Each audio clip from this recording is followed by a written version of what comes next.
Hello, chat. It has appeared... Wait. It appears that I have detected you across the astral plane. Would you mind being willing to lend me $50?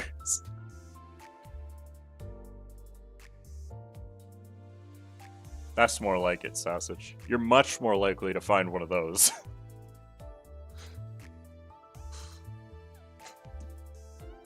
Abstract Cannon Bicycle? What are these user... Like, okay. I streamed a lot. What made you pick that as your username on YouTube?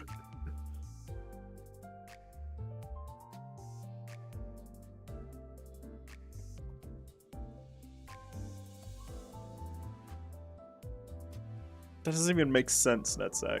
Why is your username Netsack?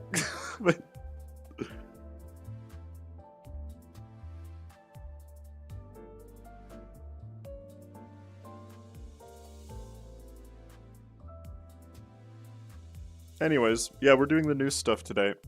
So, first off, I haven't pulled anything yet. But last night I did 6 mirror dungeons, so I can... Look at this. I haven't heard any of the music yet either, by the way. I don't have connection to the astral plane. See, you might think that. But I got enough tickets to get Yesang. I'll go over the new stuff briefly, but I am going to make a video on them this time, so please don't. So first things first. 아, 그대. 잠시 쉬고 가지 않겠나? 그리고 온 김에 이 실험 결과 정리를 도와주게. 끝내기 전까지는 돌아갈 수 없으니 도망은 포기하시고. Yesang. I like how the music just cuts out. It's just wrong now.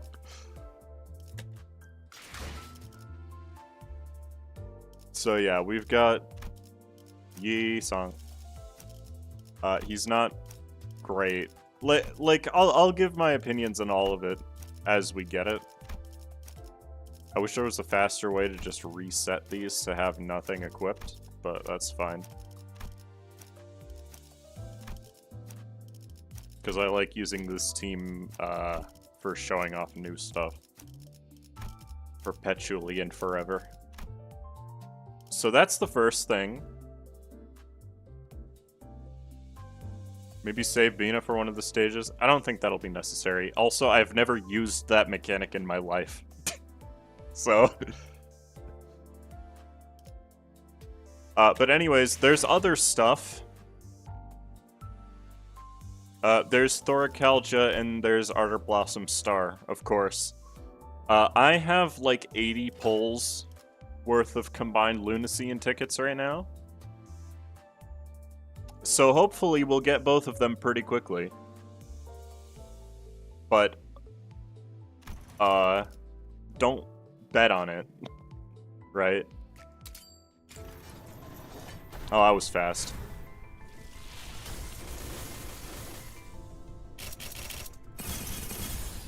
Predictable. Thanks, Gug.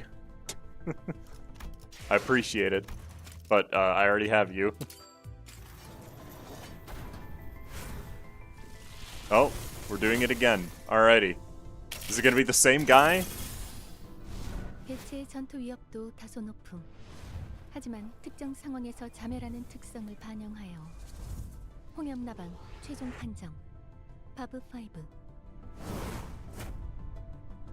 Okay, well that's one of them. Now the problem is I need both, don't I? As a content creator. So,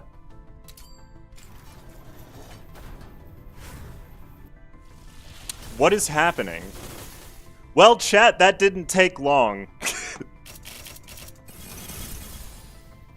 원망도 뉘우침도 소용이 없었으니 그저 무언가를 잡으려 애썼을 뿐.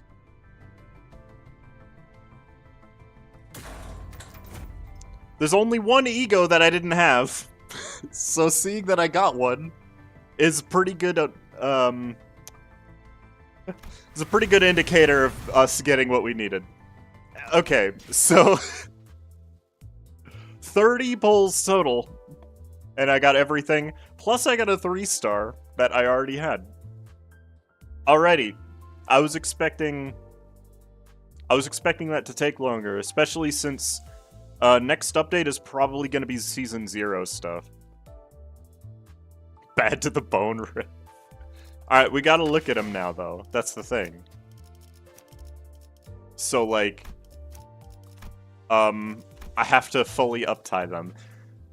Now, I can give you my brief analysis of all 3 things. Yi Sang seems kind of bad.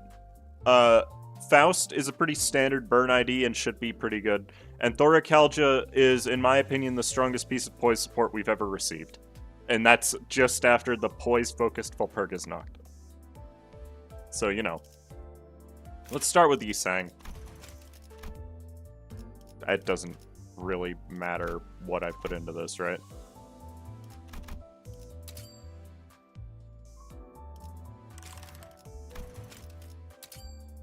Because Yi Sang's funny.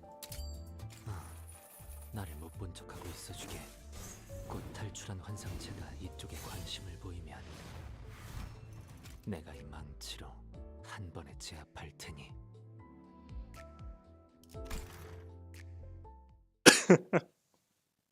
You don't need to use the Ego Toys for the passive? That's a good thing. That means they programmed it correctly. Oh. The researcher ran after the giggling blue fairy only to realize that he had walked into an unfamiliar place. He whips around, realizing his mistake, only to see that the door locked behind him. Oh no, the door is locked behind you, hasn't it? It seems that you have found yourself mired in my tricks again. The child let out a light chuckle before gloating at the researcher who was lured in by his ego gear. Boss, Yi Sang for the 17th time. Can you please stop using your ego gear for pranks like this? I swear I keep getting scared that I just walked into an actual abnormalities den. My apologies. The report must be compiled by the end of the day today, yet I am availed by 2 hands of mine to complete it. Yeah, and guess how many hands I've got? 2. And I must ask for your understanding, for the longer an ego gear remains equipped, the greater the synchronization of the user and the source abnormality. For in addition, these gears are made to transform and change the fluctuations in the level of attunement betwixt the wearer and the source. I have not the nature of deception, it is but the manifestation of the gear's effects. Well, then take it off from time to time, will you?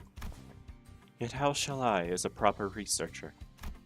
The department of the Limbus Company focuses on the study of abnormalities and distortions coupled with managing enkephalin extractions. They are called the LCE. Perhaps it is inevitable that an occupation dedicated to the study of what are essentially monsters would invite a sundry of oddball personalities, but it was particularly pronounced for this department.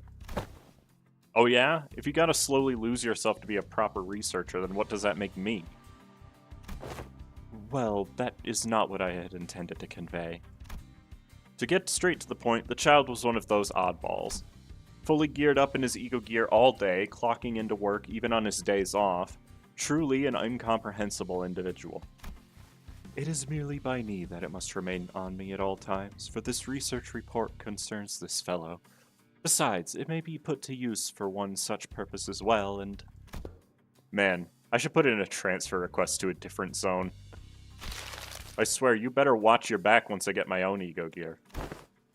Very well. Perhaps it shall be understood my perspective in no time. Aw, shush. Just tell me what I gotta do. If he despised the child's overbearing trickery so much, he could have simply turned around and left, but he did not. Well, perhaps it was that he simply could not.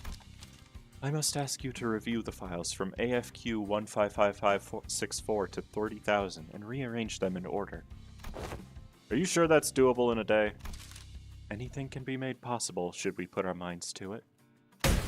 It's literally, on all physical levels, impossible. The researcher finally exploded at the child. I mean, what the hell were you thinking, making a locking mechanism like that? What could possibly be the purpose of a door that locks from the inside but can't be reopened until a certain amount of work is complete? For reasons ascribable to our human births, the time may come in which we are faced with an ostensibly insurmountable wall, thus breaking our wills. Yet, we're one to be surrounded by walls, given no choice but to crawl oneself out of. Yeah, okay, great. Just don't drag other people into your problems. I probably have some other responsibilities I should be working on today, so... No. You did not have any other responsibilities. What? Tap. For a moment, it was as though the office was hit by a blackout. Then, an ominous red light began to flash. Warning, abnormality containment breach, code red, area office wing lane C. Huh? This has to be the trumpet, the audio warning that a degree of damage such as an abnormality containment breach has occurred at the facility. The LCE department, the group that has absorbed much of Lobotomy Corporation, has maintained this practice. It doesn't sound exactly the same, however. Is this the first trumpet? The researcher looked around nervously, taken by surprise. But the child began gravely, as though he had been expecting this to happen. You were also an excellent researcher, indeed. Even on the days you weren't on duty, you would come into the office diligently composing abnormality experimental reports. It must have been quite exciting for you, as an opportunity to wear the ego gear prototype of this abnormality was yours. A corner of the child's ego gear began to pulse and twist, growing into the form of a massive mallet.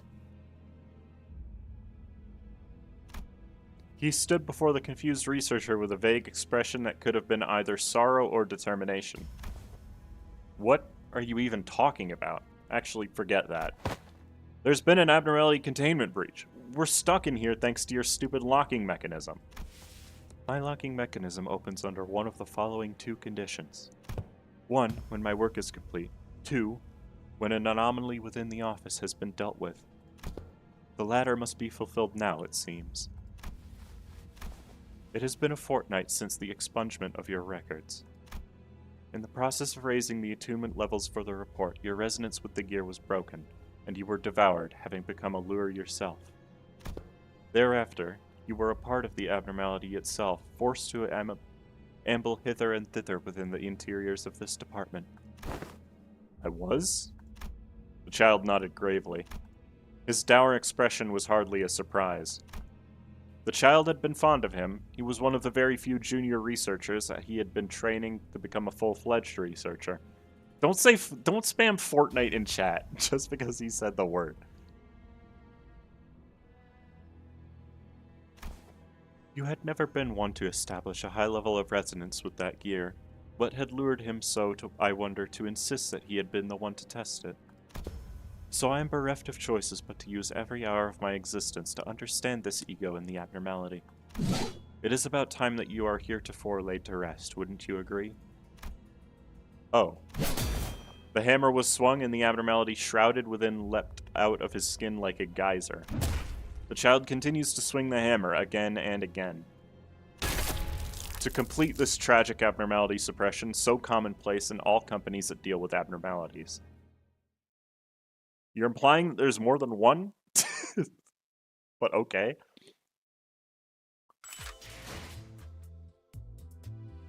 Yes, one thing I'll need to do is open crates so I have enough things for them, by the way, because I don't have enough right now. But that's fine. Alright, Faust next. We're doing stories first, chat. Because why not? Nothing there, aberration mentioned. I actually think it's probably not nothing there in that case. But yeah. 아른거리는 불에 홀려 다가온다면 흔적도 없이 태워버릴 뿐.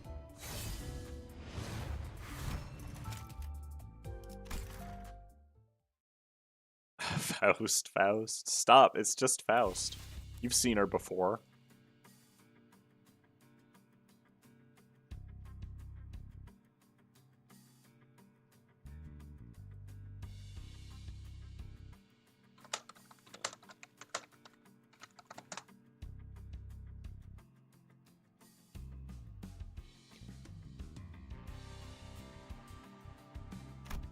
A hallway within the LCE.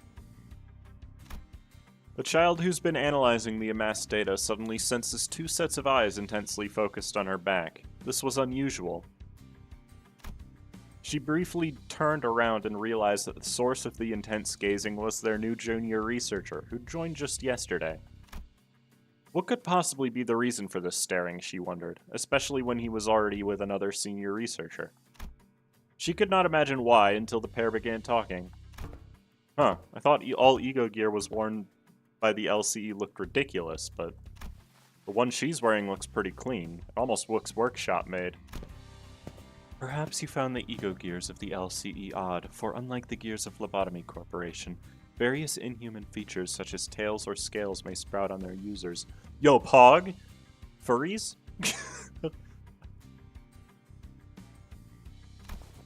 Yet, hold not so much envy in your heart for her gear, for many failed to find it within themselves to don it. What? But that ego gear looks so cool. For it may go boom. Shall it be during battle or during study, one cannot say. Perhaps it may erupt even now. Wait, then... The child, unable to bear this any longer, paused and turned around. Please refrain from sharing rumors of ambiguous sources to new hires, Yi sang. Come on, were you trying to prank me again? I had wondered for what cause you could possibly have for bringing someone else along, but it does not seem to have been for any productive purpose. Haha. Well, he did not lie, to be precise. It is indeed true that this ego gear is prone to reactions of explosive nature.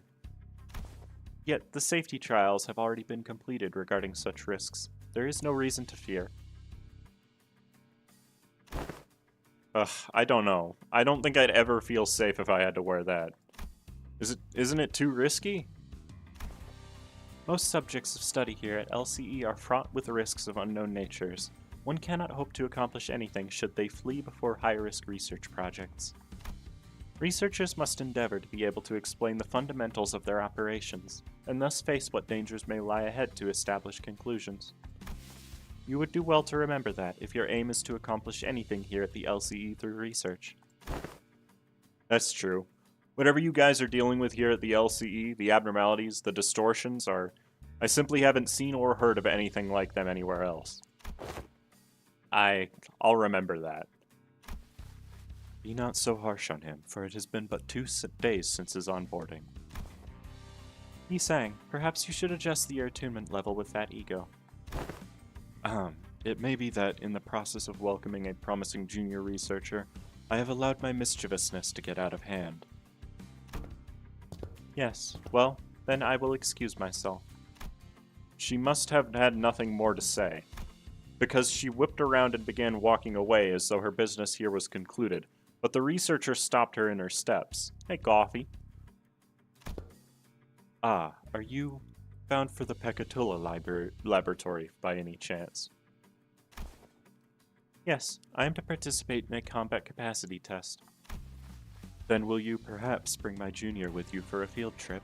He is yet to be assigned a task, and I find him ill-prepared to join me for an abnormality management work.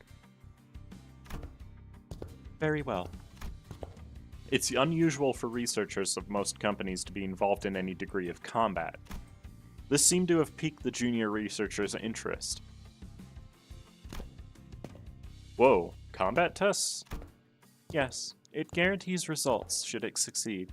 Repression work efficiency, abnormality or distortion containment breach suppression efficiency, not to mention the various additional data that can be procured from engaging them in combat. But the junior researcher didn't have much time to ask his questions as they arrived at the laboratory within minutes. The child walked into the laboratory alone as the junior researcher watched through the glass window.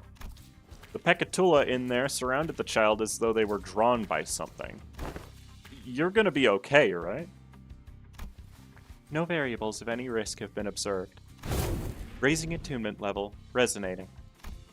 The child soared toward the ceiling, making some distance between herself and the gathering Pekatula.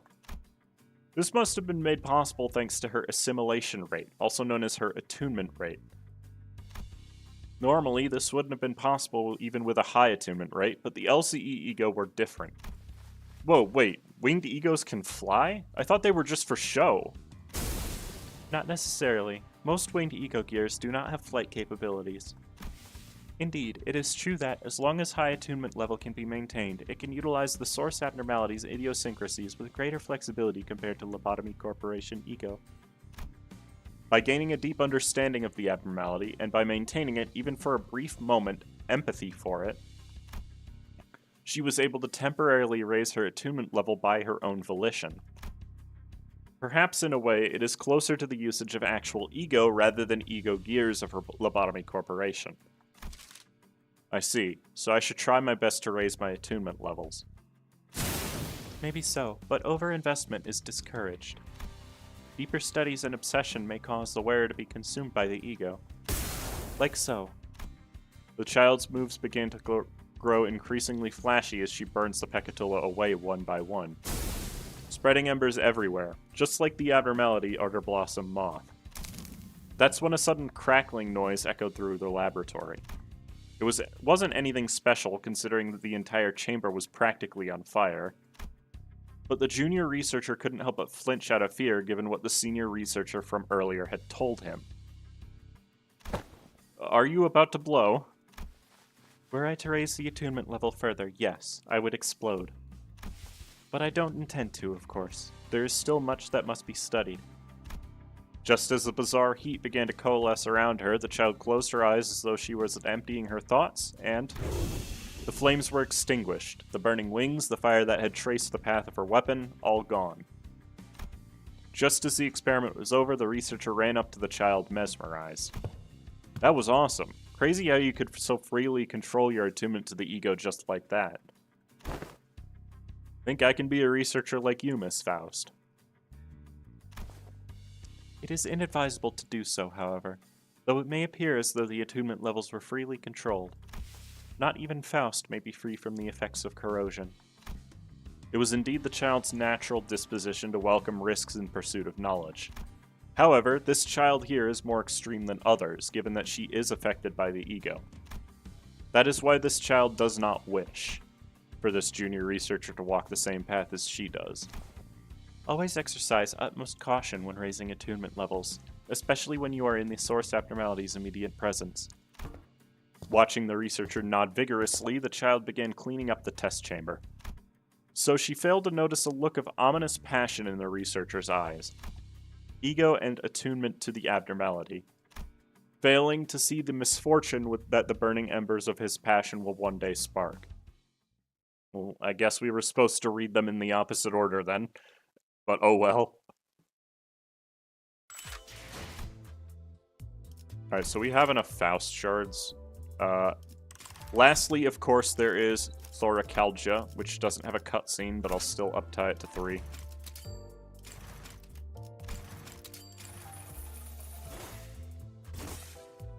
Okay, how much thread do I need for this total? 150... This should be 100, right? No, it's another 150. So 300, 400 thread total. That's not that bad. How many Ryoshu shards am I required to have for this? 100? Okay. That's fine, actually. So first things first. I don't have enough Yi-Sang shards.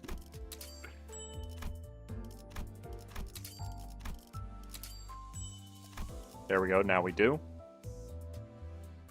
Now let's create some thread.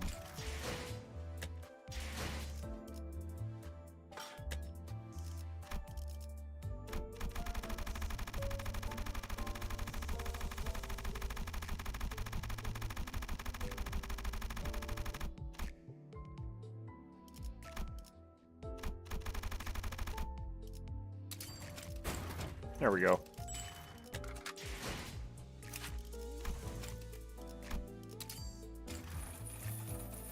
That's not that bad, the unfortunate new player. What do you mean, no? Farzan, you're the only person who has over 10,000 Faust shards for no reason.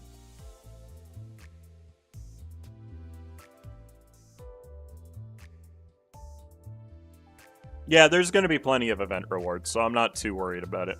Anyways, looking at this Yisang in total, passive, this is reflected in their appearance, more closely resembling the source abnormality than ego of the former L Corp do. Inflicting a ton of rupture and count on death, and then gaining 2 ego resources for 4 of the least owned ego resources, so 8 ego resources total on death, is not terrible. If nobody attacked it, then it inflicts rupture against the least used count, and if in Fairy Lure state, double the potency. I don't know if you know this, chat, but any ID that's intended for something to happen when they die is not particularly great. So this passive, while it does do a ton of rupture, which is really nice, and gains a ton of ego resources, it is a little bit awkward as a result of it requiring him to die. Support passive, when an ally with the least HP is killed, gain 2 ego resources for 2 ego of the least owned ego resources. This is actually not that bad. In my post, I thought it wasn't great. Any team that can gain Gluttony, though, is going to have use for this. There's a bunch of speedrun tactics that need a lot of ego resources, and if you have an ID that's already going to die anyways, you might as well get some ego resources from it, right? Sanity. This ID specifically is got his clashing sanities reversed. Still increases by an amount when he kills an enemy, but it increases on losing a clash and decreases on winning a clash, which is not how these IDs typically work, which is very interesting and would be a lot cooler if he was actually a negative coin ID, but he's technically not.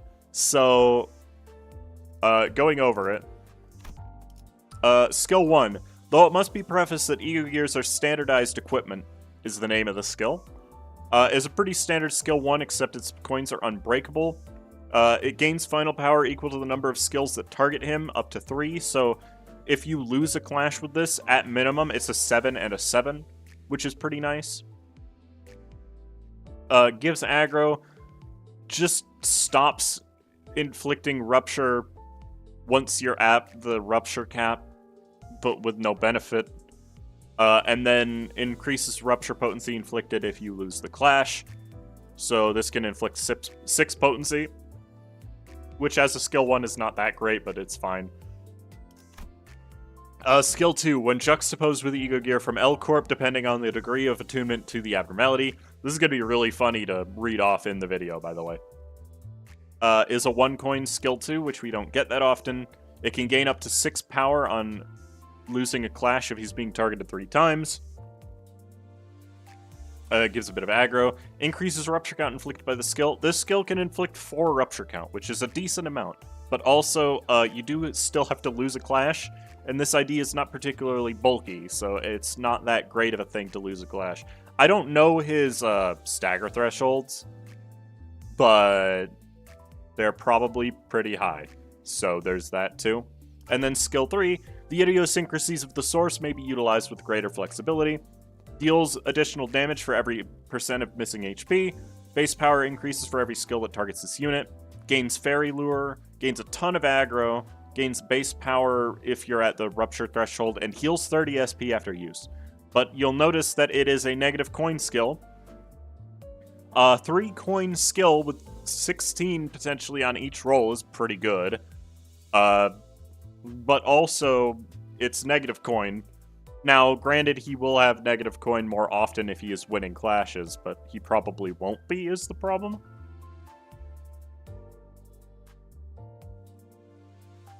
What does this inflict for rupture? It is 3 count. It's rupture neutral. And it inflicts some bind, so it's not that bad. Fairy Lure. Leftmost slot on the dashboard gains 10 aggro, which is pretty useful. Take 50% more damage is stupid and shouldn't be here. When hit, inflict a rupture against the attacker. At less than 50% HP, inflict an additional rupture. If the target has 15 or more rupture, does nothing. So, like, why is my main question, I guess. And then the defense skill, yet the degree to which that attunement and synchronization are achieved may resultantly allow the user to be devoured. is a 10 to 15 counter, which is pretty good. It gives you Fairy Lure, gives you a ton of aggro, inflicts a positive amount of Rupture count, which is nice. Is Gluttony, that's important. And then the base power is increased by 3 if the target has the Rupture threshold. So I don't really like talking about Rupture because I don't think it's that well designed in general. But also because for some reason people who play Rupture are absolutely ravenous and will not take anything less than the absolute best possible edition for anything other than trash garbage. That being said, I don't believe this ID has any place in any team outside of Rupture, and even in Rupture, it's kind of questionable to bring him, especially since W Corp Sang exists. So, though I will say, I really do like what they were going for with him. Like, this is an interesting concept, and maybe if they fleshed it out a bit more, it might be a lot more usable. But I think the idea has to be actually tanky and not give yourself a status effect that makes you take 50% more damage from all attacks. So, you know. I think that he's pretty bad. That being said, he's probably interesting to use. So, counter can roll up to a 24. That's because it has an offense level of +5.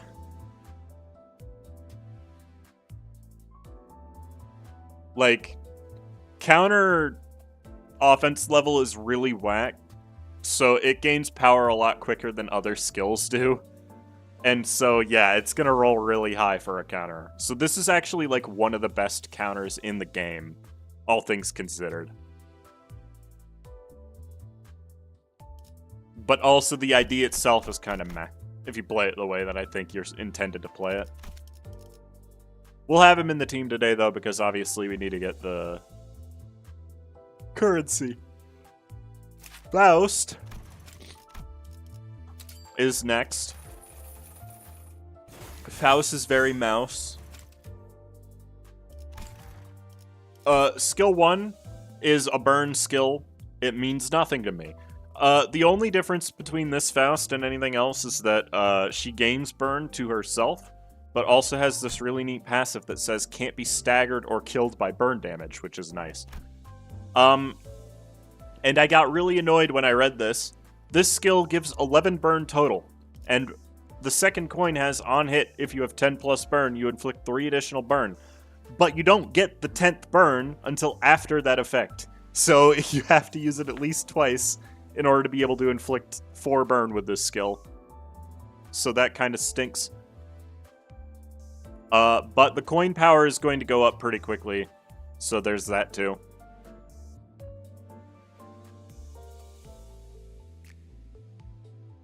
But this is a pretty standard burn skill one. It being Sloth is super important. Granted, you probably want to lose Merceau, have him in slot 7 for backup, so that you can... Yeah. Skill 2, Ego ABS activation, a 4 to 16, very average roll. Deal 10% more damage for every 10 burn. Gain 4 burn count, which is funny. And then coin power +1 for every 4 burn on self and burn on the target up to 2. That gets fueled, like, immediately, so there's that. That makes it, what, a 4 to 22, which is pretty standard. On hit without cracking is the same as saying on hit after Clash wins. Since the Unbreakable coin is the last one, you'd have to lose the entire Clash for it to crack. And then on hit, if the target has 15 or more burn, inflict 2 burn count on the target. I'm pretty sure this is just Frontal Assault, right?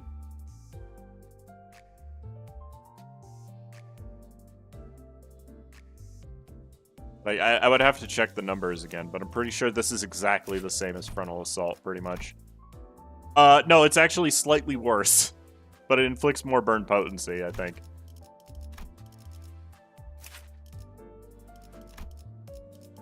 Right? Yeah, technically it inflicts more burn potency, but... And then Drawn by Flame, 5 to 17, gains the same amount of burn as the skill 1 at 30 or more burn, which means you have to use this at 22 or less burn to not use the bonus thing. Use the special skill instead. Deals a ton more damage for every burn on self. Base power increase for burn total, and if the unit is missing 30% or more HP, gain up to 2 coin power. So at 40% or lower HP, and with a total of 20 burn across the target and herself, this becomes a 7 plus 6. Which I do the math is a 7 to 25, which is just kind of okay. But I'm curious as to why the last coin doesn't do anything. And then ABS max attunement is kind of the same. It gains attack weight. It gains up to 5 attack weight, which is interesting. Can gain 3 coin power, but everything else on it is the same. And then after using it, you die. But it inflicts a ton more burn and deals a ton more damage. I don't think the payoff is worth it to die, so whatever. And then Resonating by raising ABS attunement is an evade, specifically a Wrath evade, which is crazy. At 10 plus burn on herself, she gains 3 coin power, and then loses all that coin power after evading. So, you know,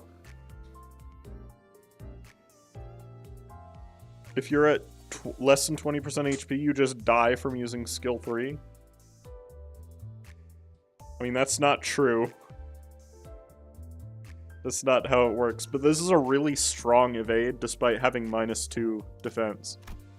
So, nothing on this forces you to take damage. Yeah, what? Where are you looking?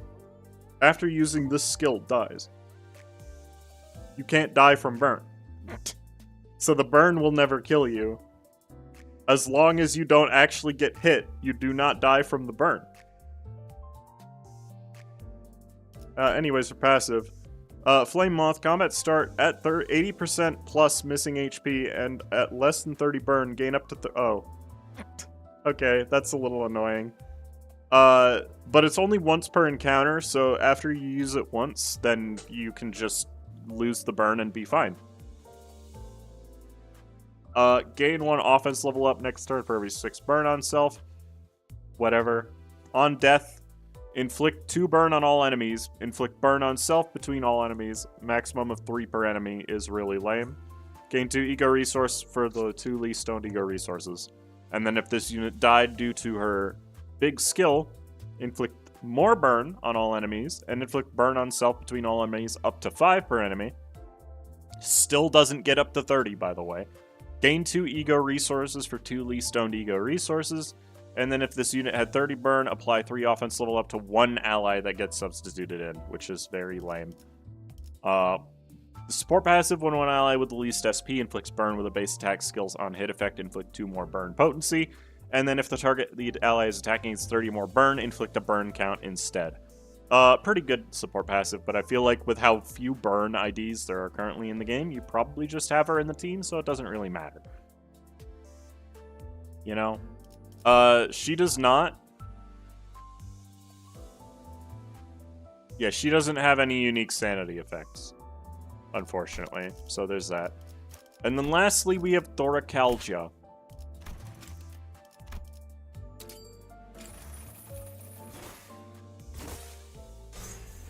I have a feeling he doesn't like this ID. Au contraire.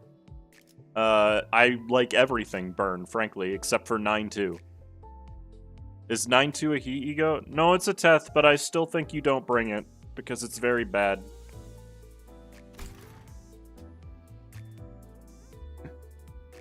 Lose SP on Clash lose? When are you losing a Clash? Anyways.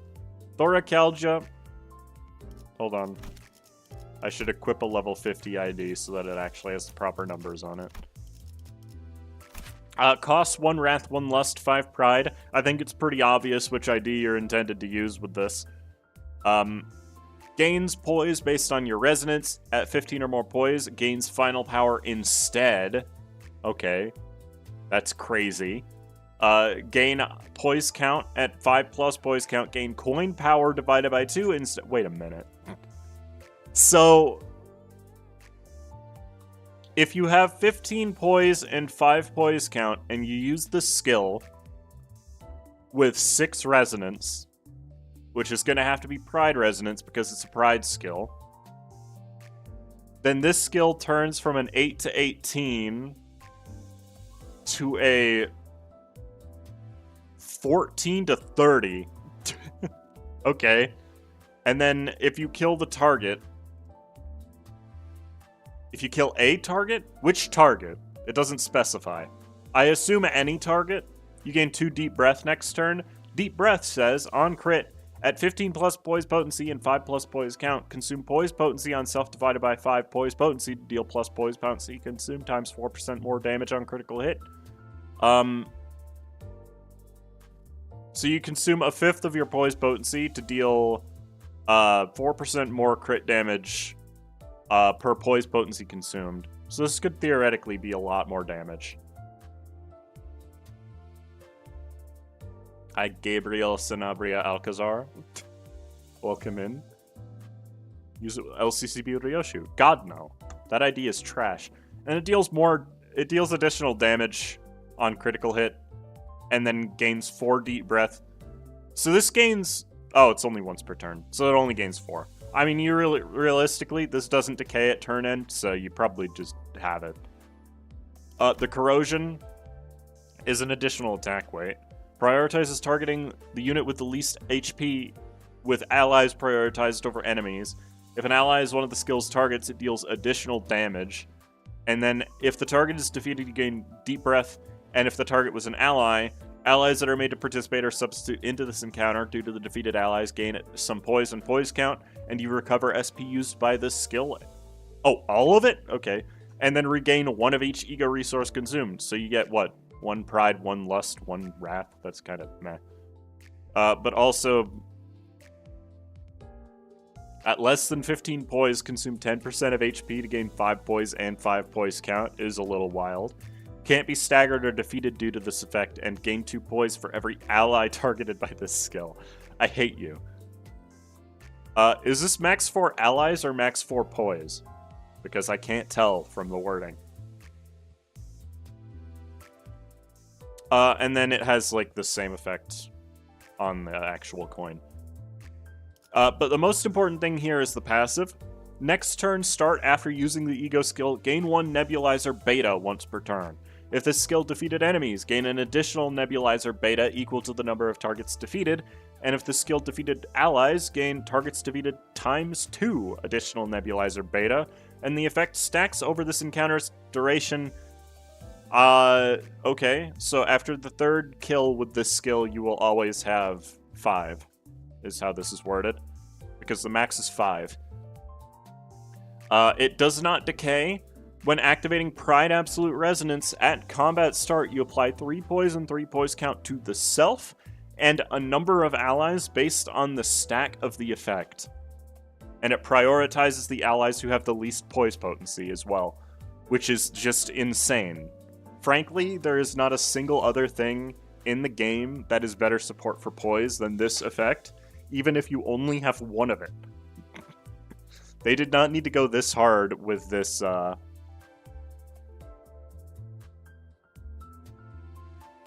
this ego, but I guess they just wanted to.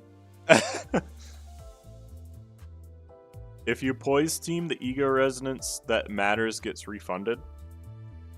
I mean, it gives you 1 of each, the one you spend on the ego, so yeah. The abnormality is called Sleeping Bag of a Bygone Day. They use the word bygone again, but you know, whatever. When it says encounter whole dungeon, no, incorrect. Encounter is a single fight until you see the victory or defeat text. So if you were to just do any random stage, it would just last the entire stage. If you were to do the first segment of Railway 4, then it would last until you beat Nelly. But this ego is broken, as you can probably tell just from me reading it. So let me quickly add this to my company so that people have the option to use it. All of it. I'm adding all of it to the company because, of course. Boom. What resources does he have? It's Sloth, Envy, Gluttony, which is really awkward. You can feel nothing, actually, if I'm remembering correctly. So they just do the normal setup. Change this to Faust. Faust's mouse. It's not going to be 9-2. I'm sorry, chat. It's just not very good. How do I feel this? Lust. Oh, it requires Gluttony. Okay.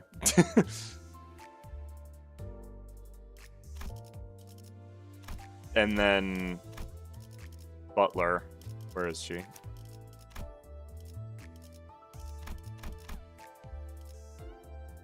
There you go.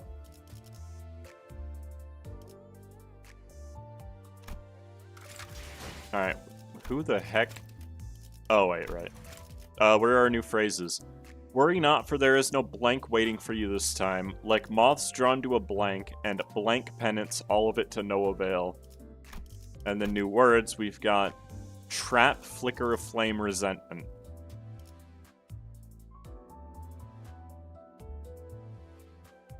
We'll just keep spider.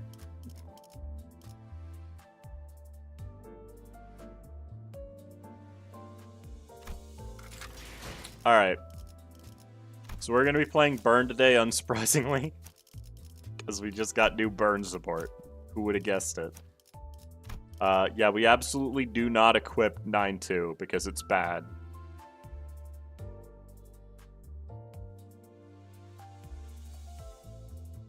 My cat woke me up, meow. Cats do that pretty frequently, actually.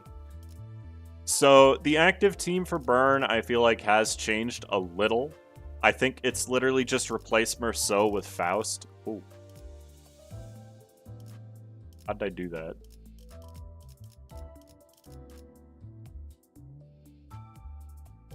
But now that that's all out of the way, let's do the actual event.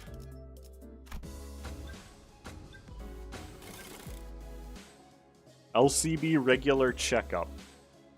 Event bonus unit. Oh, that's just talking about the stuff we already have. Rasmus, the clashing is insane.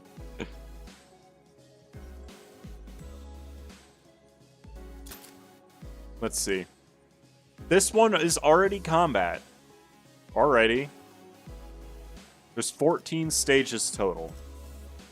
Gotcha. Oh my. That's a lot of enemy types. I mean, it's just gonna be... Okay. Let's think about this for a second. Right?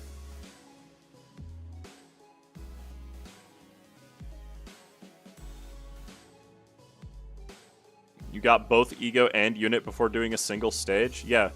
I just did 6 mirror dungeons last night. Rhodia's always first. Rhodia, then probably new Faust, because we don't really need the envy as much.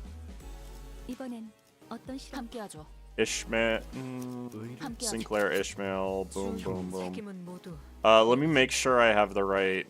You can be backup as well, I guess. Let me have the ego equipped because I need it. I would want 4th match flame, but I kind of need the ego equipped to get points off of it, so I don't want to use fluid sac.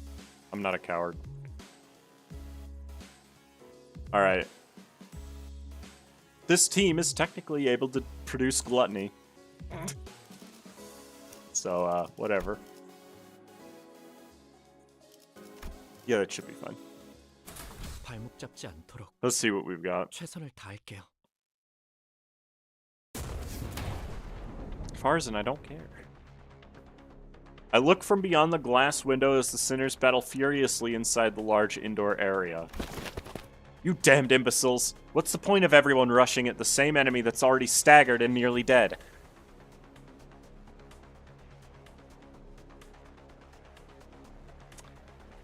Throwing shade at the win rate button now, aren't we?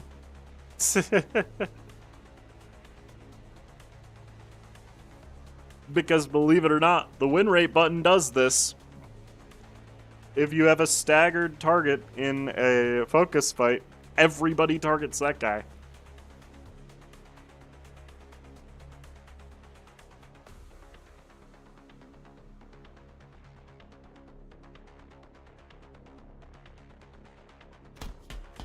Faust had attacked that entity first. The blame lies flatly with the others' delayed decisions.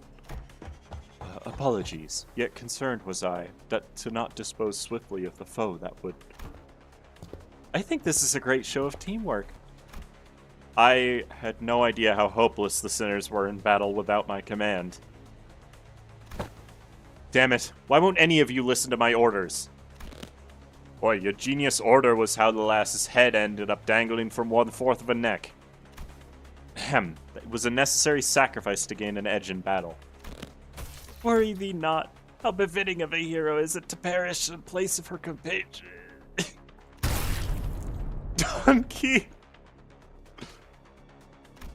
Don Quixote falls before the merciless onslaught of enemies.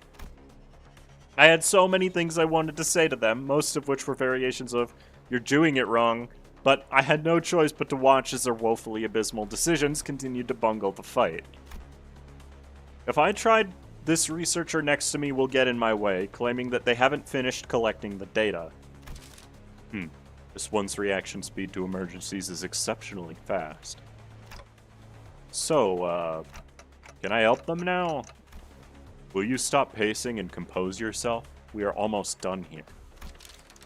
That should be more than enough data. Take control, manager. I had a lot I wanted to say, but let's help the sinners out of this bind first. Oh, so this isn't a flashback. I see you, Rasmus. Oh! Wait a minute! You can't just throw the Liu at me and expect me to think the fight's gonna be challenging.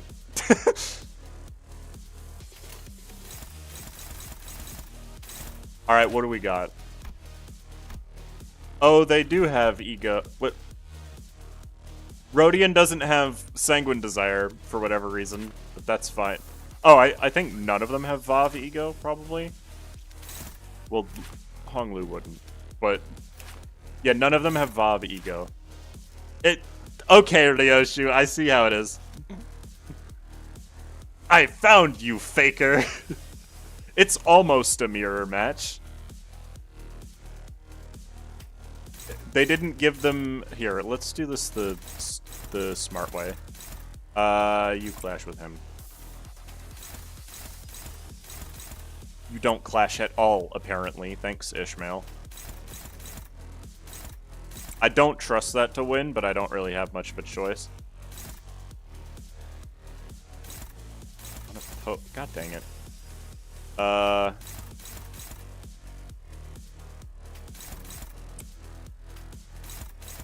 How? Okay, the speed is already a problem.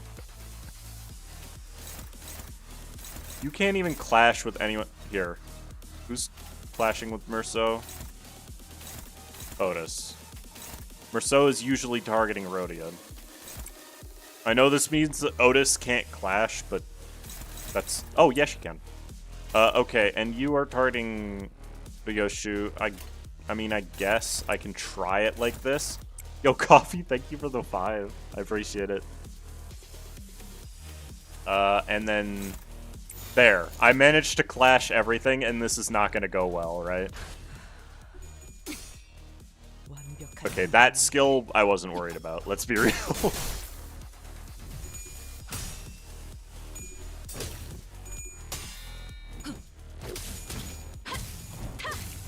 Oh yeah, they're all gonna resist blunt, aren't they? Because it's the Liu. Oh, damn. I was not expecting him to win that. 새겨드리죠. Hey, LT.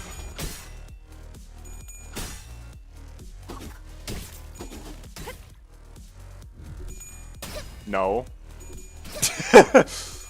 Wrong. Incorrect. Of course, the one person.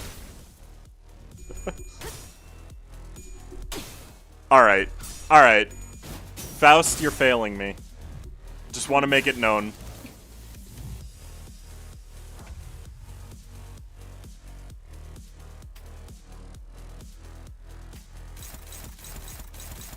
Okay. We want to clash with something that's actually dangerous, so... Neutral. Bruh. That works. What do we got here? We got a dominating or a dominating. We'll wait and see what else we've got. 2 neutrals. That's not great. I cannot clash with Gregor. Yeah, I could actually, but I don't really care to because it's Gregor. What the heck is he gonna do?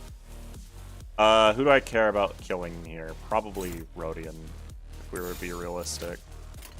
당신의 판단을 따를게요. How was your day? It's been fine. I woke up a little early. Didn't have a great lunch. But I'm doing fine, currently. Thank you for actually winning the clash this time.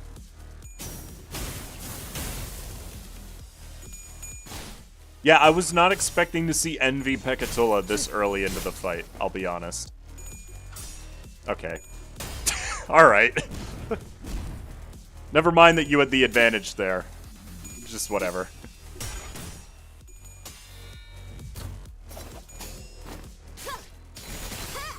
They are unfortunately not weak to slash. 이번에야말로 Oh. 이 싸움을 끝내주겠어. And she rolled a 7. Great. Alright, well 2 can play at that game, I guess.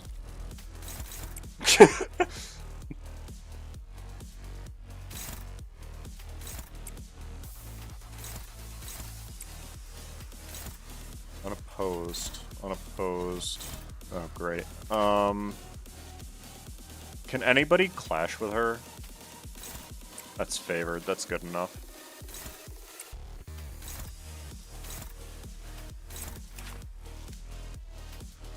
And then we definitely kill Rodion because she is a problem. See, I'm just better. Have you checked Envy Ego? Yeah, I have. They're suboptimal, I should point out.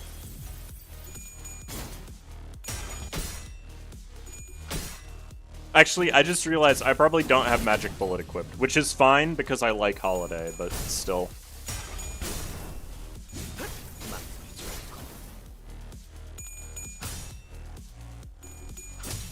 Don't you dare lose a clash against Merceau again, Ishmael.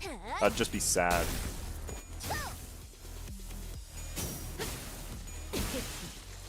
Excellent. Blocking? Okay.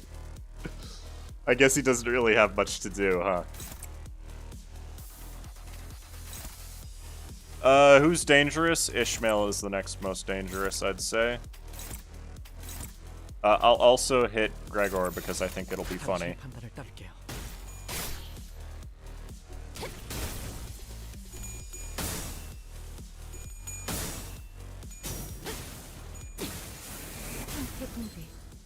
Good. See, I told you it'd be funny. Now, unfortunately, I'm getting too many Never mind. Sinclair is just goated. Again? Why are you like this? Oh, whatever. I outspeed this time, so it don't matter. That's a little spooky, but also I can just stagger him, so it doesn't matter. How many bullets do I have? That's a decent amount.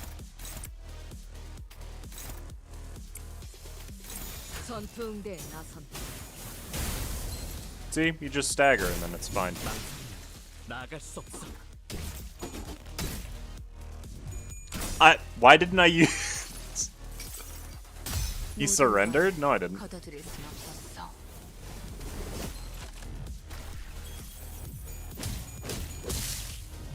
We're fine. See, it's only turns. Like, Pekatola fights are fast and brutal, but the point is that they're fast, so it don't really matter. 괜찮아. 이제 난 아플 거야. Their name still shows up at unknown, by the way. I thought they'd fixed that, but whatever. She was like this for me as well during this fight. She kept spamming it. It's because it's fueled really easily. That went well. As expected of our executive manager, the exceptional development of your strategic genius reminds me of my earlier years of my career. Uh-huh. Thanks. Phew. Got anything to snack on, guys? I'm starving here after that brawl. You will maintain an empty stomach for the duration of the tests. Next on the docket is... I would have asked Merceau for a massage if I knew this was coming. Whose idea was this anyway? Well, if you really want to get into it, we can trace this right back to your vacation request, Gregor. Not that this wouldn't have happened without that, but yeah. Oh, come on, fellas. There's gotta more to it than that.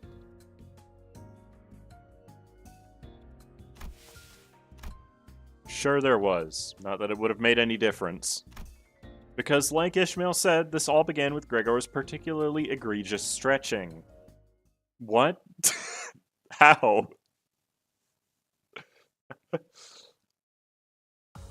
확실한 승리였어요. Look at that. 돌아가면 저번처럼 홈파티라도 할까요? Sinclair. Took 1 damage. Awesome. How did he even take 1 damage? I'm not sure. Maybe that's the new minimum. Wow, she did not perform exceptionally. That was because she was the only one to lose a clash on turn 1.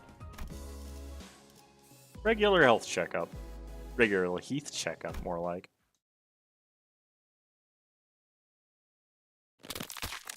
Oh. Wow, that sound just now. I didn't know a human body could make a sound like that.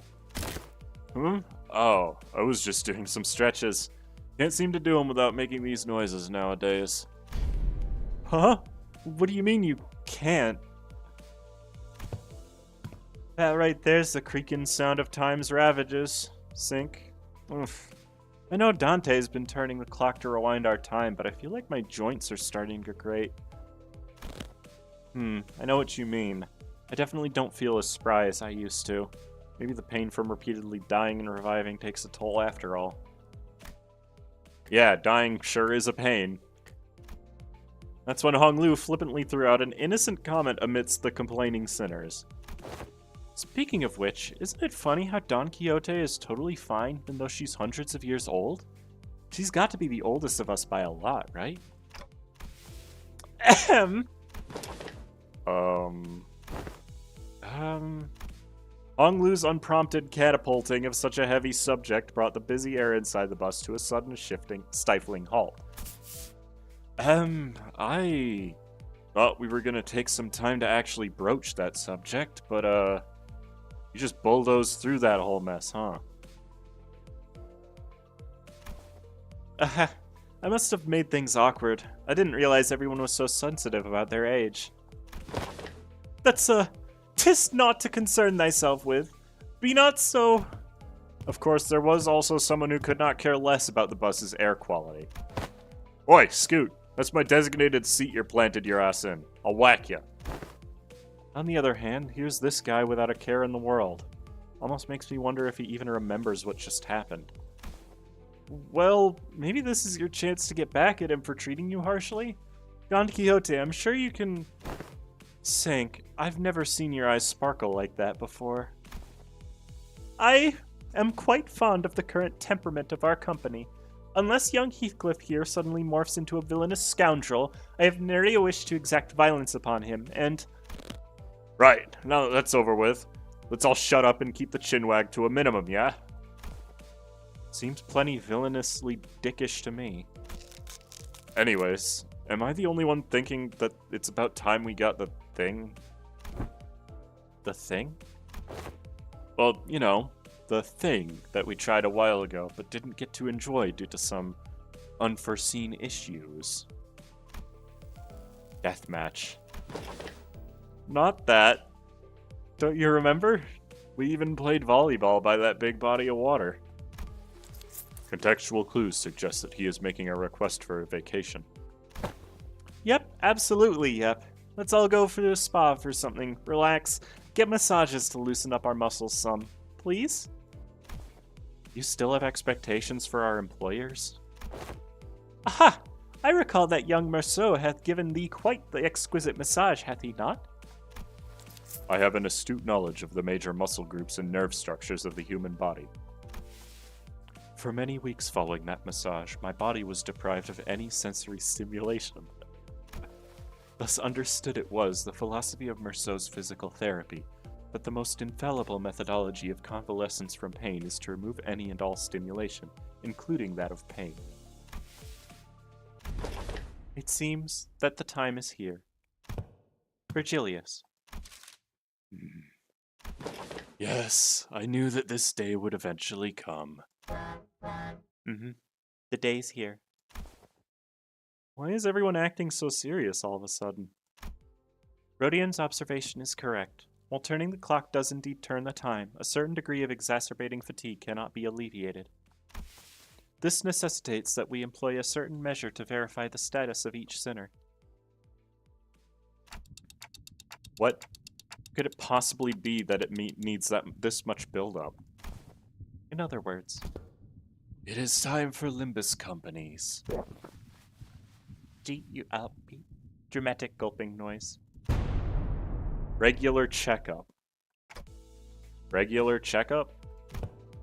We did get a call from the higher-ups a while ago, requesting that we send the sinners in for a regular checkup. But it was repeatedly delayed due to several limiting circumstances on our end. They've been obnoxiously hounding us for quite some time. I was starting to get tired of explaining our absence. Checkup? What checkup? Don't be so on edge, Heathcliff. Such proceedings are regular occurrences at most corporations. I've never personally experienced it myself, but sounds like they're just checking to see how we're doing health-wise. I turned around, getting ready to say, right, Ishmael? Only to come face to face with Ishmael's shocked expression frozen onto her face. Well, this is unexpected. I thought Ishmael, with her worldly experiences, would leap onto this opportunity to lecture us all about how things worked outside Limbus Company. Regular checkups are...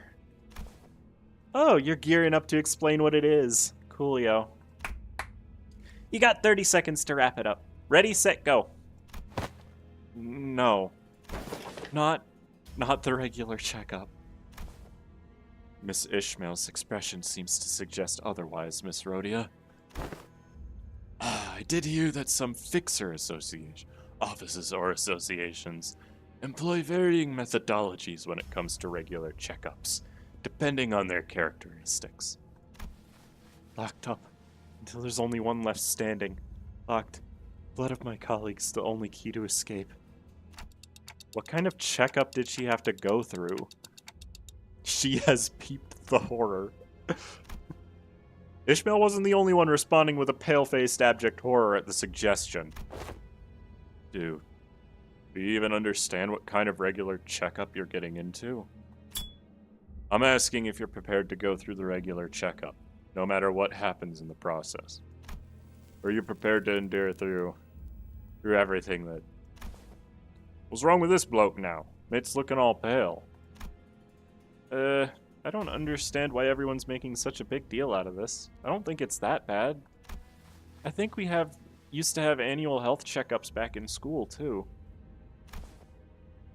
What kind of checkups? They'd put us all in the same room, measuring heights, weights, running some basic fitness tests. Prithee, wherefore do they seek the measures of such characteristics? Must you really ask? A full knowledge and analysis of each soldier's status is indispensable intelligence for officers to have on hand. What soldiers? I was talking about my school. Right, so that didn't explain shite about what you need to know that, does it? Why'd they find it necessary to spray people with those stinking chemicals just to see if someone's got lice in their clothes?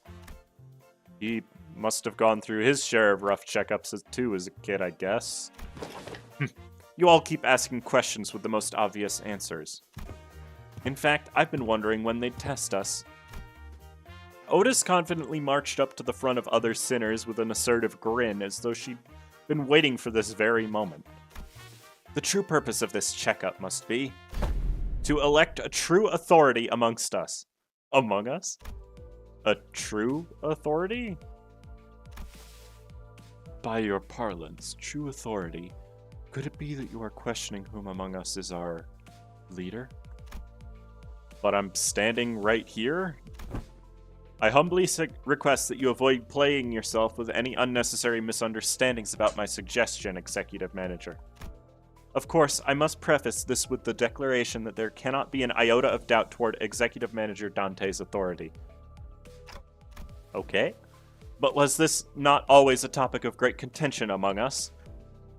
That which of us is most fit to command this squad of sinners?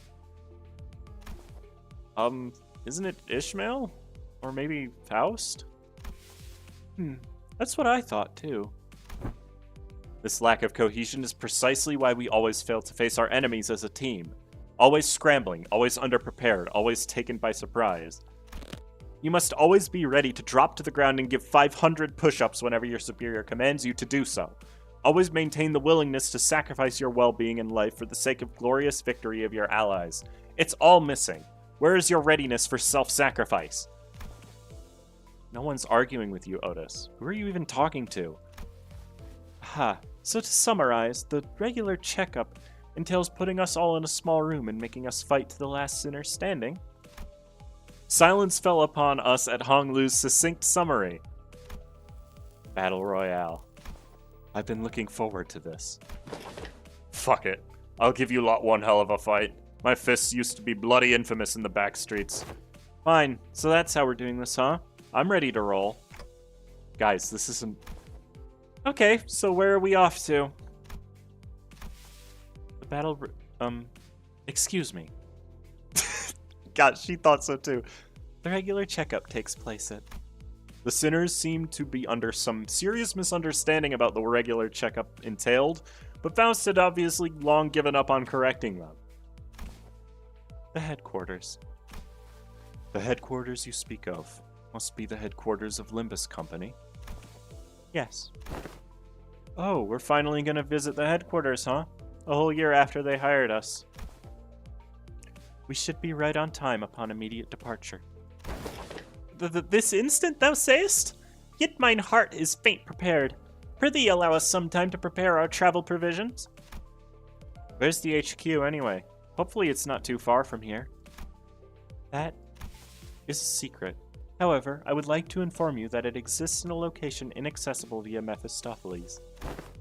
Oh, come on. How are we supposed to get there if you're not going to tell us where it is? Inaccessible via Mephistopheles. You're not about to suggest that we board the warp trains again, are you? I shan't ever board the warp trains again. Indeed, we will not be boarding a warp train for this journey. So are we taking the back doors or something? Yeah, good point. Let's take them doors instead. A sound suggestion. The path to the future demands V-Bucks. So true. However, in lieu of sufficient information regarding each door, the destination may hold an element of randomness. Or, due to the variable nature of its activation period, the resultant destination may not reflect our intended end coordinates. Or an unexpected closure mid-passage through the frame may behoove us to bid the company our last farewells and embark on an untimely journey of no return.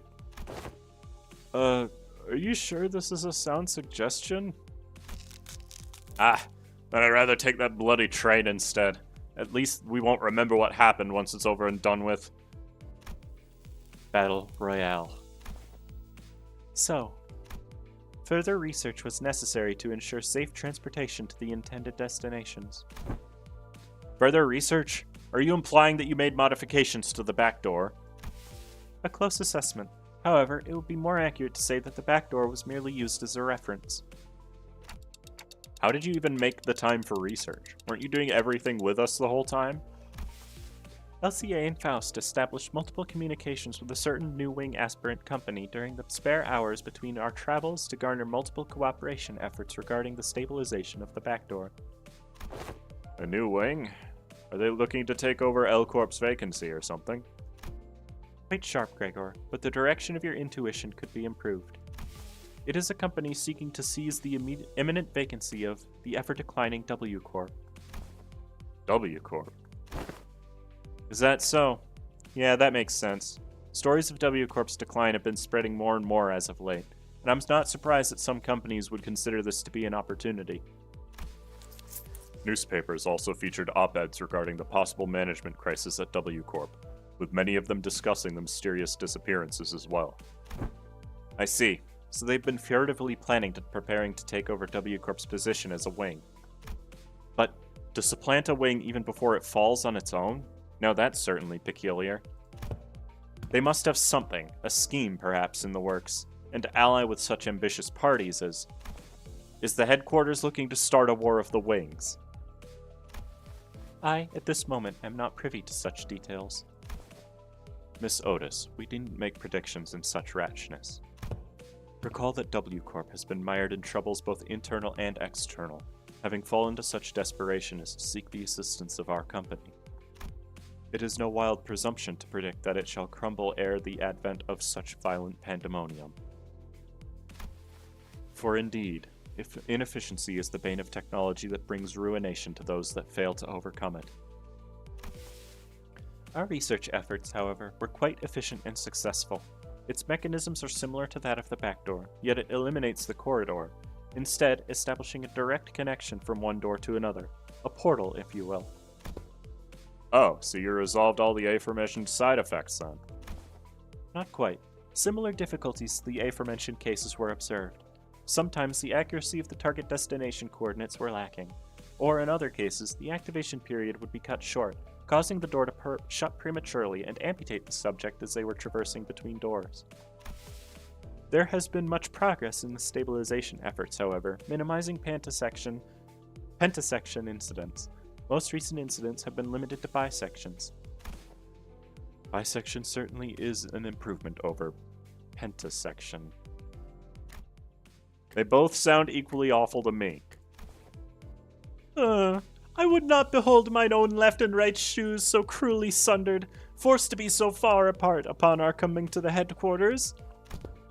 Well. All this idle chatter of unnecessary concerns tells me that your bus life may have been too uneventful lately. Ahem. Looks like the research arrived while you were wasting time. I saw a large and unfamiliar vehicle through the window. Is that the vehicle? It's got no windows, though. How tiresome. Now, off the bus. It's like, oh yeah, I would much rather be split into 2 pieces than 5 pieces. I guess that makes sense, right?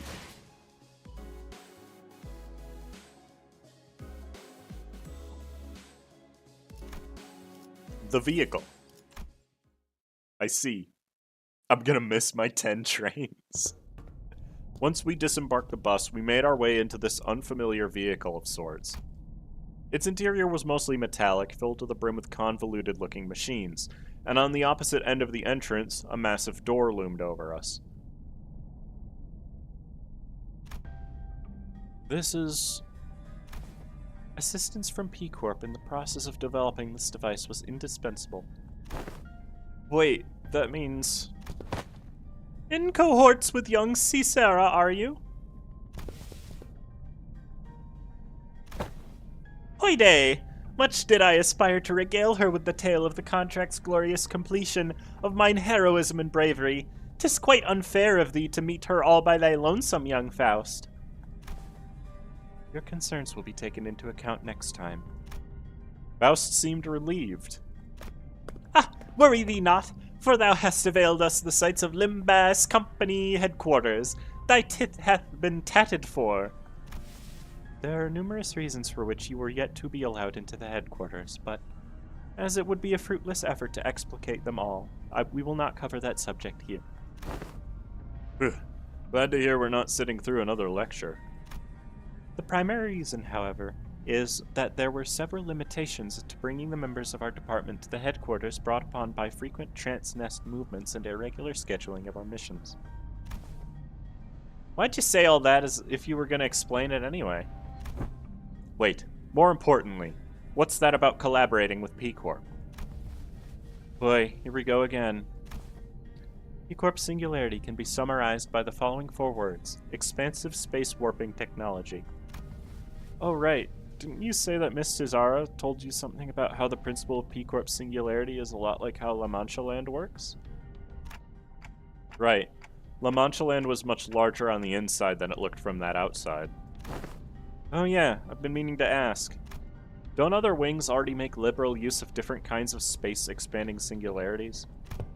It's... how should I put this? Isn't it a bit too mundane of a city tech for P-Corp to call space manipulation its unique thing? That was quite the intelligent question.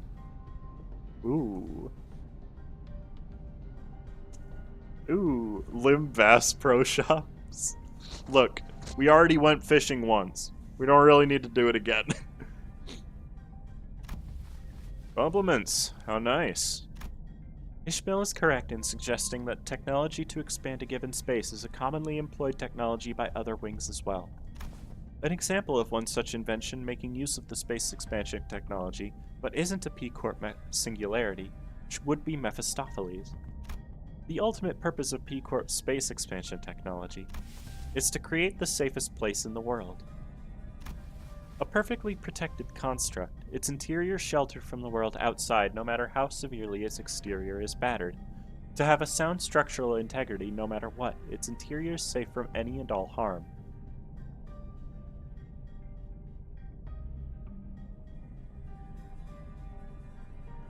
Yeah, it's literally the shelter from the 27th of March. Hey, Matt. Therefore, the more expensive the P-Corp product is, the safer its interior is from damaging outside conditions such as extreme pressure or shock. Perhaps the way in which the interior is completely insulated from the outside is comparable to a full disconnect from the outside world by sheltering in a separate dimension. In conclusion, the exterior of this vehicle utilized P-Corp's singularity, which means that it can protect its interior from all forms of impact, not to mention that it has enough room to hold more than 13 people inside. Don't dimensional trunks or containers also transport things to other dimensions? Oh, they're the two with the Deviat IDs. I guess they would know. Zink, why are you freezing up all of a sudden?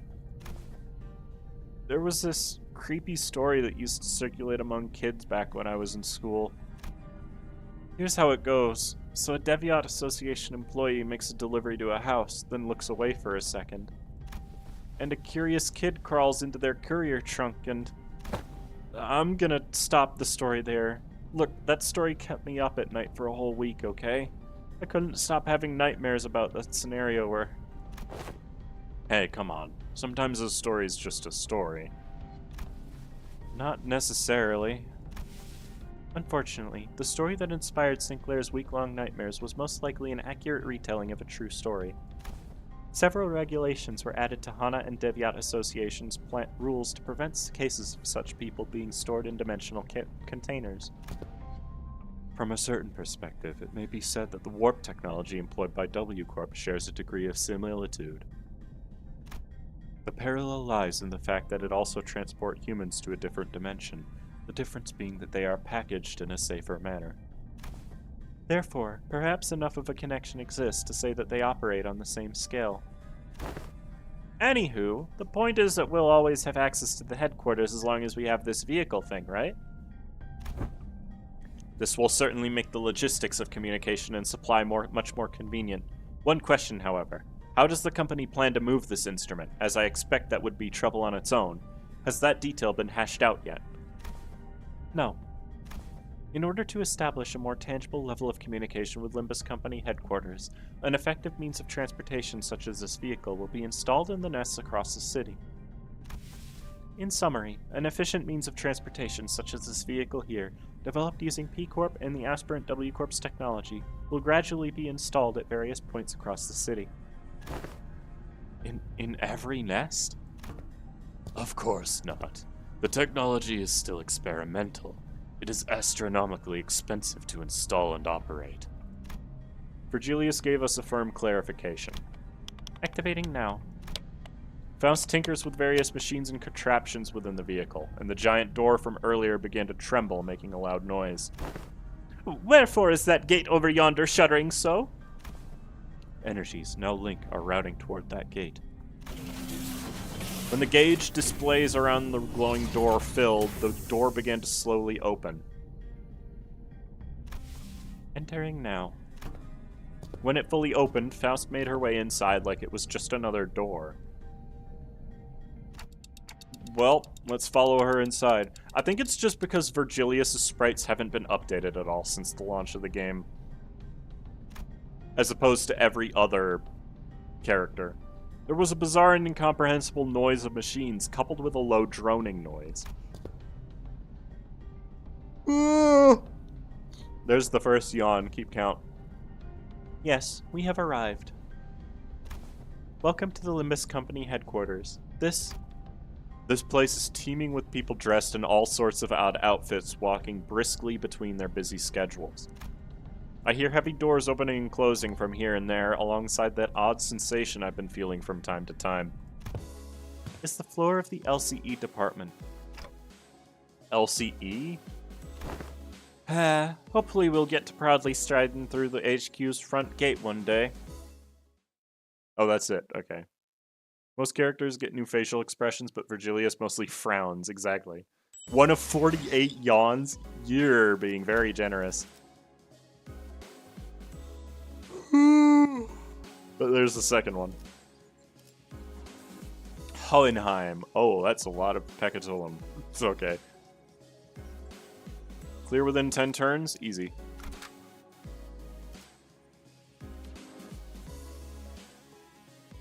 탄피가 떨어질 때군요. Limbus Company experimental? Something like that. Oh, what the heck? That is not what I expected him to look like.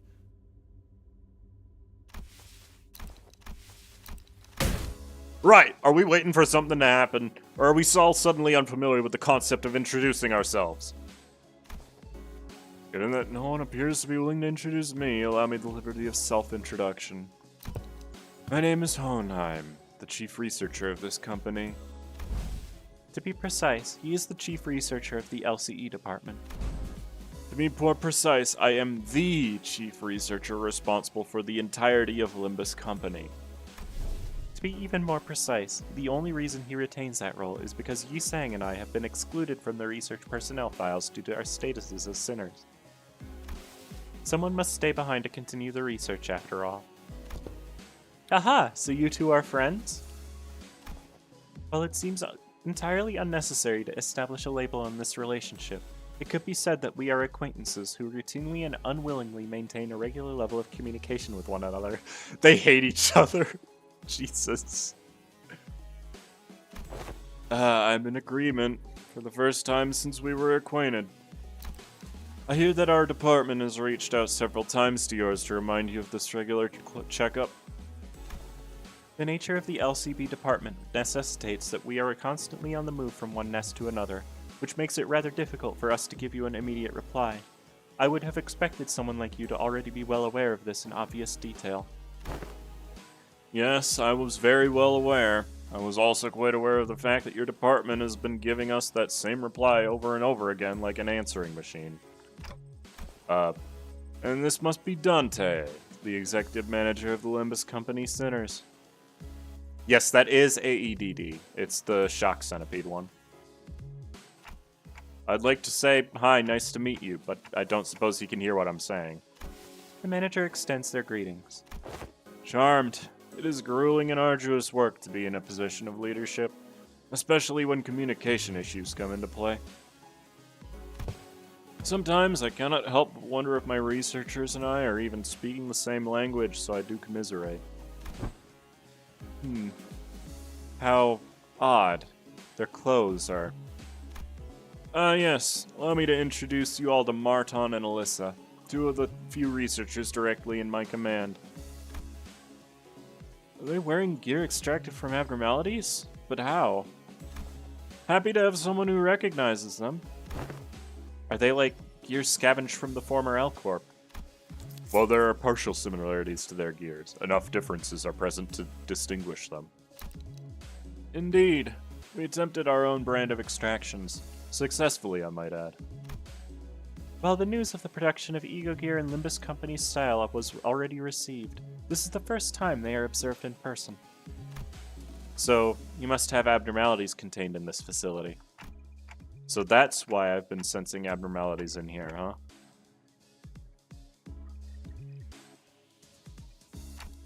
But I'm sensing distortions in Pecatola, too. Indeed, as they are containment and research subjects of the LCE department as well. Faust closely observed the ego gear Hohenheim was wearing like an exceptionally harsh judge in a fashion contest. Apart from a few imperfections in the finish, the level of ego extraction visible here is quite acceptable. Input appreciated. This is a product of thousands of repeated experiments and subsequent failures that have been meticulously conducted and studied in order to extract it with an acceptable level of stability. But at the end of the day, I did it, like I always do. You did it? Are you sure you want to take all the credit when your team is standing right behind you? We're used to it. Oh, piss off. I'm going mad surrounded by these self-absorbed twats. I'm just about ready to get violent on some poor bastard. Let's get on with the checkup so we can get back to the bus, yeah? I feel this very same urgency you express. There is much we must cover, regrettably, given that the first ever regular checkup performed as a group since your employment. Faust also does not wish to pass more time without substance. Let us begin. Very well. Our first task shall be to assess your abilities in response to emergency situations. Wait, he just pressed something. Emergency situations? The walls of the laboratory suddenly started separating and sliding into place. When it settled, I realized that it had locked the sinners away in some kind of hold, isolating them from me, Virgilius, and Charon. The hell? This is just an ambush. Yes, it is. The purpose of this test is to measure your behaviors in response in case of a surprise attack, so ambush it is. Was this discussed beforehand, Virgilius? You look anxious, Dante. Well, I suppose you weren't let in on this either. I wasn't, for your information. Just go with their flow, Dante. So it goes would be an apt response. I'll find a room somewhere where Charon and I might sit down and enjoy some nice tea. Come find me with Faust once this is over. Charon wants cake, too. Hey, you got some leftover cake from my last office party. Come this way, please. That's convenient. An employee appeared and led Virgilius and Charon away into the nearby office room. Okay, so this is the regular checkup, huh? Let's get this done. Oh, so I am allowed to help them in this particular fight. Oh, it's just the Pecatola. Okay, that's not that big of a deal. 3 waves! The purpose of this evaluation is to measure your combat capacity. I wish I could have read all of that. But okay. These are all going to be focused fights. That's good. I like that. I don't really like that Sinclair doesn't have a good opportunity to... Oh. I just saw their rolls, and I am no longer afraid of anything. I know that that one's countering, and I do not care.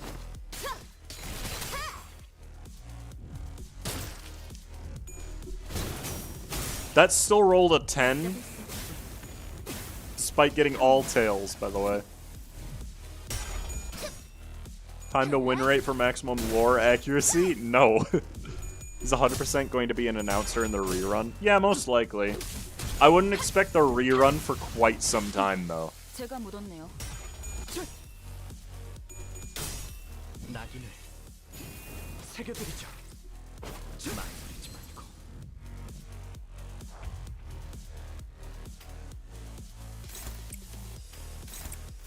Hey. Stop that.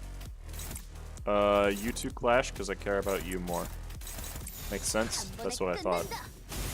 Okay, Faust. At any point, if you would like to flip heads, that would be great. Alright. What's your thoughts on LCE, Faust, and Yisang? I think Faust is a pretty standard burn ID. As to say she's like an A tier ID. Me personally, I would put Yisang in D or F. 꿈을 꾸러 가도록. But I've heard some people in chat say that they actually like him, so D it is, I suppose. 해체 허가 진행하겠습니다. Oh, these are Wrath Pekatola, right? I should probably expect the big guy. 소각되었습니다. You don't let her clash much, let her gain sanity? What do you think I'm trying to do?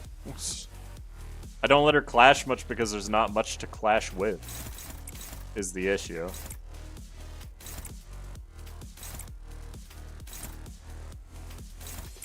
해체 허가 진행하겠습니다. Yeah, Rupture doesn't deserve good units. You're right. And I said as much earlier. It's just, it sucks because I feel like the Faust would be way better if there were more burn IDs in the game. At least more usable burn IDs in the game, let's say. See, she's at 45 SP already. I don't know why Farzan was so angry at me.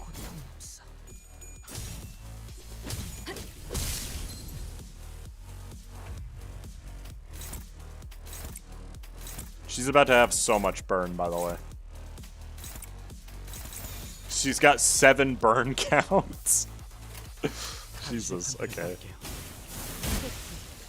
12 burn, 11 count? That's pretty good.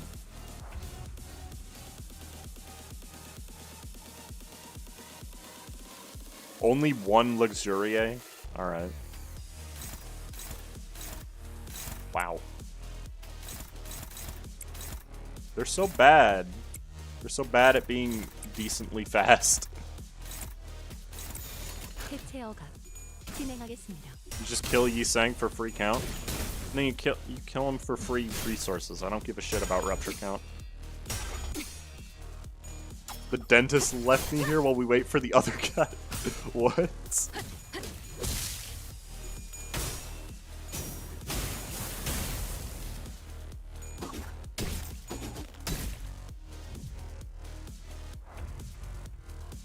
It's annoying for me because I think Rupture has some of the most interesting IDs in the game. They're just not ones that I want to use, you know?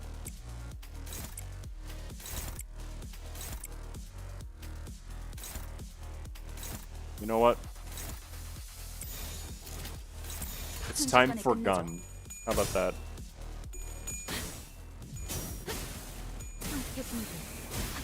Never mind. Spikes on the wall are slowing it down. There's spikes on the wall? On the wheel. Oh.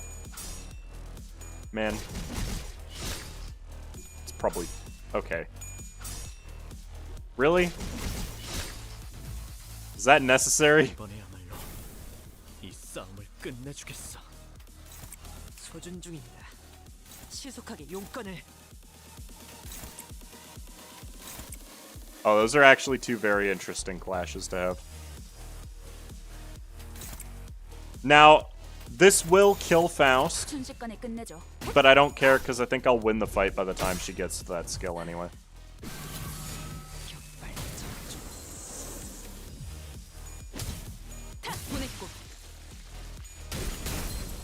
이 격정 속에서 타올라라.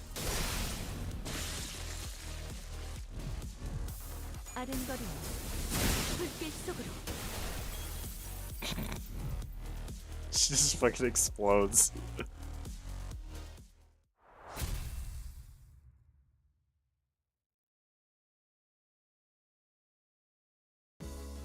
We went through various tests, including command ability trials using Pekatula Invidiae.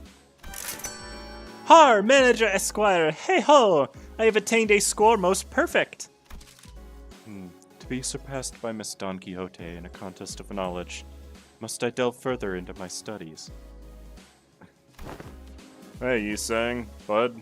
They were testing our Fixer Association knowledge, huh? Totally. Honestly, she's got more than enough Fixer fixation for the entire bus. All kinds of general knowledge trivia quizzes. What's the first thing you focus on when meeting a new person? Look in their eyes. How strong they look. Bloody hell, this ain't easy. Your leadership style is strong, decisive, and goal-oriented. You are, Merceau? We were finally allowed a quick break before going through all kinds of mysterious, strange personality tests as well. Next, basic fitness test for all sinners. We can finally get started on the real meat of this checkup.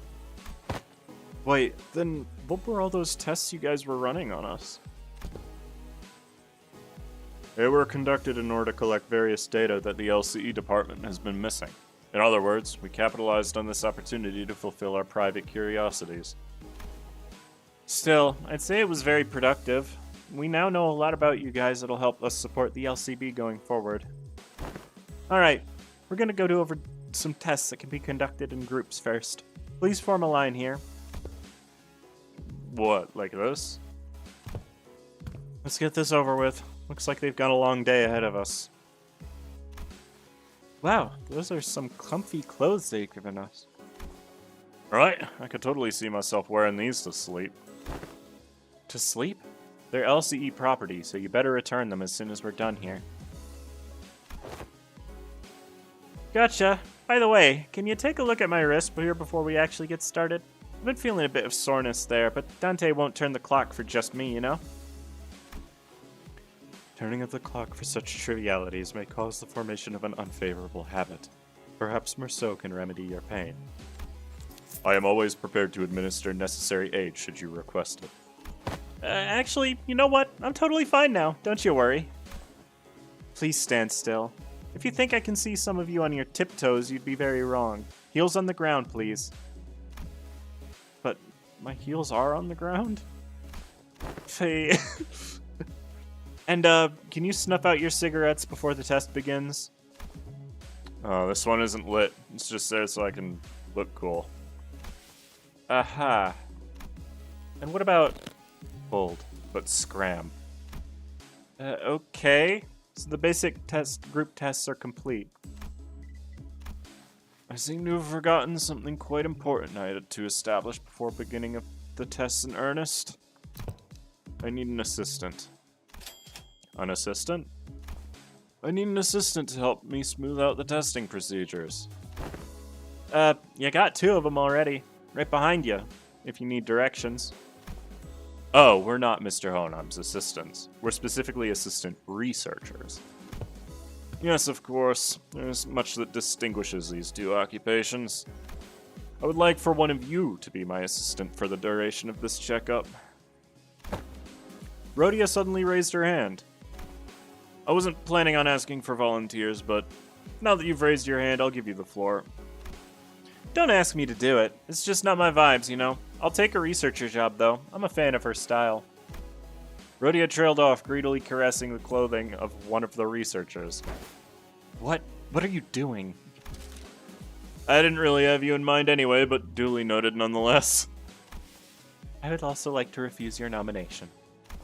The position of an assistant to Hohenheim implies that the said assistant is, when it comes to skill, inferior to the person they are assisting.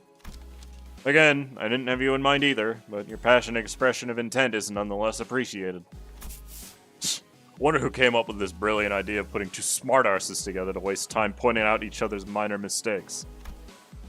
If we were to talk about myself, I want to open by saying that I was class vice president in school, a diligent model student who assiduously facilitated the tasks of the class president. What's with everyone getting so anxious to get picked here? You fellas actually want to be his assistant?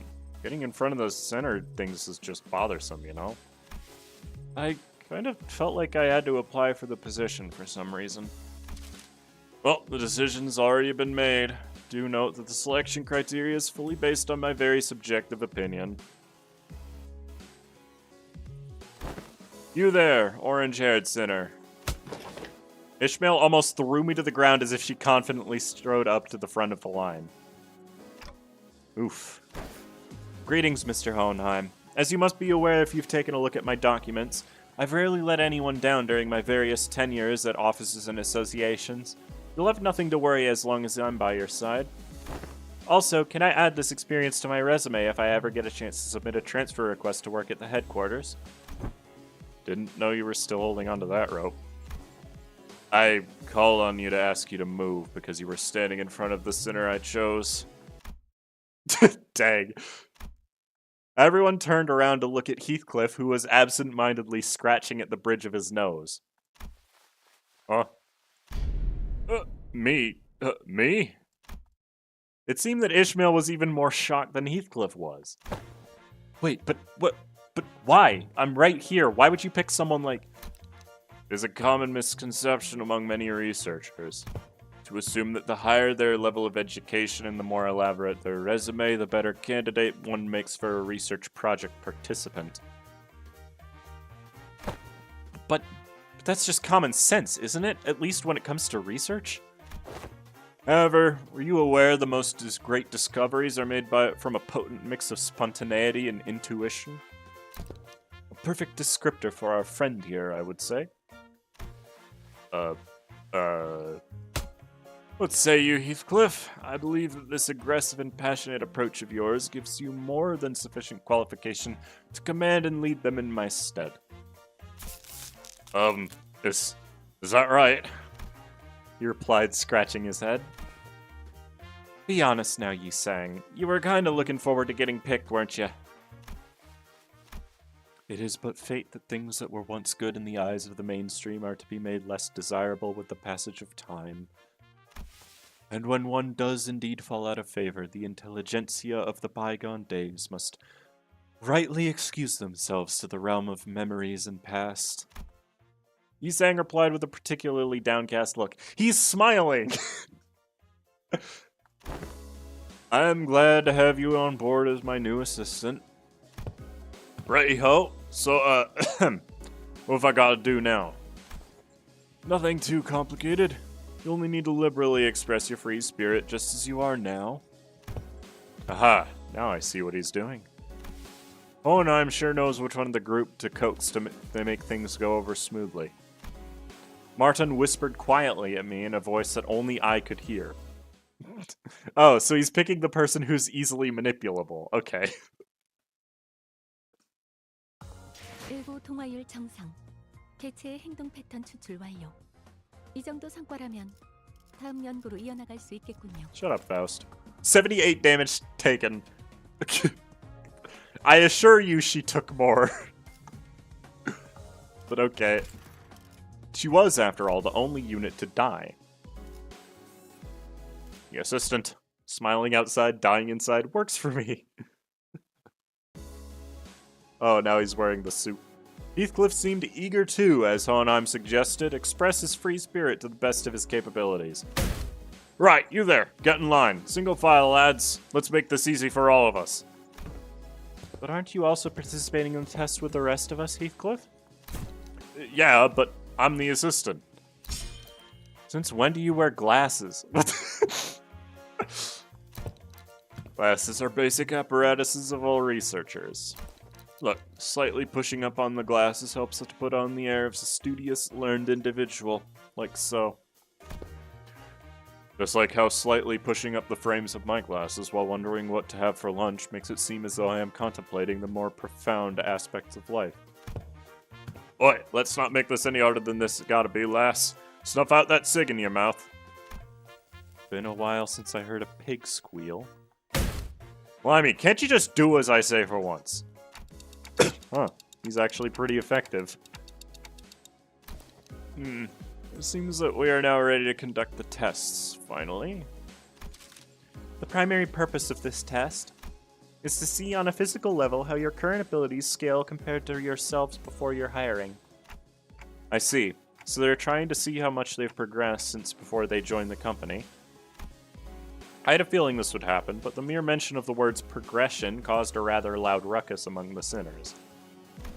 If I were to speak for myself, executive manager, I can confidently say that the thought of progressing as a person and in all aspects of life is ingrained into my very being. Thus, as a fruit of those efforts, I have grown to be much more precise and scathing in my critique of others' mistakes. Is that progress, though? Perhaps I have learned to let certain thoughts rest in favor of others. I once allowed myself to be trapped in overlong ruminations on worries of all manners, idly abiding as I was consumed by my very thoughts.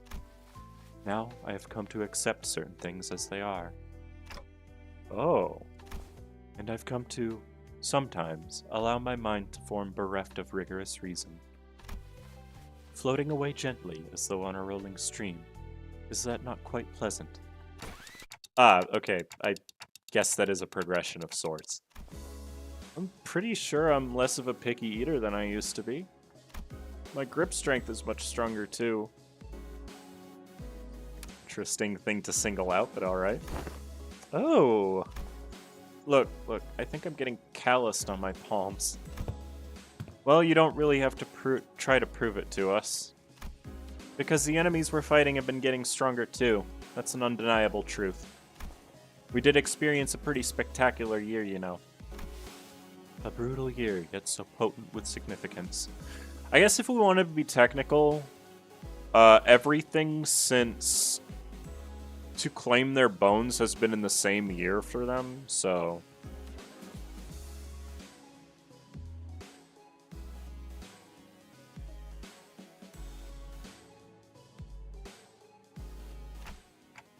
True.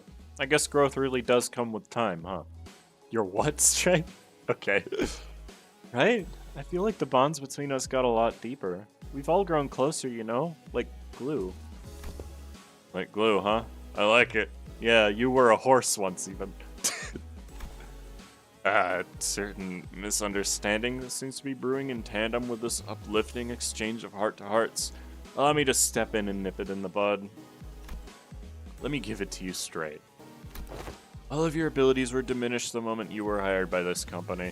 Equally defanged and depowered, if you will. Equally defanged? In other words, all of your abilities have been brought down to the, the same general level as our 11th sinner here. Sinclair? Why am I your point of reference?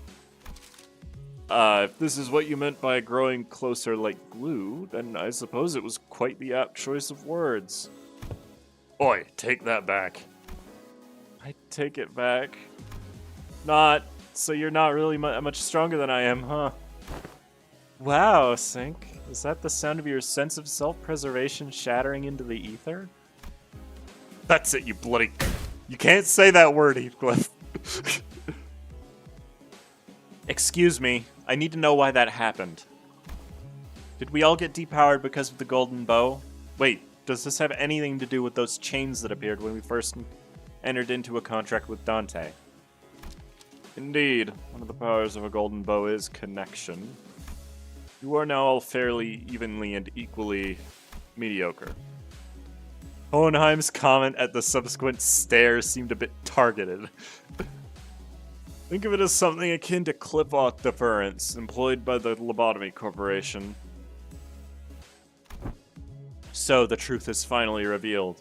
This is why I, Otis, grew so pathetically weak the moment I joined this company. Art thou implying that thou hast always known? Of course.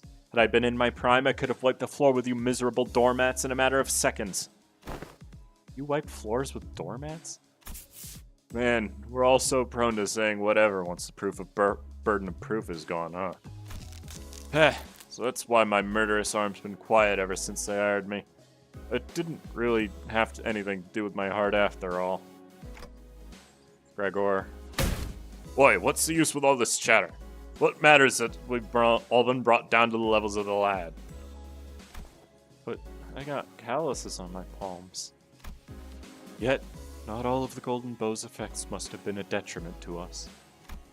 Yisang started carefully attempting to navigate through a conversation that appeared to be turning into a tinderbox.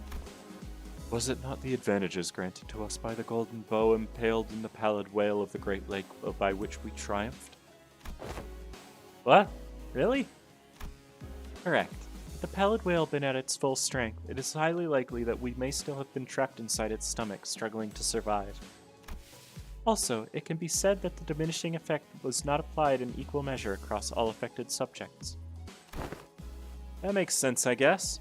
I never could have knocked Heath out with one punch if I was only as strong as Sync. It's a real handy trick, you know.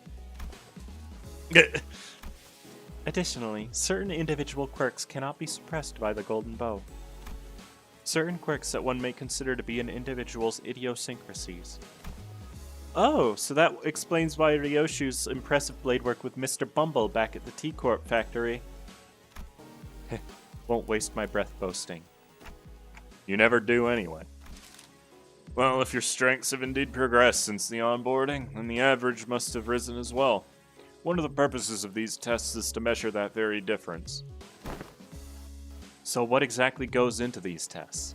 I know there's a district that uses a machine that can analyze most aspects of the subject with a quick scan, so is it going to be something like that? There are dozens, if not hundreds, of ways to determine one's abilities without the assistance of machinery. In fact, I know of a perfectly appropriate methodology for this group. A perfectly appropriate methodology? We spent some time out of our busy schedules to tailor each test of each sinner in the LCB. That was pretty tough, I'll have you guys know. Tailored tests for each sinner, huh? I don't really like the sound of that, if you ask me. We will utilize the Pecatula and the distortion phenomenon. Huh, that doesn't sound like much like some super innovative method you were building up to. What a letdown. Right? Honestly, for all their talk, I thought they'd come up with something more impressive than that. Assistant? Alright, that's enough chatter. Now get in there. Okay, Heathcliff. Heathcliff likes this a little too much, if you ask me. Meaningless oh, we're gonna go through each sin affinity? Oh, yep. Clear encounter with all allies at 50% or more HP. Maybe I don't bring Faust for this one, huh? Ah.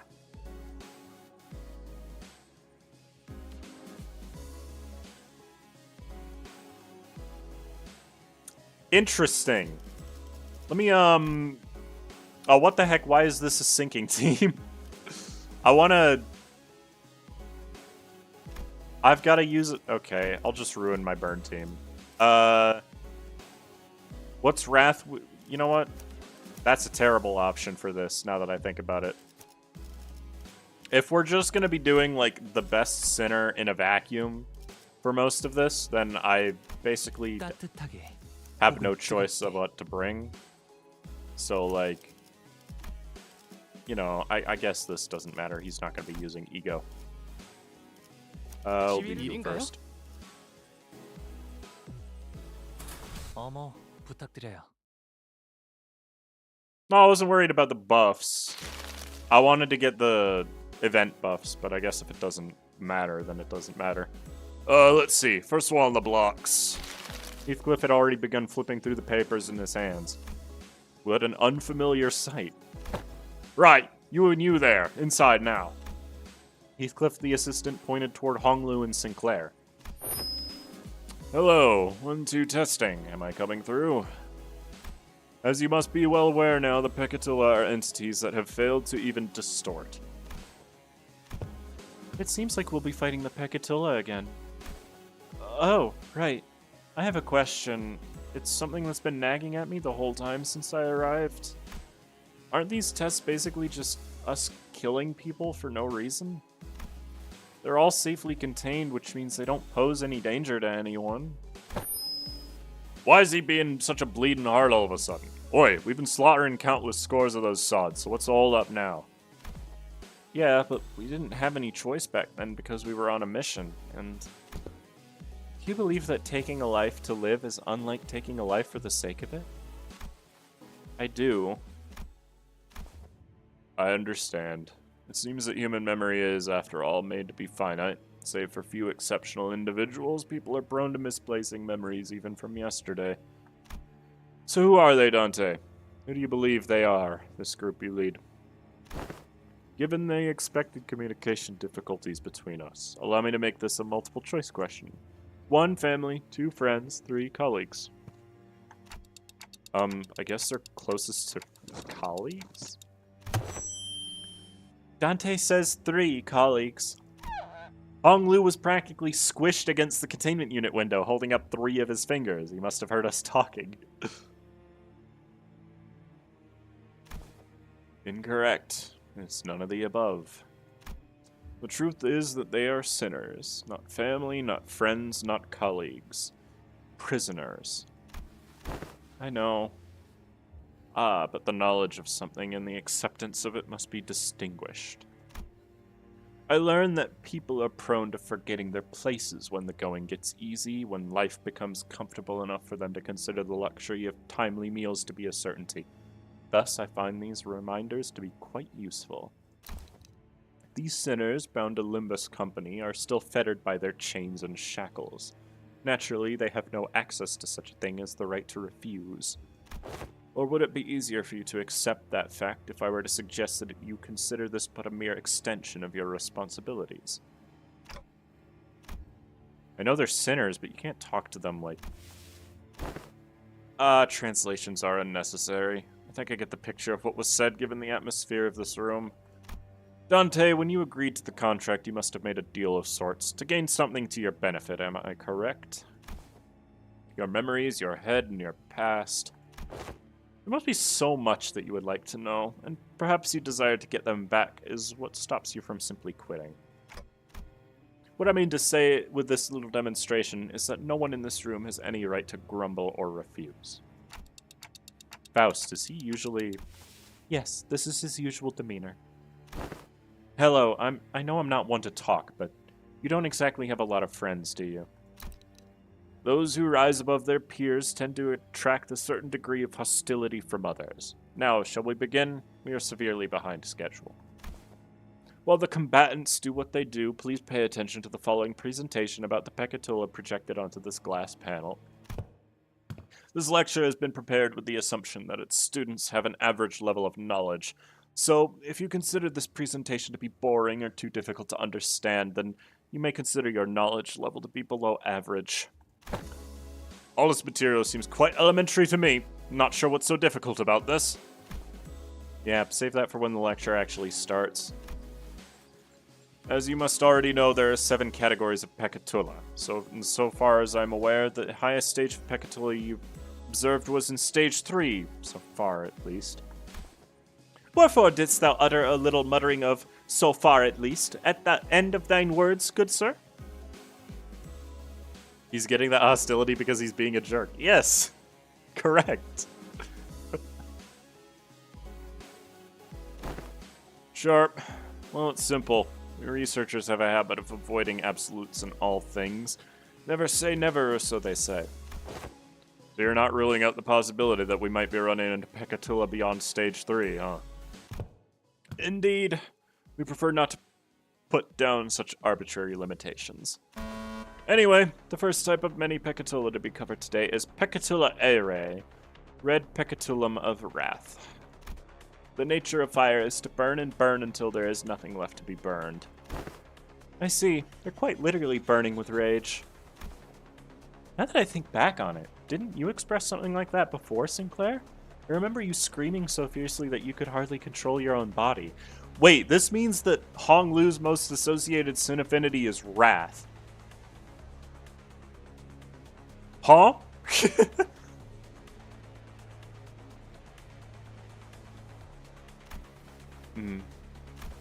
On the other hand, I don't think I've ever seen you get angry or upset, Hong Lu. That's because the realization of meaninglessness extinguishes the reason for the spark to start a fire. Oh, I see now. No matter how much Heathcliff or Miss Otis bully me, expressing my anger at that is meaningless at the end of the day. Okay, I did enjoy a little when I had to accidentally step on Heathcliff's toes, but... What exactly is the takeaway supposed to be here? Yes, that's exactly how it is.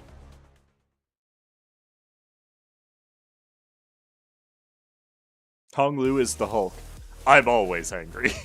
That's the secret, Cap. God, that line is so cheesy now that I think about it. So we don't actually have a turn limit for this fight. It's just, kill them. And don't go below half HP. Oh, we can actually see the mission now. That's cool. I actually appreciate that.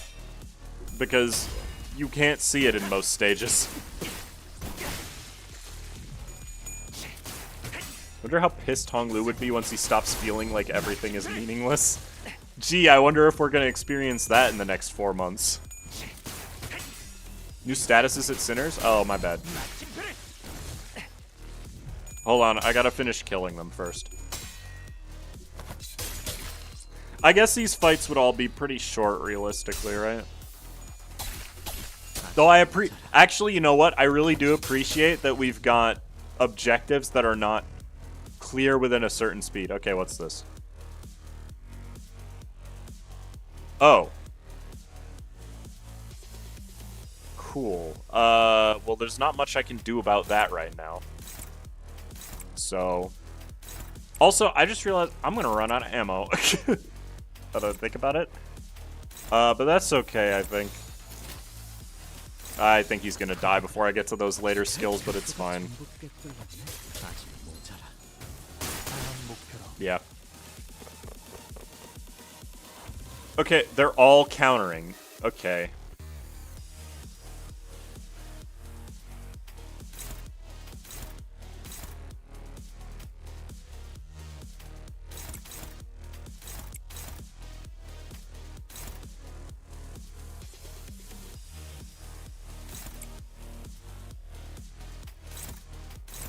I don't think I'm killing these ones in one turn, so we're about to take some damage. I guess I could always heal using Lantern, since I can literally feel it right now. The first two will guaranteed die, because of contre-attack. Which I definitely pronounced correctly, and you can't prove otherwise, because Scorp isn't here. Actually, it seems like the counters did not matter in the slightest. I've killed all of them, basically. I can't activate reload right now because the guy is staggered, so...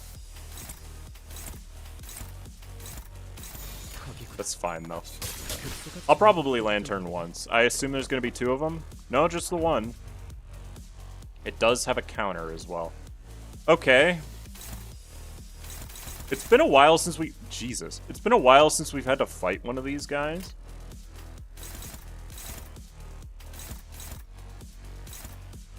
Okay, that one's probably going to need an ego to deal with, but that's fine. I have Lantern prepared.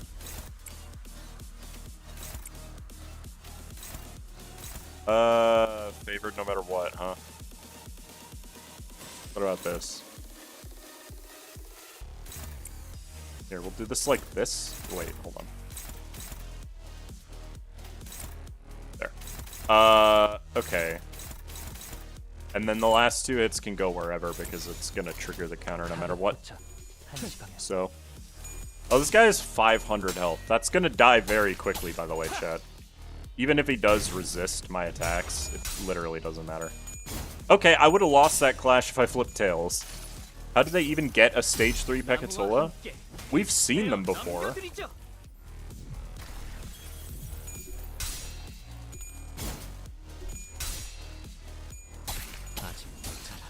Okay, I think the fight is basically... Oh, this means I don't get to reload, but that's fine. Yeah, I've barely taken damage at this point. I probably shouldn't use that. It's not gonna matter, realistically, but you know. Oh, power counter triggers on turn end, right.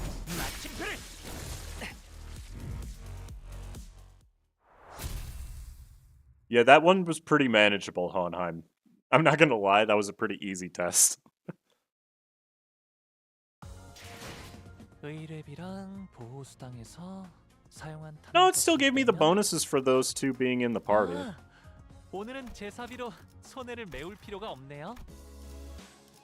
Alright. Directionless Sloth. Defeat the Pekatola within the turn limit. Uh-oh. Okay, so we're gonna see the next tier of each Pekatola here. Got it. Within the turn limit. But it doesn't tell me what the turn limit is. Okay. Faust, Merceau, and Gregor. Well, I kind of got to use this Faust so I get the most bonuses. I'm going to have to reset my entire team after this. But that's fine. You've got the right ego equipped, I suppose. It doesn't really matter. You are on the wrong ID. We use Pirate for this. Actually, Suddenly One Day is probably good. I can't even generate Gluttony, or Lust, sorry, so there's no real point in me having this equipped. So. Alright. We'll put Faust last so she doesn't kill herself. 배우던 대로 방송을 켜겠다. You see now if you have skill or not, Mr. Streamer?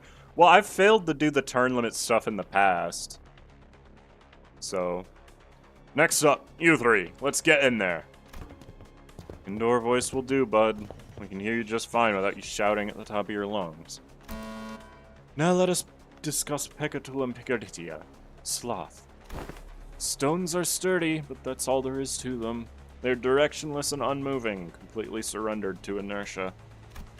They are trapped in their current lot of inexistence till someone else comes along to roll them away. Truly there is no better symbol for sloth than them. It is efficient to live within the bounds of rigidly established routines. Getting lumped in with these two is making me feel real self-conscious all of a sudden. Like I'm just some lazy, incompetent... Do not compare yourself to Faust, Gregor. Should Faust become the point of reference for one's competency, the overwhelming majority of the city's populace would be deemed incompetent. I'll admit that I'm not the most diligent person in the room, but I'm taking back that comment about being incompetent. Check this out, fellas. I'm not that rusty just yet. Charging alone into danger poses too late.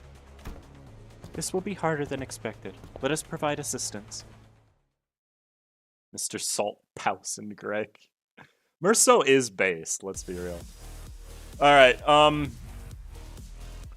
turn limit is 9. Okay, so as long as we do the first 2 and 2 turns each, we'll be fine. Realistically, this should not pose that big of an issue. Which one's taking the least damage? Either one of these? Alright. I think they're weak to... They're not weak to Gluttony, but it shouldn't matter. It's the stage 2s that I'm more worried about in this case, because I know they gain a lot of protection, right? Doesn't that trigger the re-attack?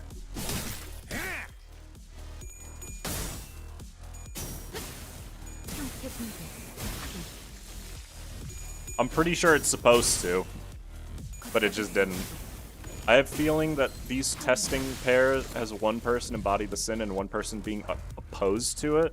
No, I think Hong Lu is pretty fitting. Honestly. I'm gonna have a lot of burn really quickly, which means I probably won't be able to use skill 3 another time this fight, but that's fine. Okay. These guys, if they're not blocking, can die just as fast as any other enemy, realistically.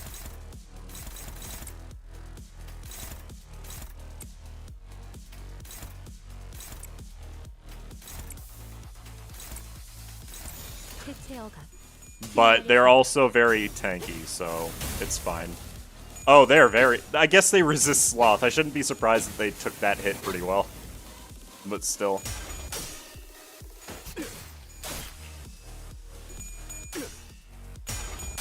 But, like, knowing how the enemy works is going to make... Like, these guys are taking a long time to die. Wow. Crit. Thank you. I appreciate that, Greg. Okay, well, this is an easy turn. Neutral. Hold on. Faust will not be at the maximum if I use this right now. So that's funny.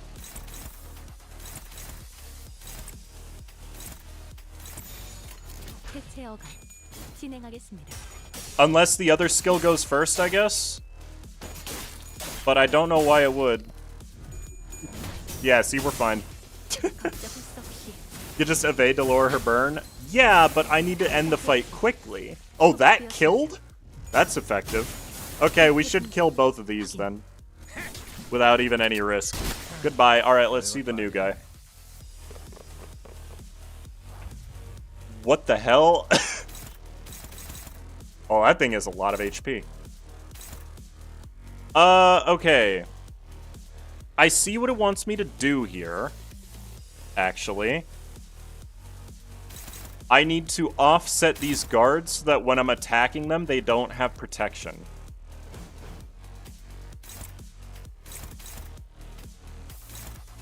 And then I have to actually just clash well.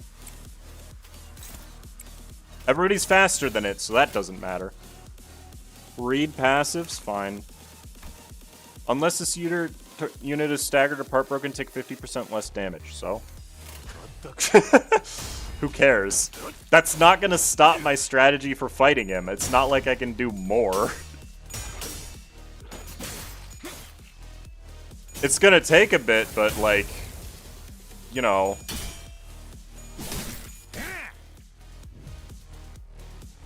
Not much I can do about it. That's not an offset. You can do it.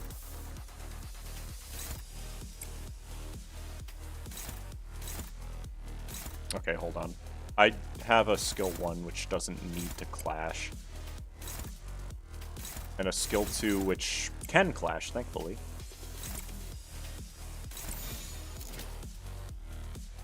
Mountains move faster than your eyes can perceive them. Look, you are getting tremor. So what? Who cares? When hit, inflict 2 tremor against the attacker. If the target has tremor, inflict 2 tremor against all enemies on hit. If the target is defeated, inflict 4 tremor against all enemies. Who cares? It doesn't matter if I have tremor if I never get hit. I'm not confident that I'll be able to kill it within the time limit, but like, what else am I supposed to do than attack it, you know? I just saw Tremor Reverb, which does nothing if you don't get hit. So who cares? You know? Think about it that way, chat. Okay, I can't use skill 3 because it'll kill me. But Faust is thankfully in a great position to offset, so...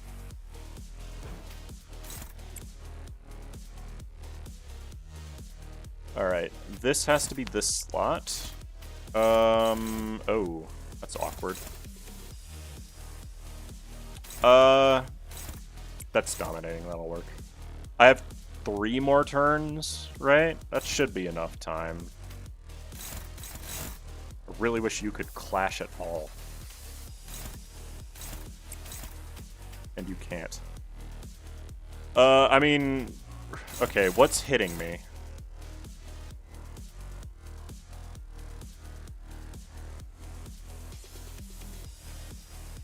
That would just kill if it hit me, huh? How does this work? Since I'm offsetting this, does this go off? It is targeting this.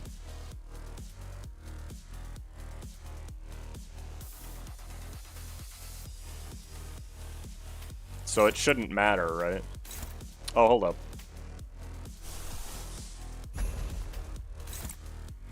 I know I should probably save that, but who cares? Oh, I guess I could Pursuance. Faust dies anyways? Doesn't he have coin conditionals for Tremor? Well, he has base power conditionals for Tremor on Clash Win.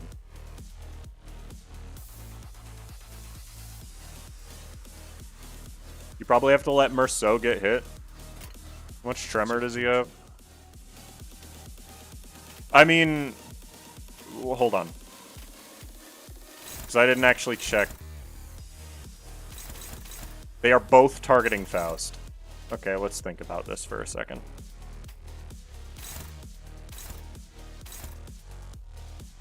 Hey, so there's some bad news, chat.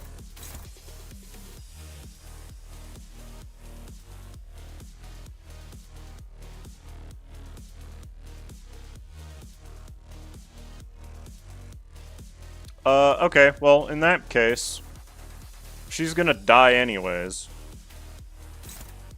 Why do I care? Leftmost goes first, if I remember correctly.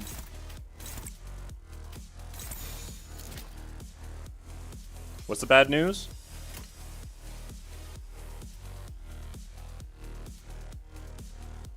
Double evade Faust is the safest.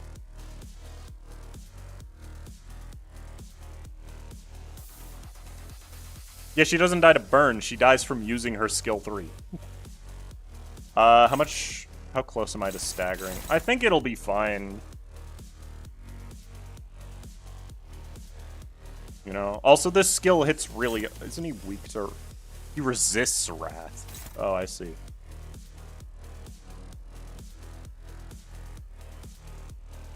I mean, he resists everything, though, so who cares? You know? Resists everything that's not gluttony or sloth, or not sloth, gluttony or gloom. So even the gluttony attacks will be resisted damage. Oh, the guard went off? That's interesting. Oh, because I didn't offset it. You're right. Have one of these. Oh, that's good, doing a really good amount of damage. I appreciate you, Faust. Farewell, and into another life.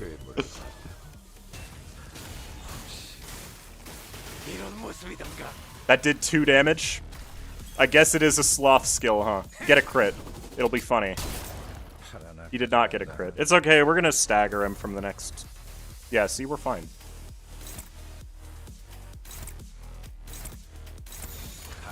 Easy fight.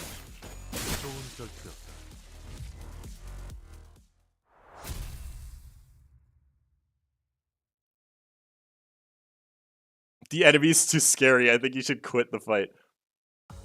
일고 동화율 정상. 개체의 행동 패턴 추출 완료. Like, this wasn't even a reading thing. If you're getting hits every turn, you're fine. Faust did more than everybody else combined that turn? Yeah, because that skill is crazy, even if it does kill her. You know. Alright, sinking on purpose. What? So we're doing Gloom next, I take it. The guy has a different line if you finish it on the last turn. Well, I don't need to finish it on the last turn. Defeat the enemies before they self-detonate. What? They can do that? I didn't know that. A lot of people have complained about that fight. Why? Because they can't complete it in the turn limit? Because it didn't seem like it was something that would be hard to complete. It's just difficult to complete it in under 9 turns.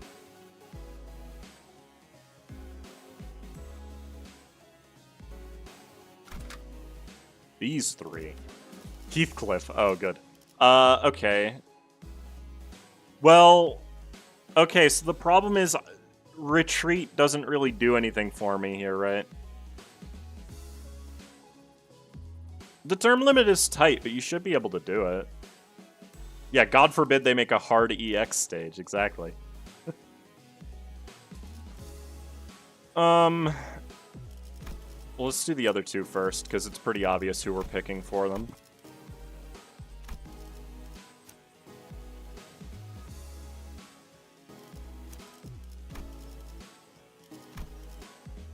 Oh, I did have Magic Bullet equipped. Cool. Sun Shower... I mean, depending on the Heathcliff, I won't be able to use it anyway. So there's no point in having it equipped. Heathcliff... Most likely going to be Pequod Harpooner. Because these guys are weak to Pierce and Pride, from what I remember. Well, I don't want Holiday... Why did I have Holiday equipped?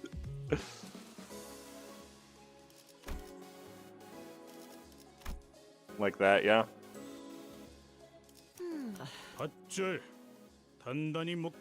Full stop was fine. I mean, full stop does just do a shit ton of damage, right? Yeah, fine, I'll use him.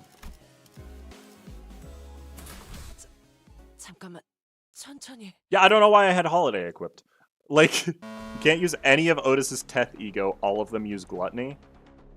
Yasunyata Tadripam uses Sloth, Gloom, and Pride. Or Sloth, Lust, and Pride. It does not use Gluttony. Next up is Goulet. Gluttony. Roots of plants dig through the dirt in search of nutrients. What distinguishes them is, however, that they are not satisfied with satiation alone. The roots continue to grow, seeking increasingly greater supply of nutrients. Hang on a minute, what's this? Heathcliff, after flipping through a few more pages ahead, looked up at Hohenheim and shouted, "Are we really going to do this song and dance for each one of every one of these Pecatillum? Why don't we just lump them together like how you paired up us sinners?" "Huh, running low on patience already. Only simpletons would make such a basic suggestion."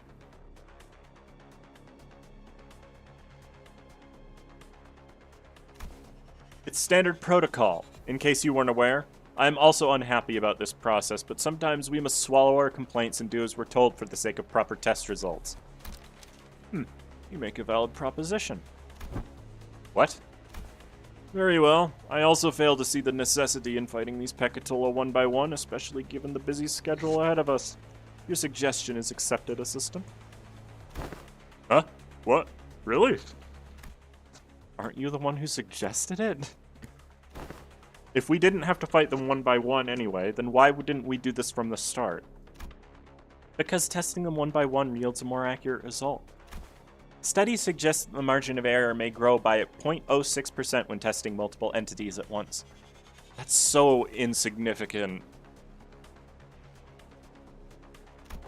I see. But I say the benefits of a smaller margin of error outweighs the convenience of lumping them all together. Why don't we proceed as planned? Bloody hell, just let it go, yeah. Yeah, Otis, come on. This very carelessness is why. I think we can risk a 0.06% greater margin of error, right? Indeed, it is sometimes necessary to prioritize efficiency over the pursuit of perfection. I will abide by the executive manager's judgment. Very well, then allow me to explain Pecatillum morositatis, gloom as well. Have you ever immersed yourselves in deep waters? Quite easy to sink to the depths, no? However, the deeper one sinks, the harder does it become to rise again. The pressure suffocates you from all directions. No matter how much you thrash around desperately looking for something to grab onto, all you find is futility, such as gloom. I suppose one of the few benefits of working for this company is that its constant motion gives no time for such emotions to drag us down, especially now that I have some level of confidence that they might actually keep their end of the contract. Okay, so Otis and Heathcliff are gloom and Rodion is gluttony. Ooh, sounds like a disagreement's brewing. Even after I've joined the bus team, I still feel like I'm floundering deep in some ditch, you know? Though I'm only here because I want to be here, but still. Are you sure you're in that ditch by choice? Maybe you just don't know how to rise to the surface again. Maybe Heathcliff is gluttony. One of them is gluttony, the other two are gloom, regardless. Haha. I don't appreciate hearing that from someone who doesn't even know what I'm talking about. Ahem. Well, it's already now. In you go. No, Rodion is definitely gluttony. Let's be real here.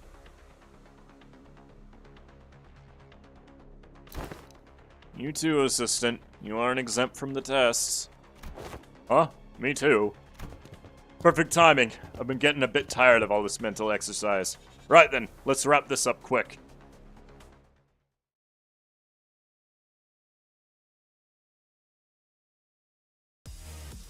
Alright. How do Goulet self-destruct? Gain 1 damage up and 1 clash power boost for every 10 HP healed.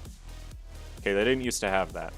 At 1 stack, inflict damage equal to this unit's current HP against the enemy with the least HP and then die. So we have 3 turns to kill the gloom ones. The gluttony ones just don't kill themselves, so I don't care about them. You know?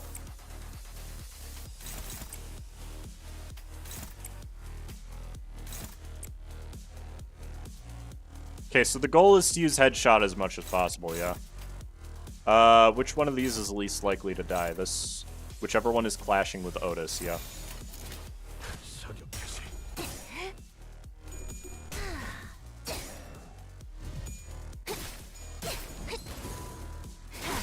So we just have to kill all the gloom enemies before they blow up, and then we'll get the achievement. That does not seem that hard, realistically. The Gluttony is tank, but they don't tank, so who cares? Exactly. Okay, you could have gotten heads a little bit. That would have been appreciated. I think the Gluttony guys, yeah, they resist Envy, I think. So. Okay. Heath, you don't need to do anything this turn. So don't.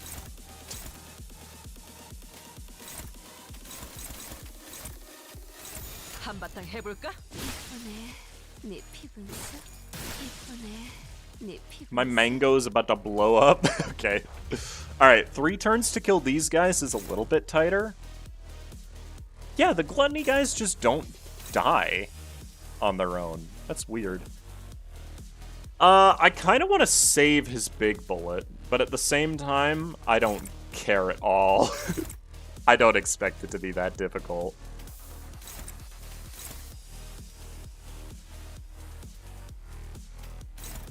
Okay, Otis, you can just clash with the Gluttony ones. It's fine. Yay, defensive discarding. Yeah. What's the problem? Yeah, I had a feeling that would just one-shot him.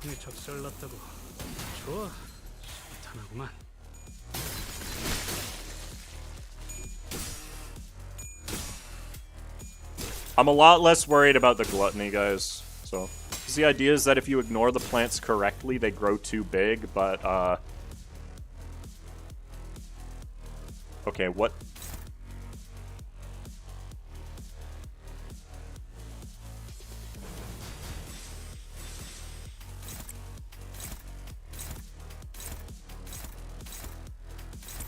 Fuck you.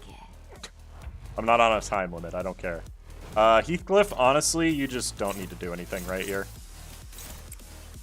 For the rest of the fight, realistically. Like, he doesn't need to do shit. Oh, that's not a good sign.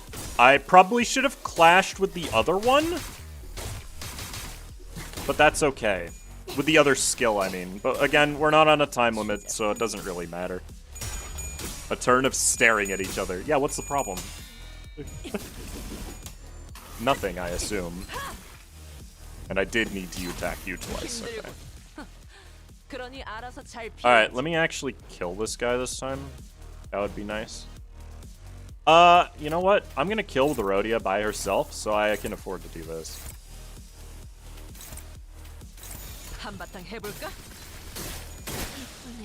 Please stop flipping tails at 45 SP. Hi! Hi, big guy. How are you doing?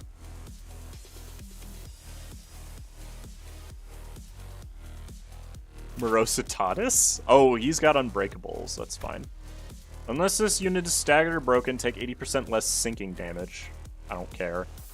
Inflict 5 sinking against all enemies except for the one with the most SP, and if the enemy is defeated, all enemies lose 10 SP, then inflict 3 sinking and 2 sinking count. It's not even really a whale, it's like a dude holding a thing. It's got like a bridal veil on it, for some reason. This looks like a Darkest Dungeon enemy. It's like, really, it does. Oh god, right, I have to deal with this garbage. Thank god he actually attacked me. I think we'll be okay. But, like, 3 turns to kill a guy this big? That's actually a little iffy now that I think about it. That's fine. I don't care. Like, we're gonna rely on Heath's crit damage, probably, which is okay. That was a lot of damage. Yep. Ow. Whatever. I think we'll be able to do it in 3 turns. He doesn't seem that dangerous.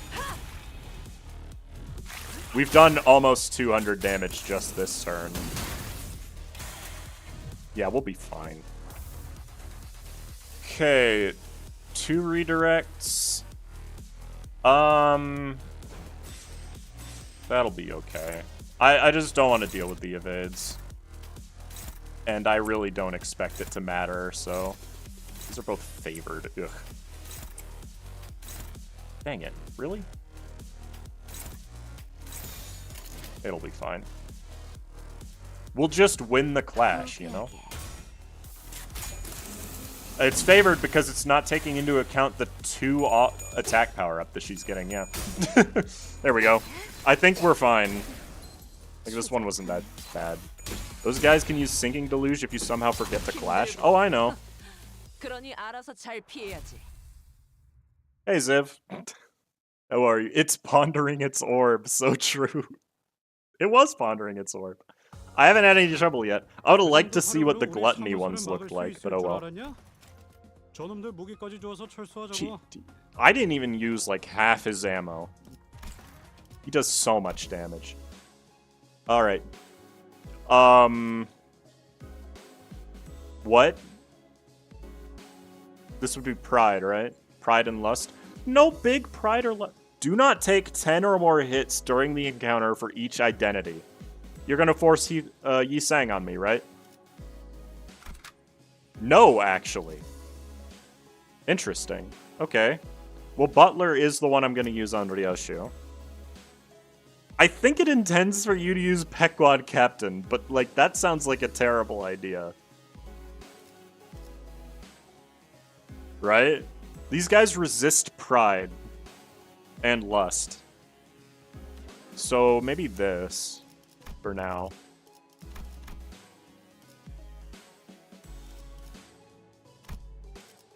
And Ryoshu, this is the idea I want to use, because I want to use Thoracalgia. And since it has no specification as to whether or not I'm allowed to end the turn fast enough. Well, they weren't too much trouble. Next up's you two. Get in there. With Ryoshu? Let's do this, I guess. ST. What? She wants to switch teams? Really? Now? What's your problem this time, Ryoshu? Your dulled harpoon doesn't interest me. It's dulled so much that I doubt it can even impale that sickly nerd over there. I don't think she'll have too much trouble impaling Hohenheim. I'd much rather watch that blood fiend fight again. Thou speakest of me? That's, 'tis quite a pickle. Why, she wants to switch teams. Is that alright? Of course not. You heard the man. Let's go. I'll admit that my harpoon's not as sharp as it used to be. And I'll admit that I've lost a bit of my edge since then. But we're all sailing on the same boat. I'm not going to hold you or anyone else back. I'm always ready to go back to razor sharpness when the need arises. I'm swapping you out as soon as you start making a fool of yourself. Lass, I thought I've been clear on enough on this. Switching the teams ain't a thing. Peccatulum superbiae. Pride. Hohenheim droned on as if the bickering sinners didn't exist in his world. Wheels, symbol of technology and the vector of humanity's ultimate pursuit. The wheel in its boundless pride rolls on in search of the perfect circle, something unconquered even by nature. Yet, it remains uncaring for the flesh it rends nor the grass it tramples in its path.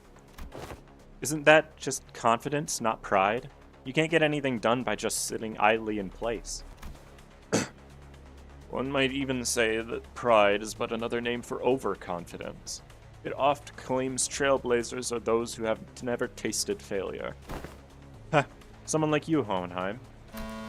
Well, that certainly is a perspective. Next up is luxuriae, lust. Moving on just like that, huh? The meaning of Peccatulum luxuriae, lust, is not exactly what it says on the tin.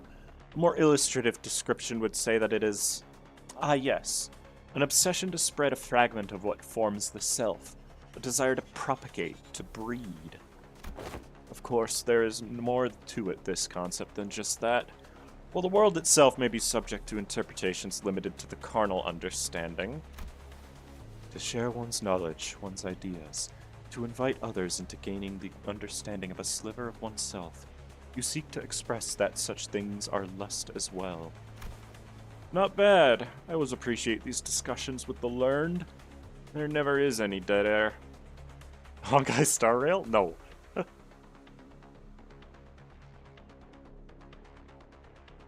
This node was easy enough that I actually did it with Captain and Maid. Whatever. As long as you don't get hit, nothing bad happens, right? Wait a minute, Heathcliff. All that flew right over your head, didn't it? Why even ask? Unnecessary. Shut up and get in there. So Ish's pride and Ryoshu's lust? Almost certainly. Oh, the lust one. There's only 2 waves. Okay, this is bizarre, frankly. This is Professor Frankly from hit game Mario and the Thousand-Year Door.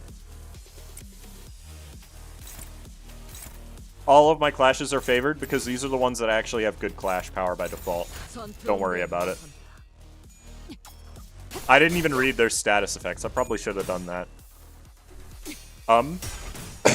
Don't do that. Thank you. You can still get hit. Counters exist. I don't even remember if any of these things have counters. I'm gonna be honest with you. And I didn't take an Ishmael with an evade, but I don't really feel like it'll matter too much.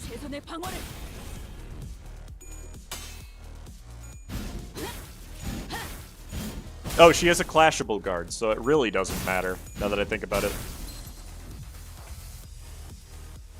What do we got? Gain 3 additional poise or 2 additional poise count when gaining poise. And inflict additional... Okay, so literally nothing. Got it.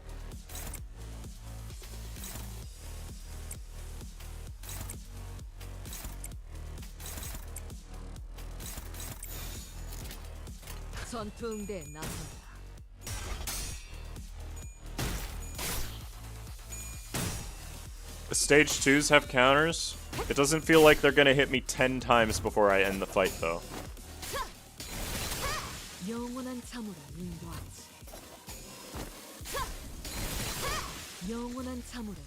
Effective use of Ryoshu's skill 3. Who would have guessed?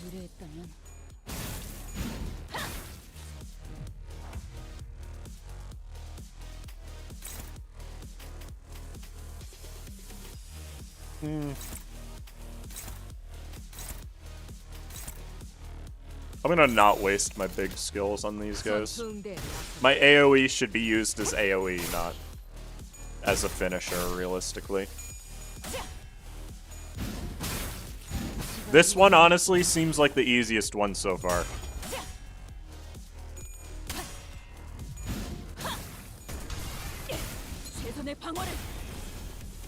Oh, he's on 1 HP? Alright. Whatever.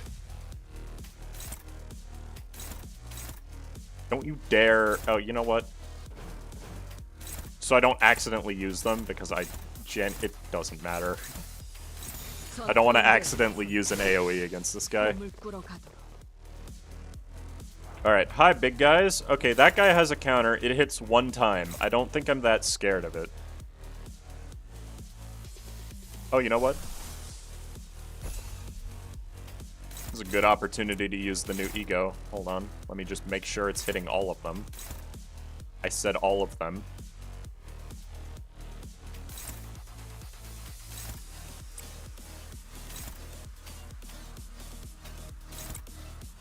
It's only favored, actually. Okay. I'm so unconcerned with this guy, by the way. He does, like, nothing. These guys roll really high, though. That's all I'll say about them, because that's all that really matters about them.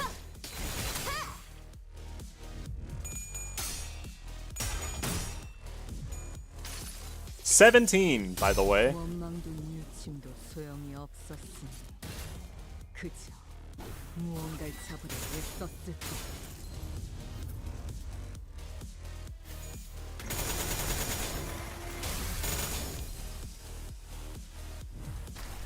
That was pretty good damage. Ow.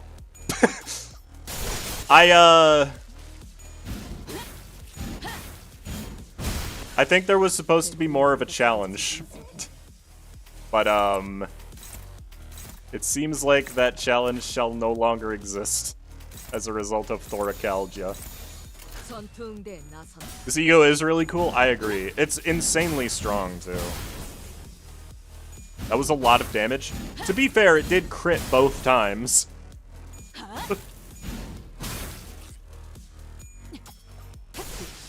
Yeah, this one doesn't even have any tier 3s, which is kind of disappointing. I would have liked to see one of them.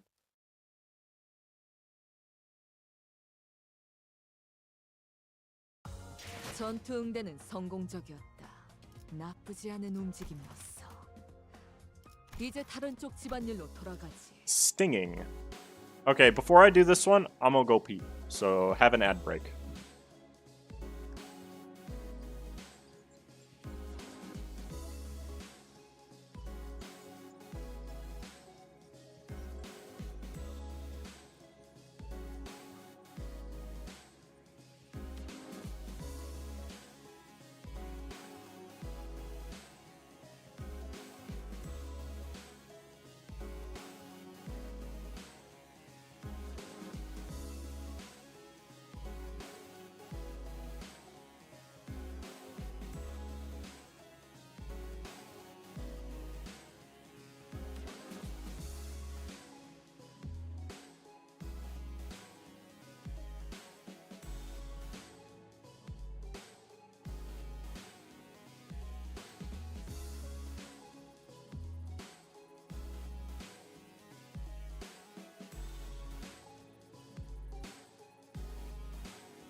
Yeah, we be Pequod up in here.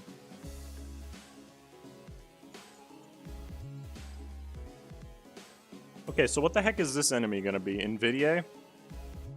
Right? That's all that's left. That's the only kind we haven't encountered. Yeah, it looks like it. Each unit defeats the Pecatulum that has taken their shape. Once. Alright. Interesting. Well, I mean, I don't really want to use this ID. But, yeah,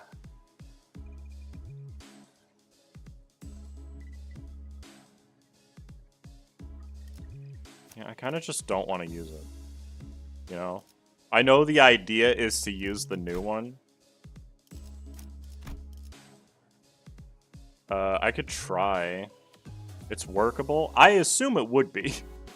Like, my intention was not to suggest that it wouldn't be doable.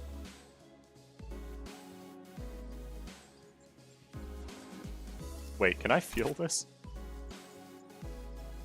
No, because I don't have any pride. That's fine. 연구 보고회인가? Alright. 아니면 라만 차렌드를 뒤엎는다. It's like, what, 20 event currency? Yeah, but I might as well try, right? Verily, nigh is time for young Yisang and I to face the test. The nature of our trial shall take form as Pecatula Invidiae. I assume that we all have had a first-hand experience with static shocks. Oh? Doth static shock have aught to do with envy? Anyone who has been subject to both static shock and the envy of others must know that the latter stings in the same manner as the former does. I ill comprehend thine explanations. Ah, I see. To explain in plainer example, Miss Don Quixote, you have always been fond of and held great respect for the illustrious color fixers, am I correct? Verily, I should be second to none were my passion for them to be measured. Now, imagine yourself at a convention of sorts, in which the said illustrious color fixers are holding an event to disseminate their autographs, and imagine that you are a part of the excited queue. Oh, indeed, I have mentally placed myself there. Proceed. Yet, in great misfortune, the event comes to a close, mere moments before you were to receive your autograph. Alack for woe! Fate playeth such cruel jest on my pitiful soul. Now, do imagine, what sort of emotion would you feel for the fellow fan who received the final autograph, immediately before you were to receive yours ere the chance was robbed? Well, 'twould be quite the jealousy burning within my heart, a painfully tingling sensation in my... Oh? Why, you certainly enjoy explaining things, don't you? I suppose all scholars are kindred spirits after all. You two, quit the chinwag and get in there. Verily, then onward to a new adventure. Then I shall follow. So wait, do they take your form after? Nope. Alrighty. Whoa! Chill out, dude. Do they have ego? Yup. I love that I can't even clash with who I want to, by the way. Shut up, Yisang.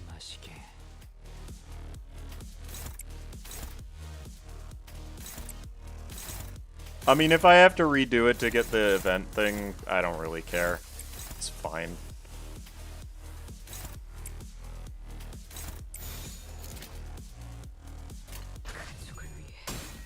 Okay. It's a negative coin skill, so it's actually pretty reasonable that I win the clash. I just need Don Quixote to not kill Yi Sang. Okay, that works. That's actually really bad, now that I think about it. I would rather her not be staggered when the enemy that she was supposed to clash with is now going to not have anything to clash with. That's not great either.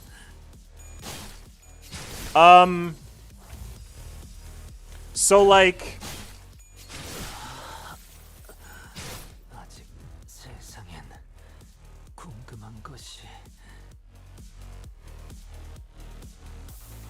Okay.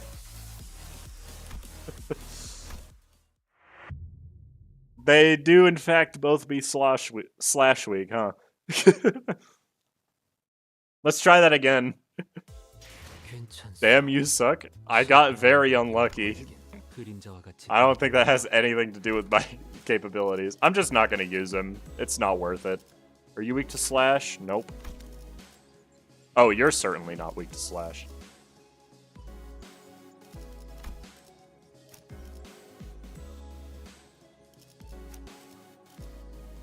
Yeah, this should be fine.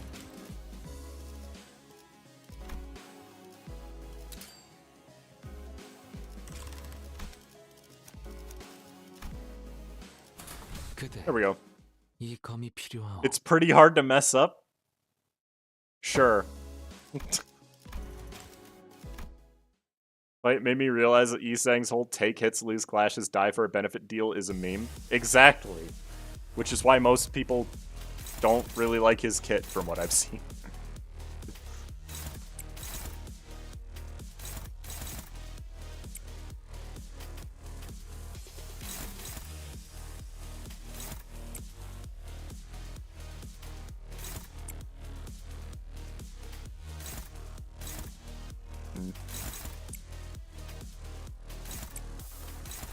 Yeah, the Nvidia are actually like the strongest Pekatula.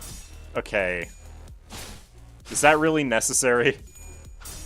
Like, we just started again. Please don't do that. Dude. It's a 50% chance, Don. Oh, she is fatal to that. Alright, well...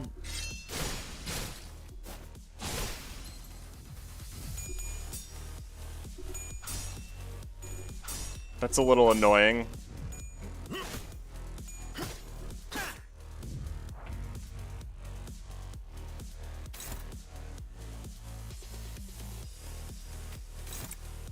I would have to win that clash to... Well, I'd have to win one of these clashes to stop her from dying. You know, I'm just gonna restart again. This is like... I want to get the reward done. Middle Little Sister's a better pick for this fight. That's what it seems like, yeah. Like, I just take somebody who's resistant to slash.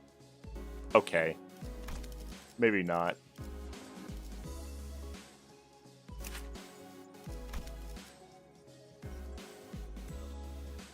That should be fine.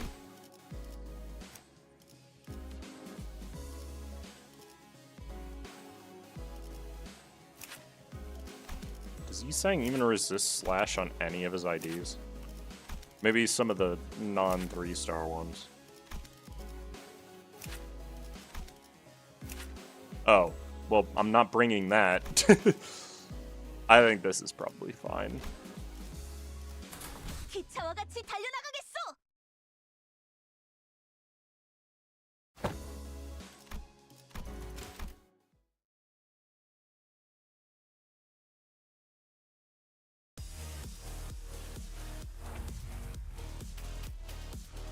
Dude.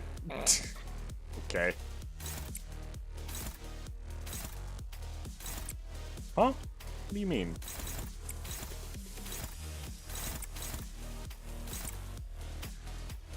Okay, well, at least Dawn is... Bro! What is this? 내 앞을 막을 자는 없어.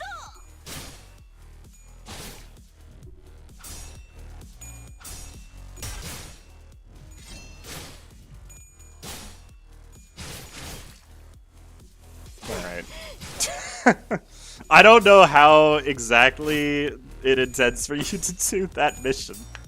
Because Dawn is just losing immediately every time. And it's only going to be harder now that the enemy Dawn has... W Dawn isn't great for this. If I had gotten a single leap, I think it would have been absolutely fine. Don't act like it mattered in any capacity.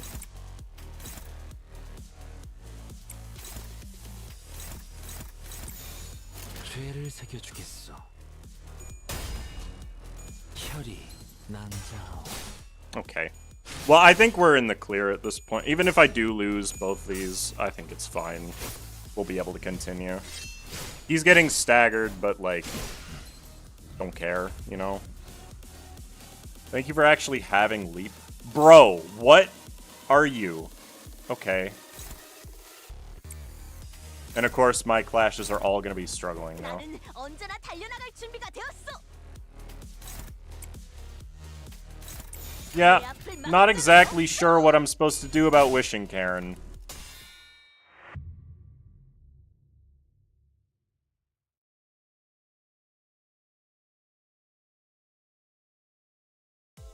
This is the type of fight that I don't like, by the way, chat. 그러니 미련은 없지. The one where you just reset until you get a good start. It's not exactly inspiring game design.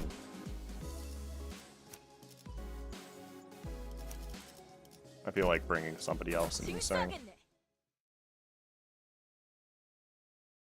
Don't clash? How do you expect me to have sanity?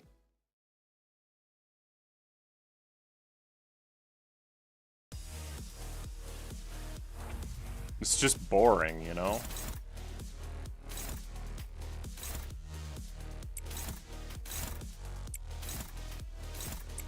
And that sucks.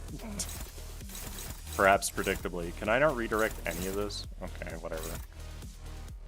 You're 끼어드는 것은 좋지 않소. probably fine, honestly.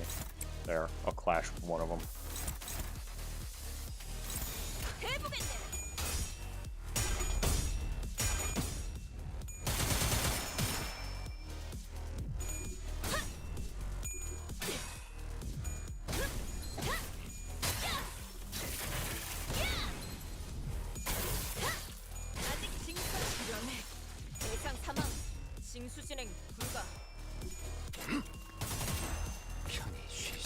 Yeah, Blade Lineage Dawn is a really fast ID, to be fair.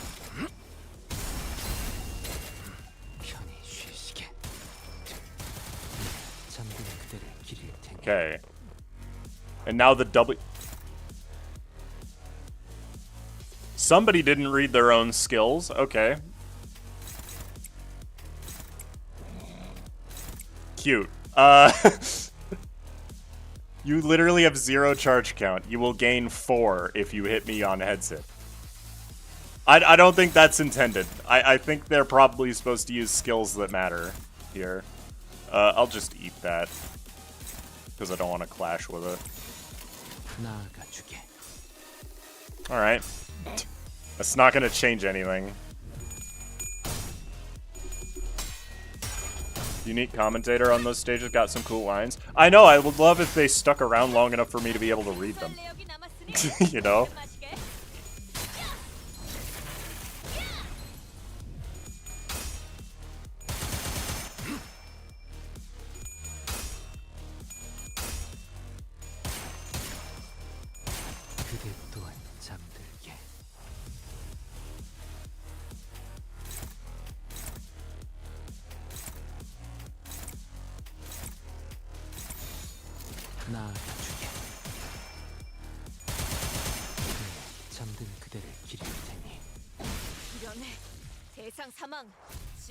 I try to read it out loud, Joel. It takes longer to read things out loud than it does in your head.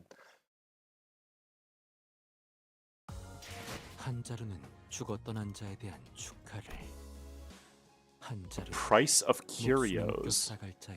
Clear within 10 turns. Oh, we're back to this now, huh? Can't deploy Don Quixote? That's interesting. Okay, I gotta fix my team now. 이번 의뢰는 몇 발이나 들고 가야 하냐?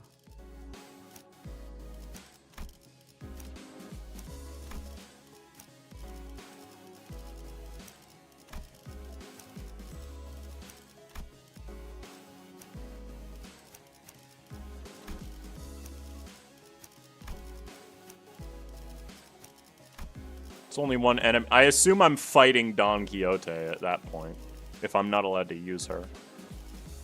Ego. I gotta correct that if I changed it. And I did change it on some of them. I almost feel like Bygone Days is probably better here.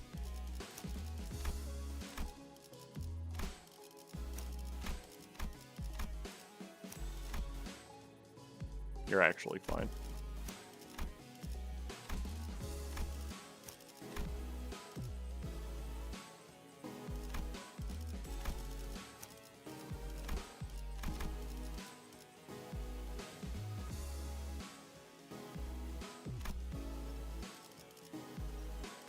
함께하죠. 의뢰 이번엔 형님과 원하신다. I would normally have Sanguine Dawn, but she is not an option.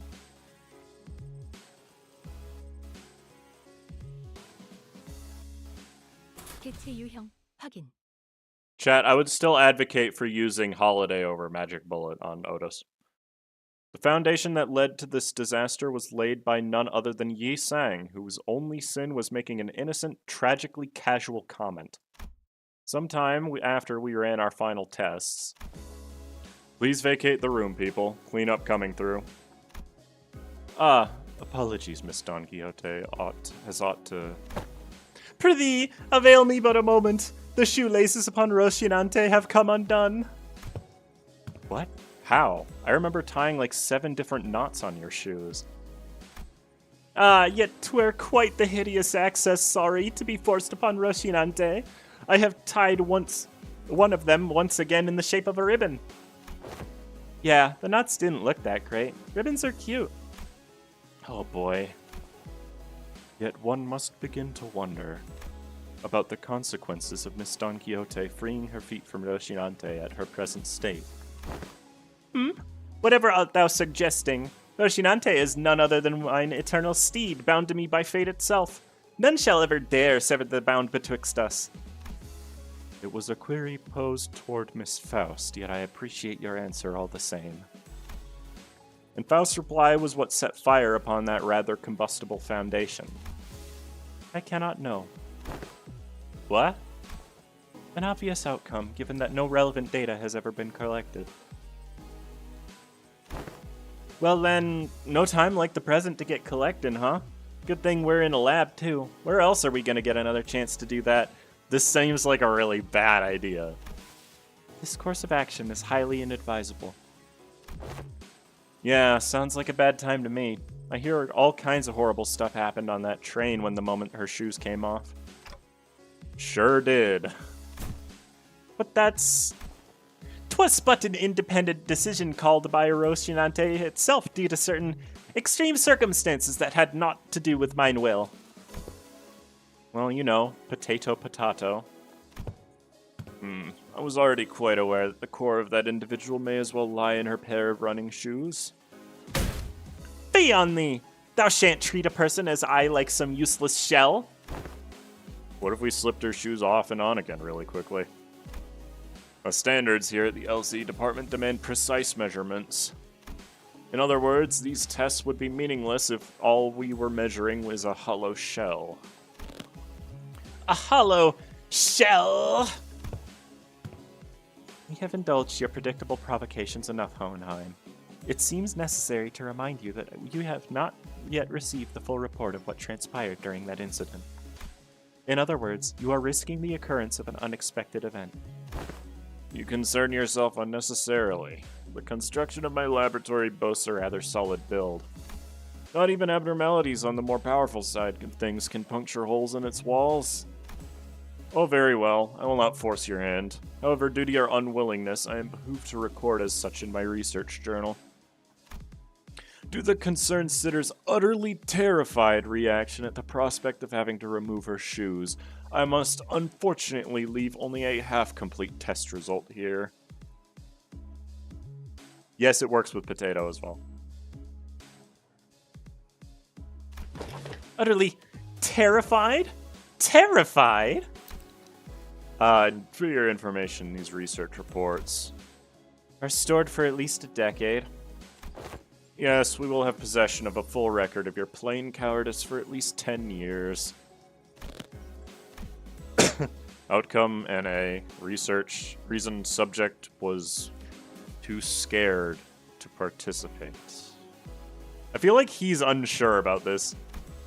After much contemplation, I have come to conclude that dearest Roshinante deserveth a moment of respite as well.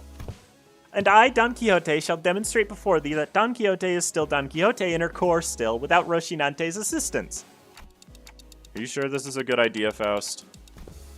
Hohenheim, if your employment at Limbus Company ever comes to an unilateral termination, I suppose the cause will be rather apparent. Your highly irresponsible level of curiosity. Not a good idea, got it. That would be my greatest honor as a researcher. Hey, if anything goes wrong, Yisang will be on the ready to slip those shoes right back onto your feet at a moment's notice, Kay? I shall be on the ready. Behold me not with such excessive anticipation all. There shan't be any new revelations here. Don Quixote begins to untie her shoes, seething. This seven-layered knot poseth quite the difficulty. Young Ishmael, wherefore hast thou tied these cords with such unwavering tightness? I was hoping they'd be the last knot those shoelaces would ever tie. Of course. There we go. Rest thee well, Roshinante. For I... The sinners and I were all quite nervous, but none of us stepped forward to stop this experiment. Why didn't we stop this? Was it because we thought we knew removing Roshinante doesn't necessarily mean that she'll be losing control because we saw its effect on the warp train and at La Mancha Land? Or was it because we assumed that Roshinante was now just a disguise, and now that Don Quixote has accepted her past as Sancho, removing it wouldn't affect her psyche at all?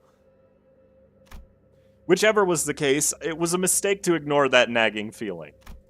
These researchers don't know what facing Don Quixote, Sancho the Second Kindred, is like. We do. Oh, Mother. Our existence is death in perpetuity.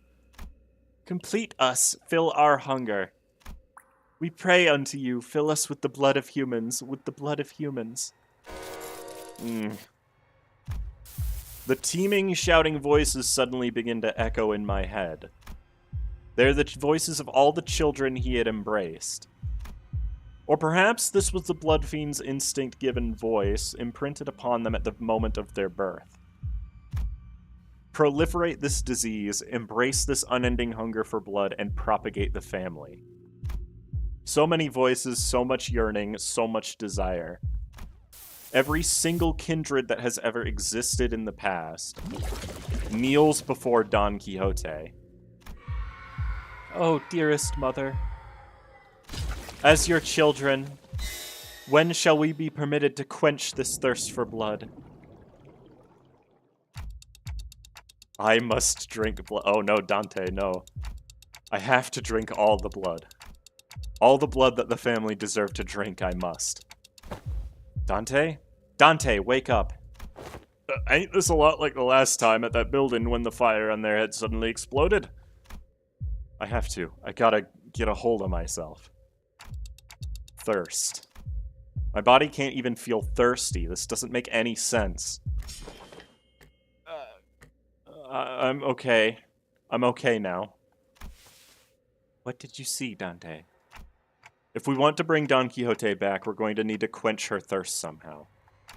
We need something to sate the combined thirst, the desire of every single kindred. That's not good. You keep any blood in here? Let's at least try to quench what's... yeah, we have some blood samples if you need them.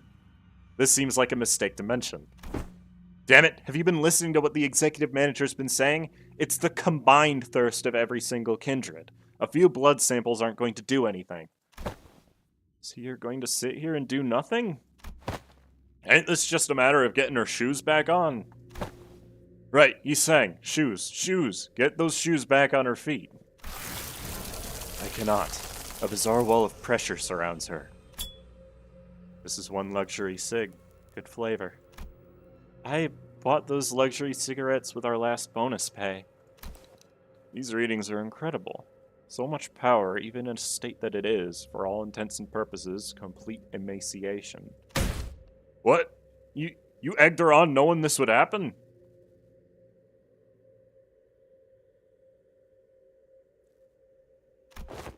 I had many outcomes in mind. Some were quite similar to this, but this is beyond even the most extreme of my predictions. How the fuck are you so calm about this? We've got to do something. You haven't even seen how hard this last hits. What would be the use of panicking now? If the outcome does not align with the predictions, the first course of action should be to analyze the given data. However, it does seem like our containment measures will be the answer here. Thus, the task of stopping her seems to fall straight onto all of you. Time for us to pay the price of curiosity.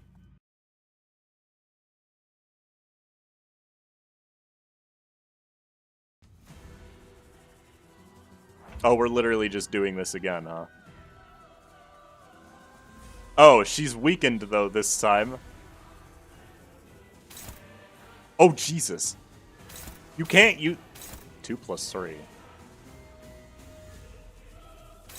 Okay, I gotta read this one, then. 10% more bleed, more heart blood, okay. Consume Blood Feast, heal up to 45 SP. Okay, gain shield equal to remaining Blood Feast. Inflict 10 bleed, increase Blood Feast by HP damage dealt. This does not give you hard blood, so I don't think I care. Though that skill by itself is going to be obnoxious to clash with because of how high it rolls. No matter what, it is a 50-50 of me winning this clash, basically. Not even. It's less likely than a 50-50 because I have to get heads multiple times. Does anybody get over 10 with 2 heads? Yes. Sinclair, I'm sorry. You're the only one with the most reliable outcome for this. Unfortunately. So, good luck.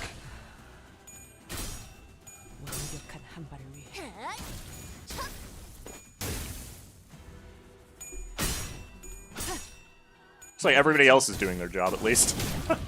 Also, she staggers pretty quick, so, like, we probably only have one big turn to worry about, and it's this one. Well, that's just unfortunate.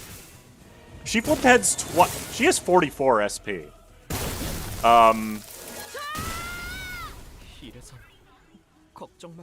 Okay. Don't know where she got all that SP from, but I guess it doesn't really matter. Goodbye, Sinclair. No, she wouldn't die from one hit. Okay. So I read this as stagger her now or die. Pretty much.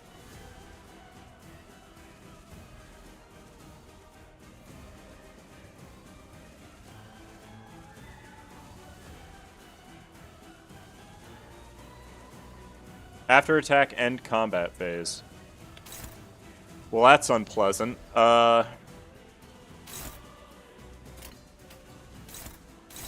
It's gonna be neutral no matter what. Dominating is good. Okay, well. I guess the safest way to do this would just be to full one-side her. Realistically. I'll clash with the two that actually have decent clash power, but...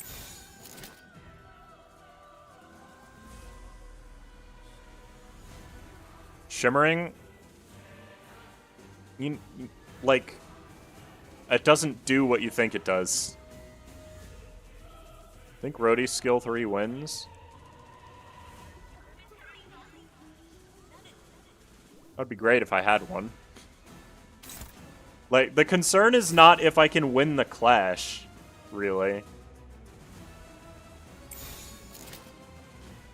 Like... I can't clash with anything no matter what I do, so, like, who cares? Oh, she just has a ton of shield. Okay.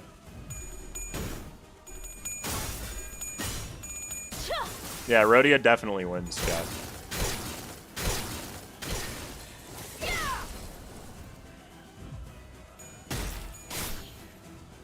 Hey, what happened to after attack end the combat phase?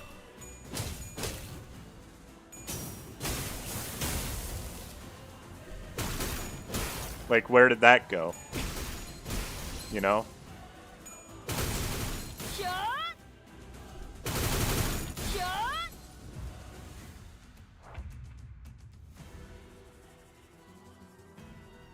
Like, did I read that wrong?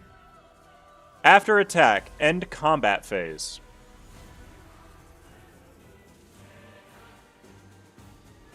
Why didn't that happen?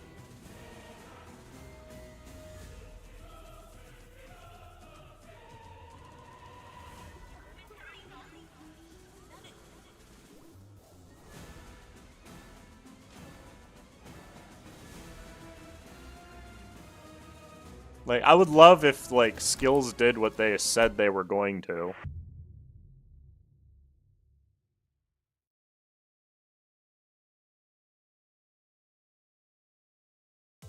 아직까지도 저의 총구에는 까닭 모를 망설임이 남아 있었나 봅니다. 제가 앞에 서죠.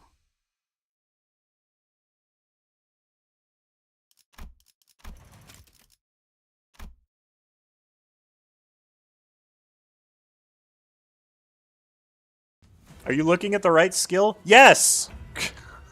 What do you think I'm looking at? It's not this one. Look at this. 4 unbreakable coins, after attack, end combat phase. I'm looking at the right skill. I'm not an idiot. She only has 2 lust skills, chat.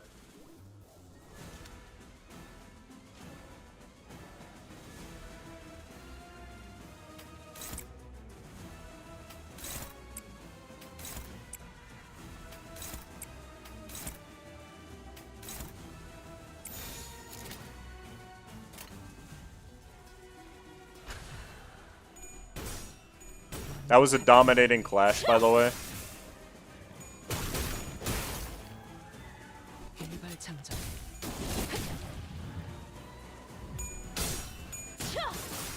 I don't think it's possible for her to flip tails on that. Like, I don't know why she gains 45 SP. Like, I don't understand the point of it. It's not exactly something you can... This was my main complaint with Gas Harpoon, by the way. She just always has 45 SP. There's nothing you can do about it.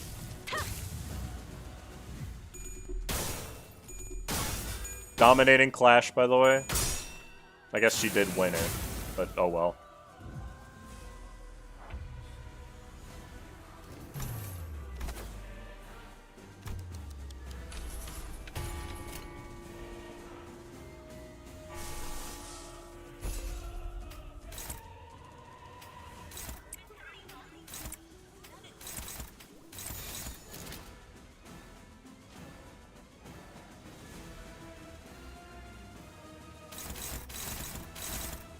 Can't really do anything about any of these either. Like, I can clash with them and then not clash win because I can't. Because they roll like 14. But, you know.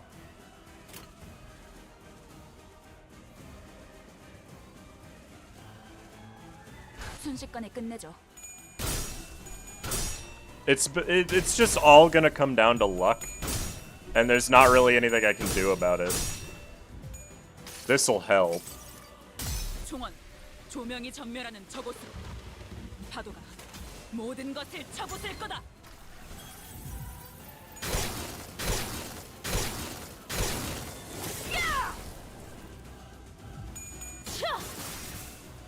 Okay, sand point. 걱정만 붙이게 되는 꼴인데. Awesome. Very cool.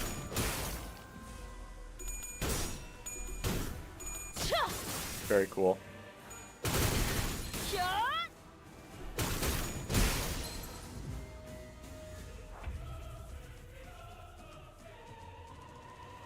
Oh, I actually do have an ego. 6+ bleed. Okay, so that'll always activate because there's no way not to have that much bleed by this point in the fight. So that's cool. Oh, hopeless. Fun.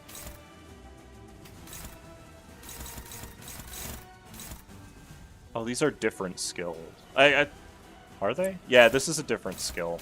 It's not topple. But it also doesn't really look like it makes much of a difference what I do here. So, I'm gonna just counter and evade. 대체어각 진행하겠습니다. Because it seems more likely to survive through if I counter and evade.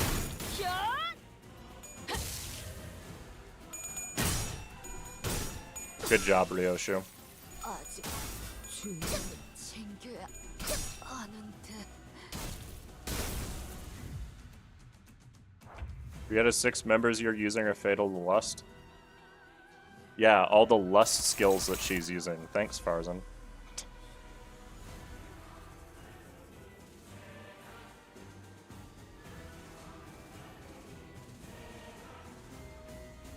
Otis is dead, by the way. She has enough bleed to just kill her.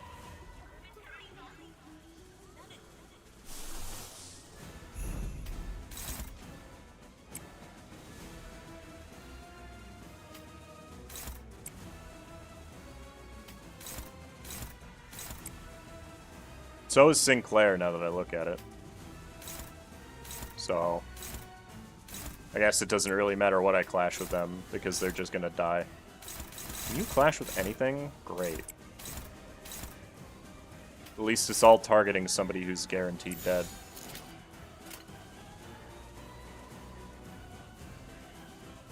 She staggered nobody with that AoE, Farzan. The staggers came from the attacks afterwards. Pay attention.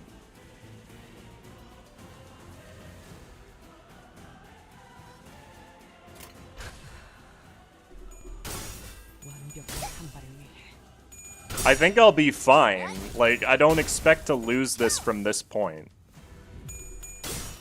It would be helpful if Faust, you know, were a good unit, but, you know.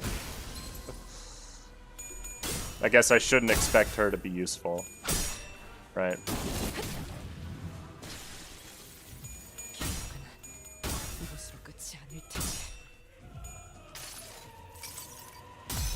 구속구가 나의 폭력을 저지하기엔 턱없이 모자라지. 이래선 끝까지 함께 싸울 수 있을 거라 생각했어요.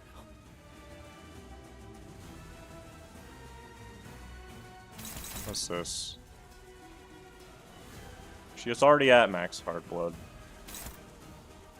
What does hard blood do again? So it just gains a ton of offense level and defense level. Okay.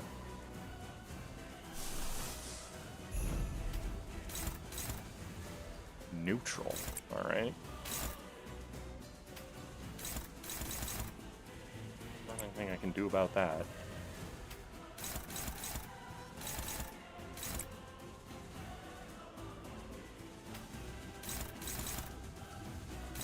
Who's targeting Ishmael? Sorry. I guess she'll die.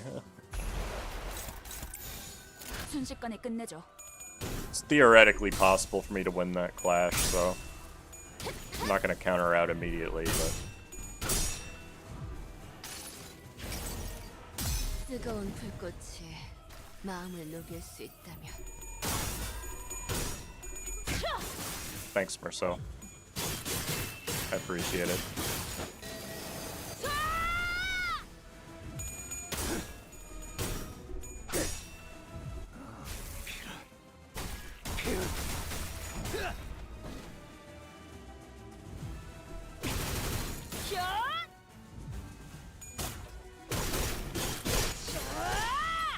Oh, that gains weight? I didn't even realize. I guess it didn't really matter. Faust is now dead, by the way. So is Ishmael, but that was predictable.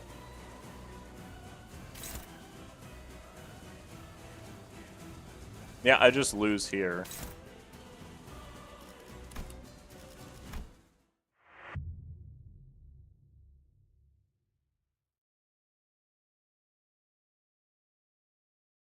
This is a pretty bad fight. 뭐 매번 싸워서 이길 수는 없는 거니까. 든든하게 먹고 또 열심히 수련하면.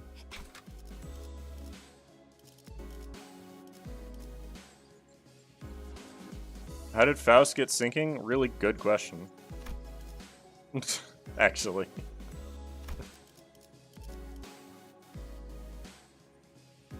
Oh, right, I can't bring Don. So Bleed is probably not the team I'm gonna take.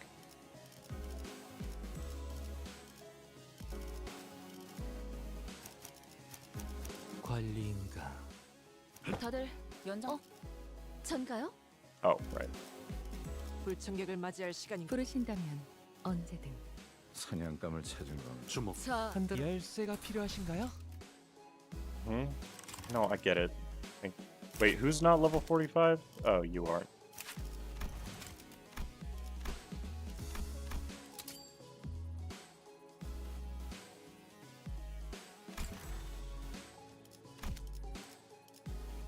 파우스트가 맞이하죠. Oh, yeah, the passive of Blind Obsession. That's true. I forget that it gives sinking to an ally after you use it.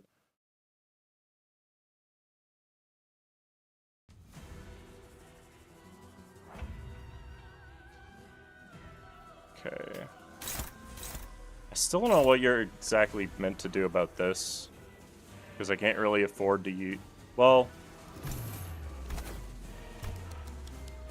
Ishmael was a little faster, but actually this seems like a better place to do this.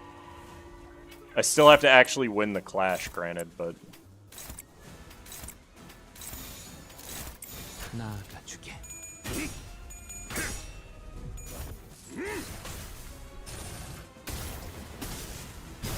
Yeah, it really does feel like I would like to see, players to see the animations we've made moment.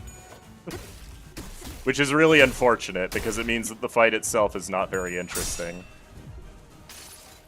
Also, I just realized this is an unbreakable coin, so winning a clash against it doesn't really matter.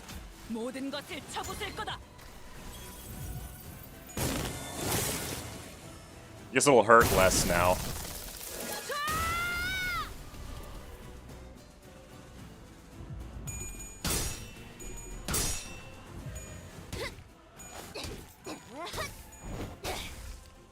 깨달았나?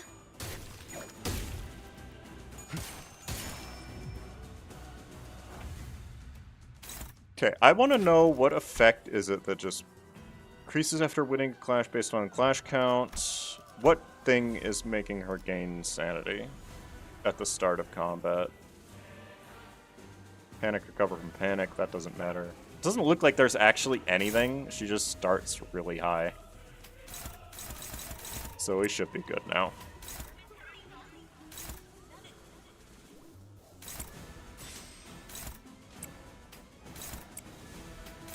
I mean, realistically, that's not how it works, but this is our best chance, right?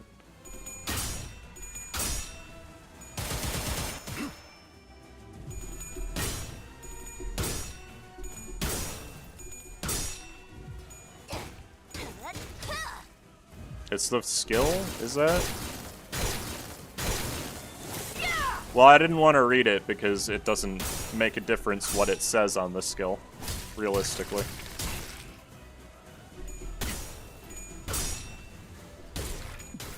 Aside from that, I suppose.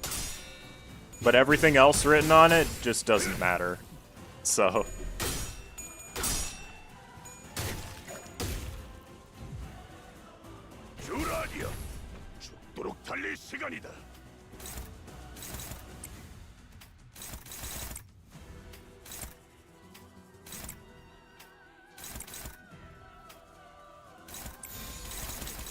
Wait, what? Oh, I already said everything.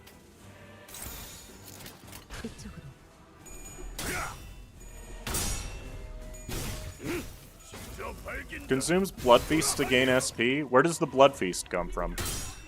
The field is supposed to start with 0. Oh, she uses her own HP to gain 45 SP anyway. Okay, well. Whatever then.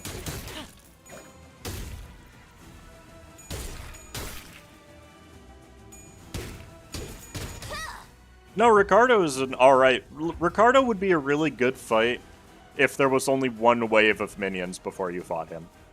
I think. In terms of an actual fight design. That is. Where's Gregor? I just realized I did not bring the correct units.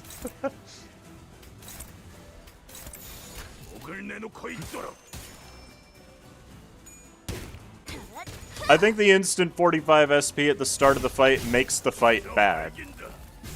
Even if it is the only bad thing about the fight. Which I agree, realistically, it's the only thing I have a problem with here. But, like, it's also a really big problem. So... What's this? I haven't seen this yet.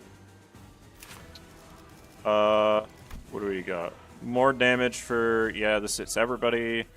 After attack, if target is defeated, increase Blood Feast by target's HP. Gain shield equal to remaining Blood Feast at combat start. And heal up to 45 SP. So this is a 20 to 34 no matter what. It's unbreakable, by the way.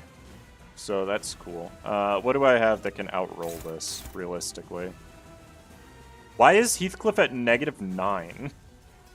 Out of curiosity. That's fine, I suppose. At the end of the day, he wasn't going to be the one that clashes with it. No, this is relying on her losing the clash again. So, what is this skill roll, actually? Hang on, this might be good enough.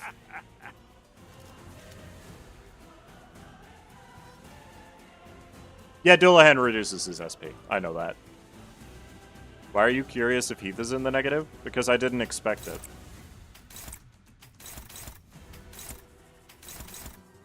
That's all. I should probably get some HP, huh? That's favored, so is this, realistically. We have backup. And? No coffin below 15 SP. I have one coffin. You won't trigger the skill 3 counter. Alright, chat, let's read the counter. Combat start. If this unit does not... Hold on, I'll actually open up in the thing. Defense. If this unit has Dullahan and has 15 plus SP. Okay. You've got me there. So we'll just rely on Ishmael to do it, because nobody else clashes higher. 꽂아 터뜨려주지. Oh, she actually did. Wait. That's unexpected considering the enemy is at 45. 당신을 청소하라. Oh, she's actually... No, she gains 45 SP. That's how it works.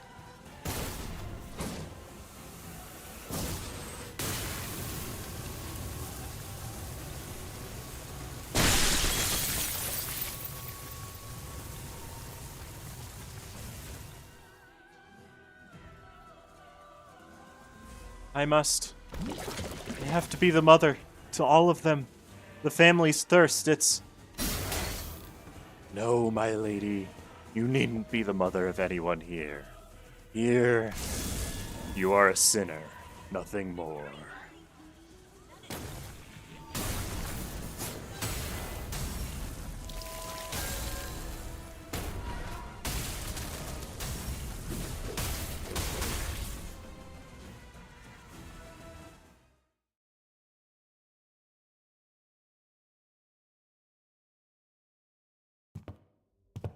I will not place the blame of this incident on anyone, Dante.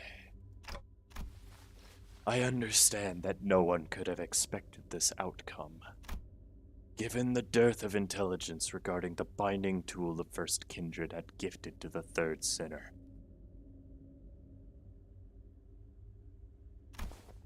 Well then... I hadn't had that much first-hand experience with watching Virgilius fight, but this was certainly the most exhausted I've seen him after a fight. I decided to say nothing and turn the clock. Don Quixote, what happened? Did you lose consciousness, or did something affect your memory? Manager Esquire, my memories were fine.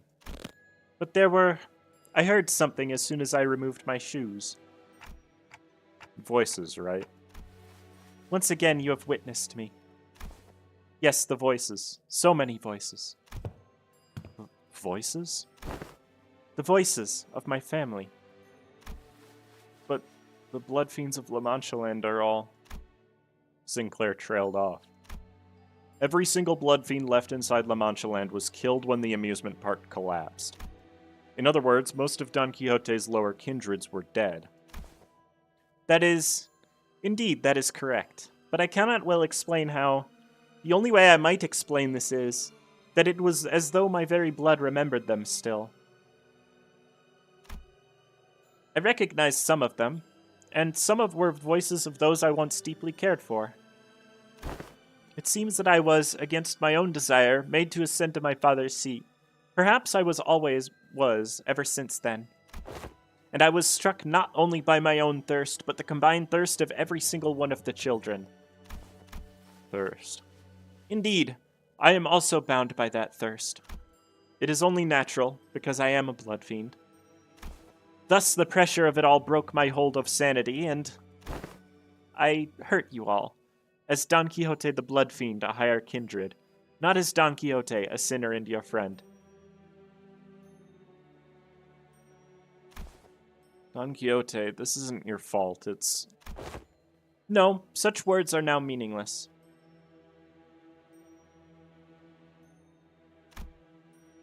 She looked down at her pair of shoes, their strings again neatly tied. Our office will now be regularly supplying you with artificial blood packs. Hohenheim approached us after spending a while vigorously scribbling something in his notes. The blood substitute will be very similar to real blood in terms of composition. We won't have any issues with supply.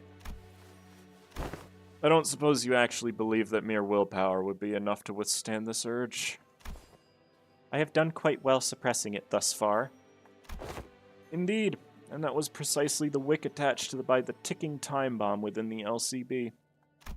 Must I remind you that the soundness of this limiter of yours is quite tenuous, as today's events have demonstrated. Is it your implication that the purpose of conducting this reckless experiment was to determine the full extent of the latent danger? I don't know. It seemed like he was only in it to sate his curiosity. Call it merely the auspice of opportune convenience. This risk factor had to be measured sooner or later. Had I known the full extent of the danger she posed, I would have immediately requested a forceful summoning of your department. Of course, as large as this void of unknowns was, we were able to fill it with much new information. Certain analysis can be drawn by comparing the reports regarding blood fiends in this very experiment. Let us discuss the thirst you experience first, for example, the combined desire of every lower kindred. Arder Blossom Star Faust cannot die to burn. Read her first passive. Indeed, it is true, the Manchegan kindreds have been completely eradicated due to the events at La Mancha Land. But you still hear the voices of your children, yes? Read her passive. It says all you need to know to answer your question. What are you trying to say? I aim to discuss the powerful binding force contained within blood. LCD's cooperative report explains that blood is not merely a carrier of nutrients, but something more, that it contains certain abstract values as well. We sent in a complaint that the report was far too vague in its wording, and we received a reply their on-site investigative reasoning team leader spat out, the contents of which were equally fascinating. This desire of their blood, of their kind, this thirst, is something that may as well be imbued and imprinted on the familial bloodline. Normally, the weight of that thirst is far too heavy for any individual to bear, which is why they propagate, to bear the unbearable burden together. But considering that all of the desire is now focused onto an individual, on account of the extinction of her entire family line, it is easy to see why her hold to sanity was so easily broken, no matter the strength of her will. She alone was made to bear the responsibility, the pressure, the duty of having to raise the family once again. And because none of those needs are currently met, there comes the endlessly exacerbating thirst, thirst, and more thirst. It is quite fascinating to see how your kind preserves these very abstract values in the physical form of blood. The mere words thirst does quite the insufficient job of describing the intensity with which you have lost control. This was my oversight, I must admit. I do respect your efforts to be liberated from your nature, I truly do, but I also maintain that it is highly advisable for you to regularly consume the provided blood packs. Understood. But one day I wish to dismount from Roshinante and walk bare of feet to feel the earth under mine own skin. I was able to establish one positive fact from this exercise, however. What might that be? That there are those who would, quite literally, throw their lives on the line to stop you even if you were to take off your shoes. In other words, I don't believe it to be necessary for other departments to exercise any separate control over you. Well, now that I've had a first-hand account of your conditions, I will write the following in the report. Still quite unstable, yet with the effort from the subject herself and efforts from various other environmental factors, this subject has been deemed sufficiently controllable. Once again, I do respect your efforts, or any kind of effort, really, because I've never had much use for it myself. Don Quixote took a deep breath, then turned to face the sinners. By then, her eyes had regained their usual softer look. But sorrow was seeping through the tone of her voice. Despite her theatrical manner of speech returning, her tone reminded me of our time at La Mancha Land.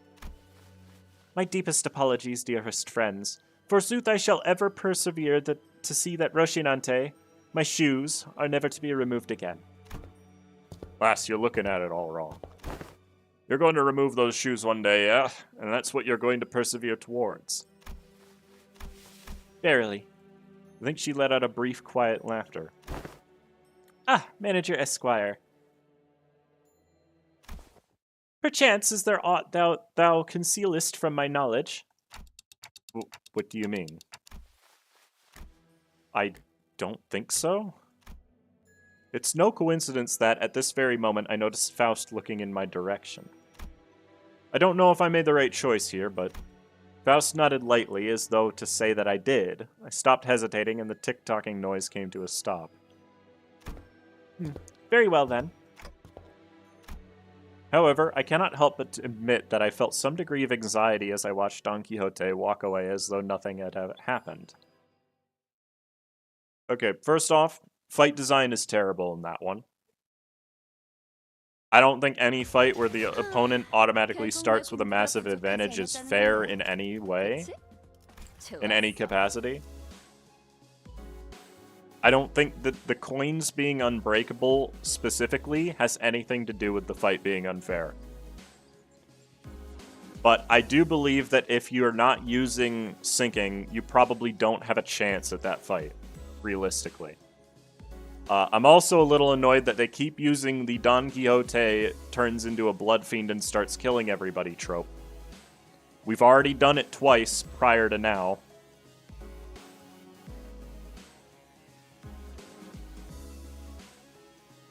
Yes, I saw LT.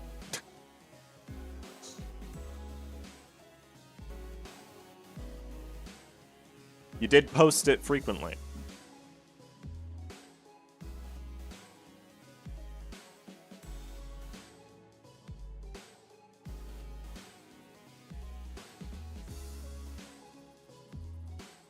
It's a trope? Yeah. I don't remember what it's called, but it's definitely a trope. It's happened the same way that when Heathcliff distorted. It's the same trope.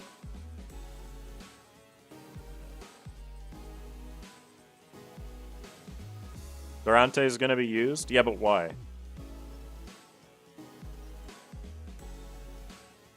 It's to address that she won't just be a Deus Ex Machina.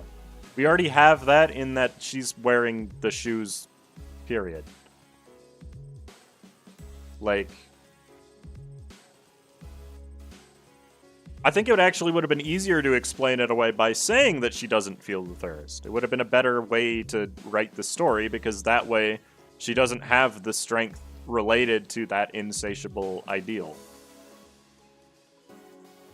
But we do literally have Sancho as an ID, so, like, I don't know why people are worried about that anyway. But yeah, I really do not like when they do that in fights. Even if it is designed to kind of be a cutscene. Point is, people is asking why not take the shoes off. I wasn't. It can be very easily explained why she doesn't by just saying gameplay reasons. Because it would make the game too easy. Just say that.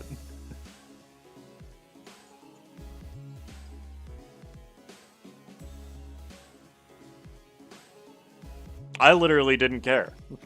I thought we got all of the information we needed about that particular topic in her canto. And now this is the third time that we've had to fight... Sorry, this is the second time that we've had to fight Sancho because she took her shoes off. Yeah, writing it makes no sense, but it doesn't make sense any way you write it, is what I'm saying. Like, regardless of how you end the chapter, it still doesn't make sense that you now have to fight her again. Right? And certainly it doesn't make sense to design the fight like that. Right?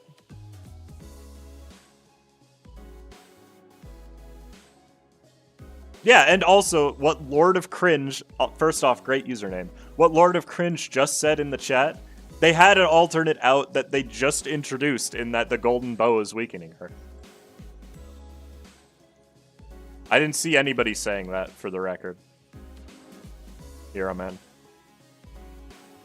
I'm guessing that this is not the boss of the thing, by the way, because how would they put that at the end of the railway pack, or the mirror dungeon pack? Anyways, with that out of the way, I don't like that stage. Type of company that designs their gameplay around story in mind. They shouldn't. They should design their gameplay with the gameplay experience in mind. Like most other games decide to do. If an enemy is supposed to be a forced loss fight, then make it known to the player that it's gonna be a forced loss.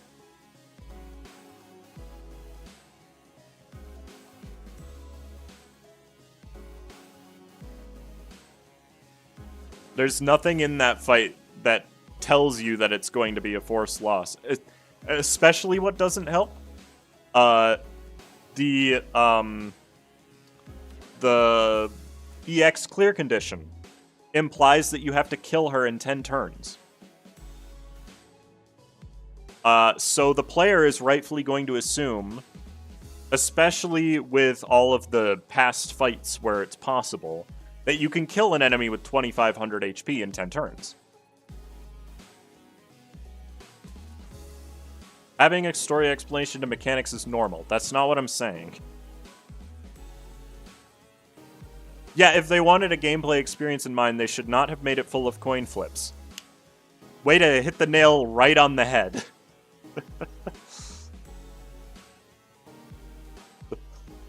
Like, I don't want to get into it again, but if you watched the Christmas stream, you would understand exactly what I'm talking about, because Warble just summed it up in 2 sentences.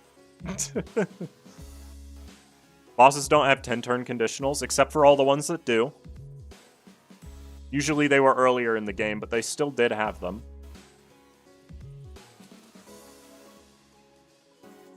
Anyways, well, now that that's over and done with, I would like the sinners to come gather around here. Hohenheim placed the sinners in a single file before him and began. Now the regular checkup is complete. We finally have enough data to compare your pre-employment statuses to those of your current selves. Which means? It is a forced loss, though. Because the attack that ends the fight kills everyone that you have fielded. That's what defines a forced loss. Indeed, we were able to measure your pre-employment combat capabilities as well. Oh, and what are your conclusions? Allow me to preface this by saying that there isn't much significance in establishing this particular hierarchy of power on a linear scale. Like I said, you are all equally mediocre at the present anyway, and... Boy, there's plenty of significance, alright. We've all got to know who's the big boss.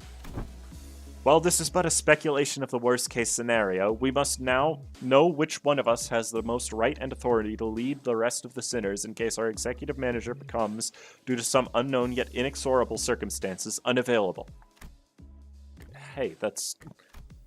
I don't listen to anyone weaker than I am. What if there was a reason I was the first one asked to introduce himself? There was a burgeoning interest among the sinners to see which one of them would be at the apex of this scale. Were they to be measured by their strengths prior to their employment? Hey, maybe before I lost my memories, even I... Dante, don't. It is interesting how every collective has a desire to get the clear picture of the pecking order. A negative expression of this desire may even lead to juvenile behaviors among children. For example, stealing their colleagues' lunches for the meager reasons such as scoring higher than they did on a test. You're not speaking from personal experience, are you? Thus, I believe that trying to conceal the outcome of the test from you would be quite meaningless. Each of your placements in that line you are standing in signifies that very order you were so curious to know. I do not wish to waste any more breath on this subject. There was a long, long silence. Then the sinners all simultaneously turned to look at the person standing in the frontmost position of the line. This has to be the longest, most awkward, most loaded silence I've ever felt in my life. Much did I wish to hold shrouded in my fathoms, yet I yearned still to convey that we are all more than meets the eye. Yet there remains a certain abundance within my heart. Perhaps the tests of this day paint a picture of both of my qualities. Thus spoke I, Yi Sang. Yi Sang... I will place trust in the faith that all of you shall one day sprout wings as I have. He's in the back of the line. Yi Sang, It's the other way around. Ah, yes, the line was made from my point of view. From here, the sinner wielding the oversized lance is the one at the front of this line. Well, you said some cool words, though. We got this, right? You saying? Well, 'tis quite the bashful occasion. Ahem. To be the center of such fervent attention of one such company. I wouldn't say fervent is the right word. Worried, maybe? I shall be vigilant. No one seemed to have any objections or doubts about who the strongest of sinners was, given the earlier event. On second thought, it appears that it would be best if we left the command to Ishmael, as we have done so far. Otis mumbled through gritted teeth. Forsooth, I am in agreement. I am more partial to roles as a defending fixer or a squire. 'Tis oft the case that such side characters enjoyed greater popularity since time immemorial. Very happy to see this discussion not coming to blows. Now, are we all ready to move on from this? Wait a minute. Are we all forgetting something pretty important? That's just how the world works, Greg. No one remembers anyone between the first place and the last place. I even forgot my own placement in the order. No, I mean... Fellas, I wasn't even a part of the list. Oh, were you not? Who cares, mate? There's 12 of us. Some people just fall out of the radar, big deal. Let's just get on with it. Hey, you can't just disregard me like swatting away a fly. I'd guess somewhere around my level probably, or Heathcliff's. Ishmael replied in a voice that had clearly lost all interest in this discussion. Ah, you're the sinner with that bizarre insectoid arm. We had no choice but to place you in the least favorite category of all researchers. Exceptions. Ugh. They really hate that, huh?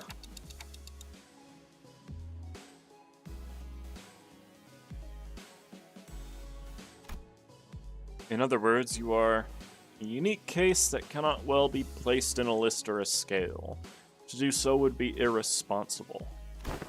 I'd say you carry a certain potential. That, potential, is it? Does that mean I could also be first place if all goes well? It could very well be the reverse, given the definition of potential. Let not this query harrow your mind, Gregor. Your day will come. Feels funny getting consoled by the guy who placed last. Huh? Okay, I don't know why it made me click again.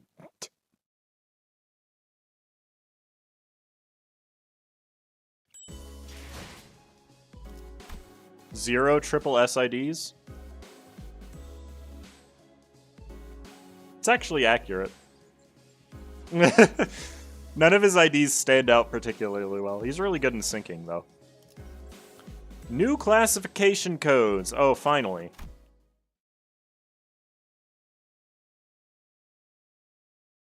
After some time passed. Next, we must discuss the classification numbers. We have been assigning risk levels for distortions, just as we have for abnormalities. The observation logs you have written for us were of great help, of course. My researchers struggled to parse the handwriting of certain sinners, however, but it was good data all the same. We once had a 3-hour debate over a letter. Even that bloody governess gave up on trying to fix my handwriting. Heathcliff grinned proudly and wiped the side of his nose. As you must all be well aware, the current system of classification numbers is a rather significant oversight. Because abnormalities were creations of the former L-Corp, our classification system had to be lifted whole from their system. However, the criteria by which the former L-Corp measured the risk levels was the amount of their energy production. As a correlation of sorts, it was often the case that the more aggressive abnormalities produced more energy, but their destructive capabilities were not a part of the criteria despite the correlation. That is why certain abnormalities were assigned relatively lower risk levels, despite their potential to kill even multiple higher-ranking employees. They were an energy company at the end of the day. It makes sense that their priority would be to measure the energy output. However, here, both abnormalities and distortions must be suppressed via direct confrontation. Thus, the former L-Corp's classification system is rather incongruent with our purposes. I once heard someone say that we should be wary of people who drone on and on in the intro. Thus, it became necessary for us to reorganize the distortions risk levels and classification codes. Wow, how interesting. So whose job is that going to be? I am rather taken aback by the naivete with which you ask me that question. Us. It's us, sinners without the right to refuse, was it? Wait a sec. Aren't you just offloading your own work onto us? A privilege given to researchers. Oi, oi, don't be so ignorant, yeah? This is all just to, in order to research the distortions, right, we gotta... The other way around, assistant. We've got to do research into distortions in order to solve them better. It's elementary shite. Hohenheim's really got you wrapped around his finger, you know that? According to the LCD on-site investigative reasoning team leader, the progression of a distortion is much like that of a disease. The fate of an abnormality awaits at the end of the distortion phenomenon, after all. When a distortion progresses into an abnormality, all pre-existing individuality is erased, replaced with the totality of an abnormality. Thus, it is impossible to bring back a distortion that has already transformed into an abnormality. It will no longer have that reversibility once they have had in the distortion phase. I read that wrong. Don't worry about it. Faust is stupid too.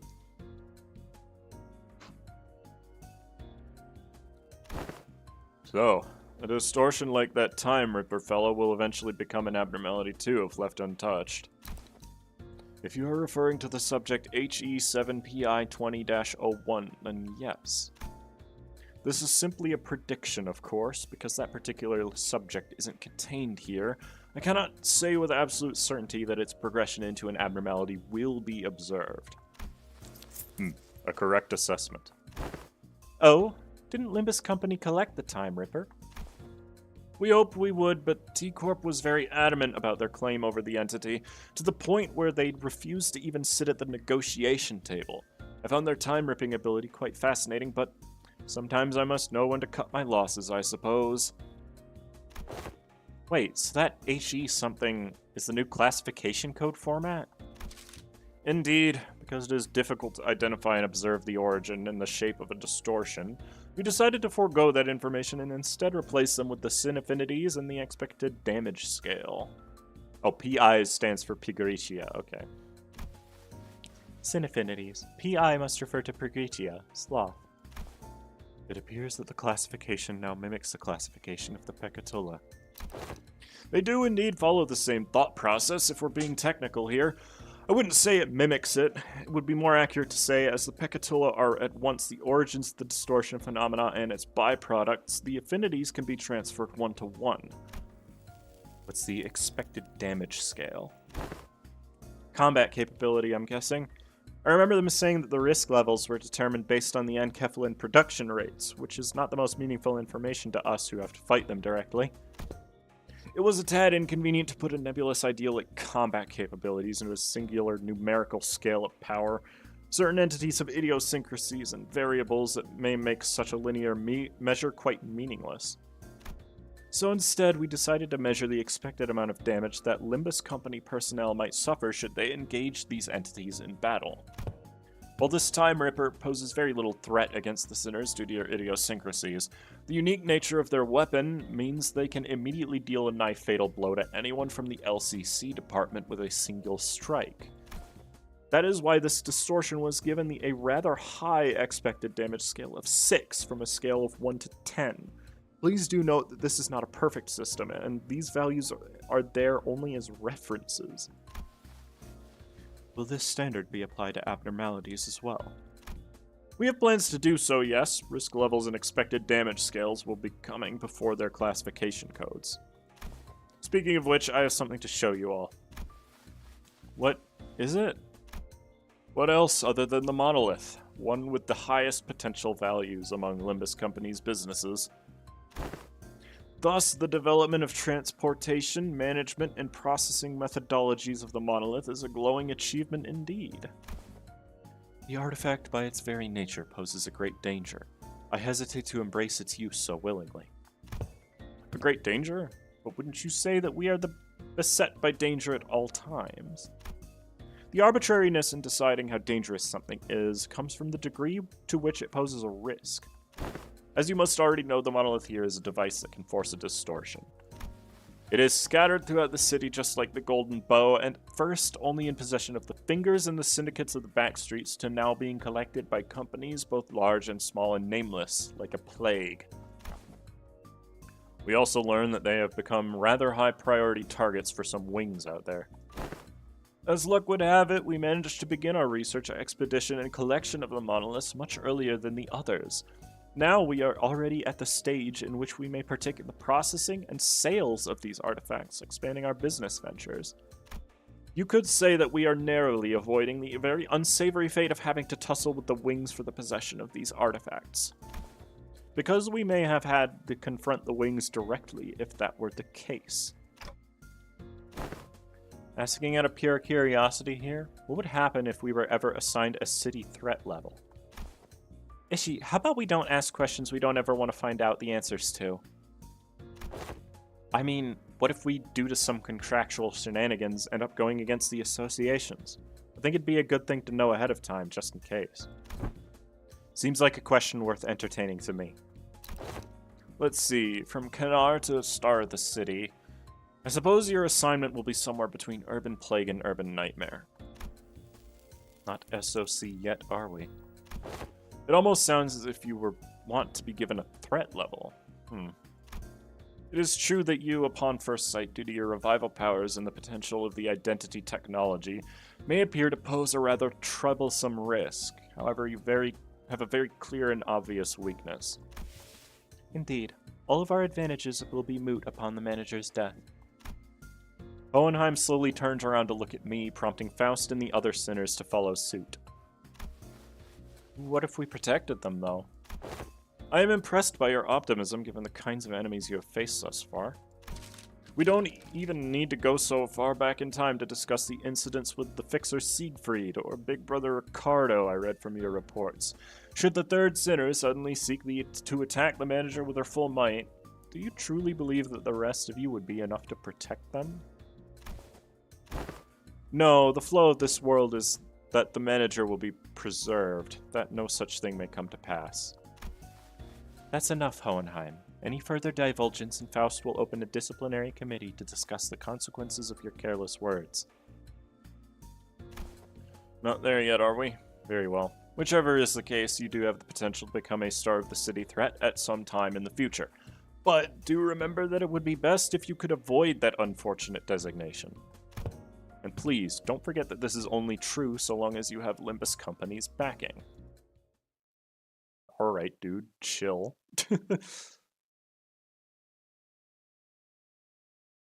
Yeah, we're not a threat because Dante can just be one shot. Oh, what the heck? Suppress the Wait, what? There is a oh, this is gonna be a long one, huh? We're going back to Burn. Because I wanted to use it the entire time, but I also don't want to be stuck there, and also I'm hungry, so I want to finish this fast enough.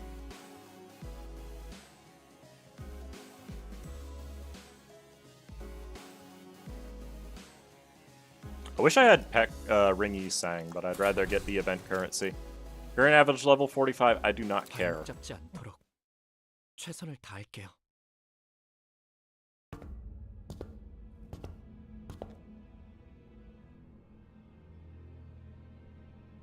We are almost done with the regular checkup. Finally, we have a chance for you to overcome an adversity based on what you have learned thus far.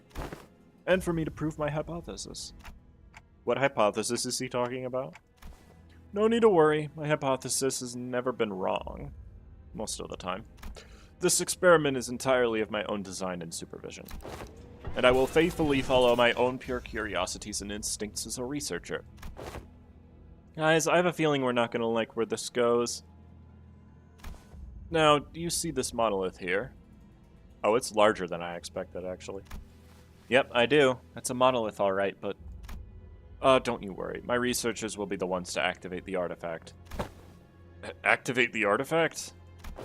Not on you. Relax. I understand that none of you would be willing participants to this experiment. I swear, if you're gonna force us to distort saying that we have no right to refuse or something, I'm gonna... Yeah, hang on. I can't let you do that, even as your assistant. Yes, but if you must, we are willing to send the weakest sinner among us for... forget I said that. That was foolish of me to say. I will be the subject of the experiment myself. You're going to distort yourself? Am I hearing you right? Aren't you curious to see what kind of distortion you'd end up becoming? I'm sure that this is a question you have all entertained at least once. No, I ain't curious. It ain't a very pleasant experience either. Well, you already know. You don't count. Stop gritting your teeth like that, assistant. It will have an adverse effect on your long-term dental health. What if you just end up turning into a Pecatulum? You could end up becoming a Pecatulum, just another one of the fodder we slaughtered on our way through those tests earlier. You're risking that? It is indeed a possibility. It would signify nothing more than my very own limitations. Just a mediocre shell. If such an incident comes to pass, these employees will transport me to a containment unit. We even made a bet on what kind of Pecatulum I would turn into.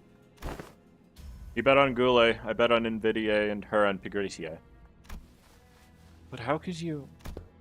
Think about it like this. If I were to become a Pecatula, it would be akin to losing at a game of chance. Of course, what counts as a loss may depend on what I, at the precise time, consider to be losing, but the mere fact of turning into a Pecatulum relieves me of any value to life. I'd say he was being too hard on himself, but that felt like too simple an expression to describe his tone. The company would most likely attempt to transport me to a containment unit, but I disagree with that decision. I would like to ask you to dispose of me on the spot. I am well aware that I'm not the kind of congenial person who earns others' favor at first meeting, if at all. I also don't believe that our brief relationship has been the most amicable kind. Therefore, I see little reason why you would hesitate to cut me down. Of course, sinners with gentle hearts like this young Sinclair here may express certain distaste against this decision. But once I become a Pecatulum, it may as well mean that Hohenheim the entity has ceased to be. So I hope no unnecessary emotions like guilt clouds your judgment in killing the Pecatulum, a mere byproduct. But what if something unexpected happens? We're talking about your life here. Don't you have any manuals with backup plans, or... This is a very simple matter. Nothing more than a coin flip, heads or tails.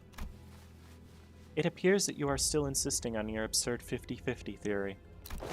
I am a researcher who wishes to humiliate the field of mathematical statistics, unlike the general lay of the academia. I believe there is a certain romanticism to research. It is much more exciting to run as many tests and gain as many samples as we can than be stuck behind a desk poring a day and night over books and paper, isn't it? If it stales, then you may dispose of me immediately, and the employees here will take care of the rest. Don't forget to destroy the key inside the coat pocket and the files inside my cabinets, for example. Yes, we remember. If I were to successfully distort, we would be halfway to success. For the first time, I am feeling quite the envy for you all. I wish I could be a witness to my very own distortion. Huh. If you've been paying attention to my lectures, perhaps you would even come up with a classification code for my distortion too, going by the standards we have discussed earlier. Not that I have a very high expectation that you would. I've recently come to a realization that people nodding along to my words is not a signifier of comprehension, but instead an expression of societal niceties. Nods. Then the manager here will open the entrance to my dungeon of the fathoms, and you will progress through the mirror dungeon as you have always done when facing a distortion, to reach into its deepest fathoms to face my distortion once again. I wish you the best of luck in your suppression efforts. Hexasection. And once you've made it that far, it is likely that you will find me unconscious, or if luck would have it, conscious. Unconscious? You sure this is safe? A degree of case-by-case variance is to be expected. It may take some time for a full recovery, but it will happen should you succeed. That reminds me. That's how this bamboo-headed Kim was brought back as well. Bamboo-headed Kim. He's recovered? He is safely within our facilities. It seems that they are ready to activate the monolith. I'm confident that I, even as a distortion, will be quite the exceptional specimen. Hang on, just like that? You're not a peccatillum. Indeed. And I can still hear them. Yes, I remember. I still do. I know he'll be back, but gosh, this is pretty unnerving. Don't worry, we'll bring him back no matter what. The manager says that we will bring him back no matter what. Sure sounds like a dependable sort, this manager of yours. Very well, please take a look at this.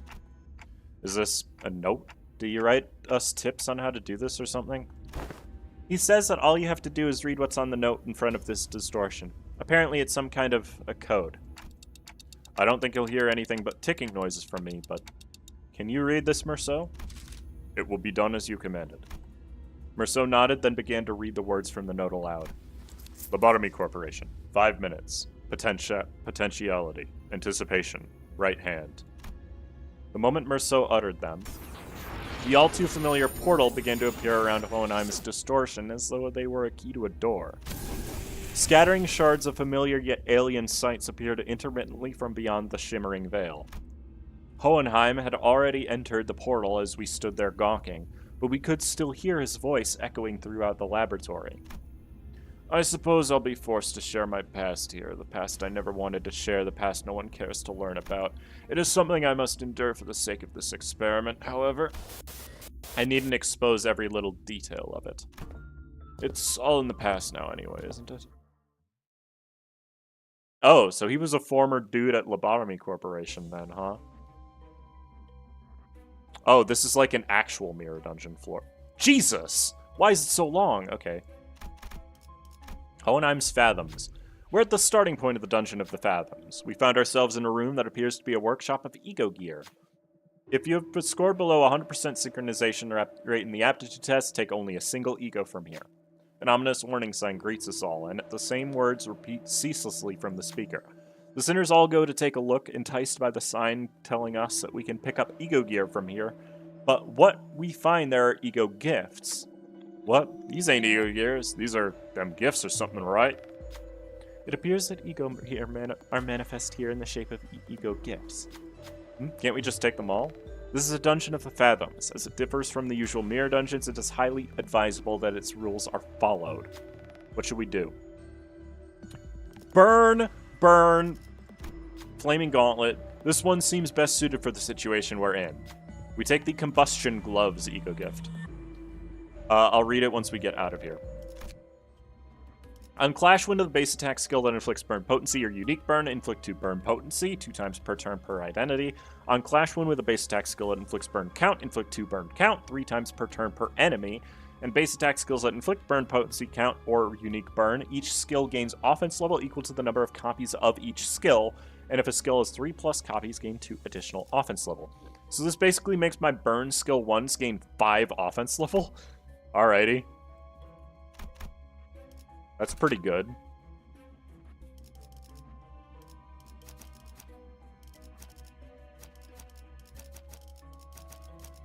That's a pretty good gift. In the words of my friend who's a bit down bad for Hohenheim, I would explore Hohenheim's Fathoms if you know what I mean. Okay. What's going on with them? Good. It appears that I can censor these with my own will, at least to a degree. Your mission here is to classify my distortion, reach the end of this Dungeon of the Fathoms, and bring me back. Your mission, however, does not involve digging into my past. It appears that we have a passing familiarity with this place. You, us. What is it that they seek to convey?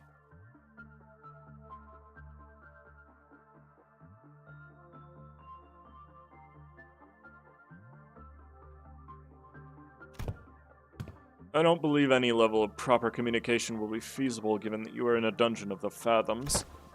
Well, then do something about it. I regret to tell you that the setting of this dungeon is out of my hands. Had it been up to me, I would have manifested a place that was much more fascinating than this, like that library fabled to have every book in existence. You Used to work for the Lobotomy Corporation? One of my past careers, yes. Us. Diplomacy did not seem to be an option here. The censored people brandished their weapons threateningly and stood in our path. Looks like we're going to have to take them down if we want to make any progress here. It can't be helped. Let's get ready for a fight.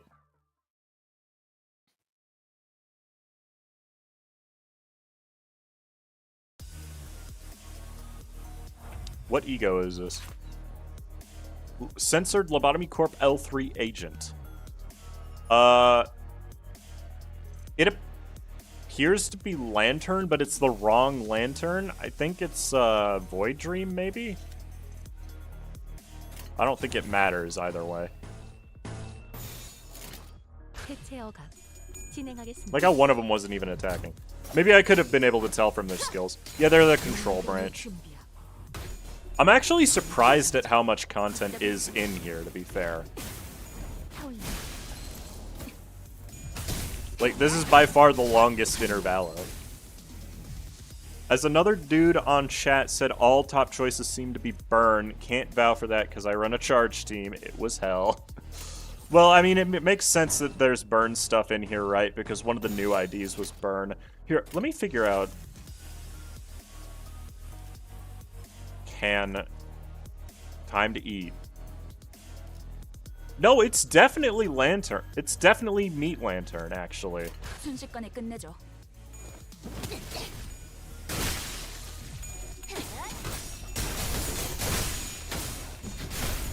Like, it's Rupture, it's got the eating theme. It's definitely Meat Lantern that they're equipping. 이 싸움을 끝내주겠어. 순식간에 끝내죠. Thankfully, these fights are short, so I have no reason to worry about Faust killing herself. 이젠 안 아플 거야.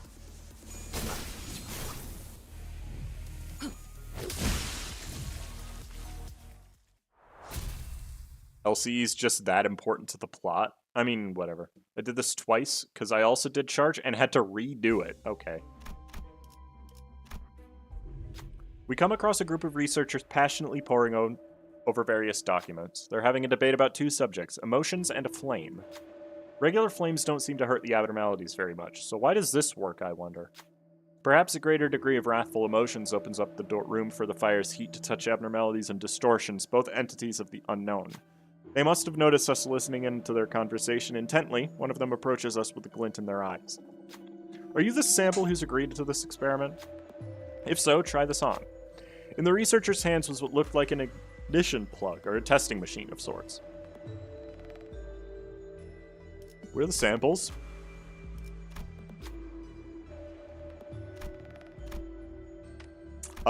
Best odds would be a 45 with 4 coins.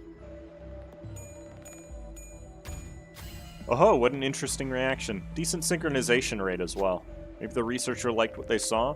After scribbling their observations onto various papers, the researcher let Rodian go. Rodian took off the gear and presented it before the researcher to return it, but they simply shook their head in response. The gear seems to fit you perfectly. Take it with you. Reignition plug. And they heal. Okay.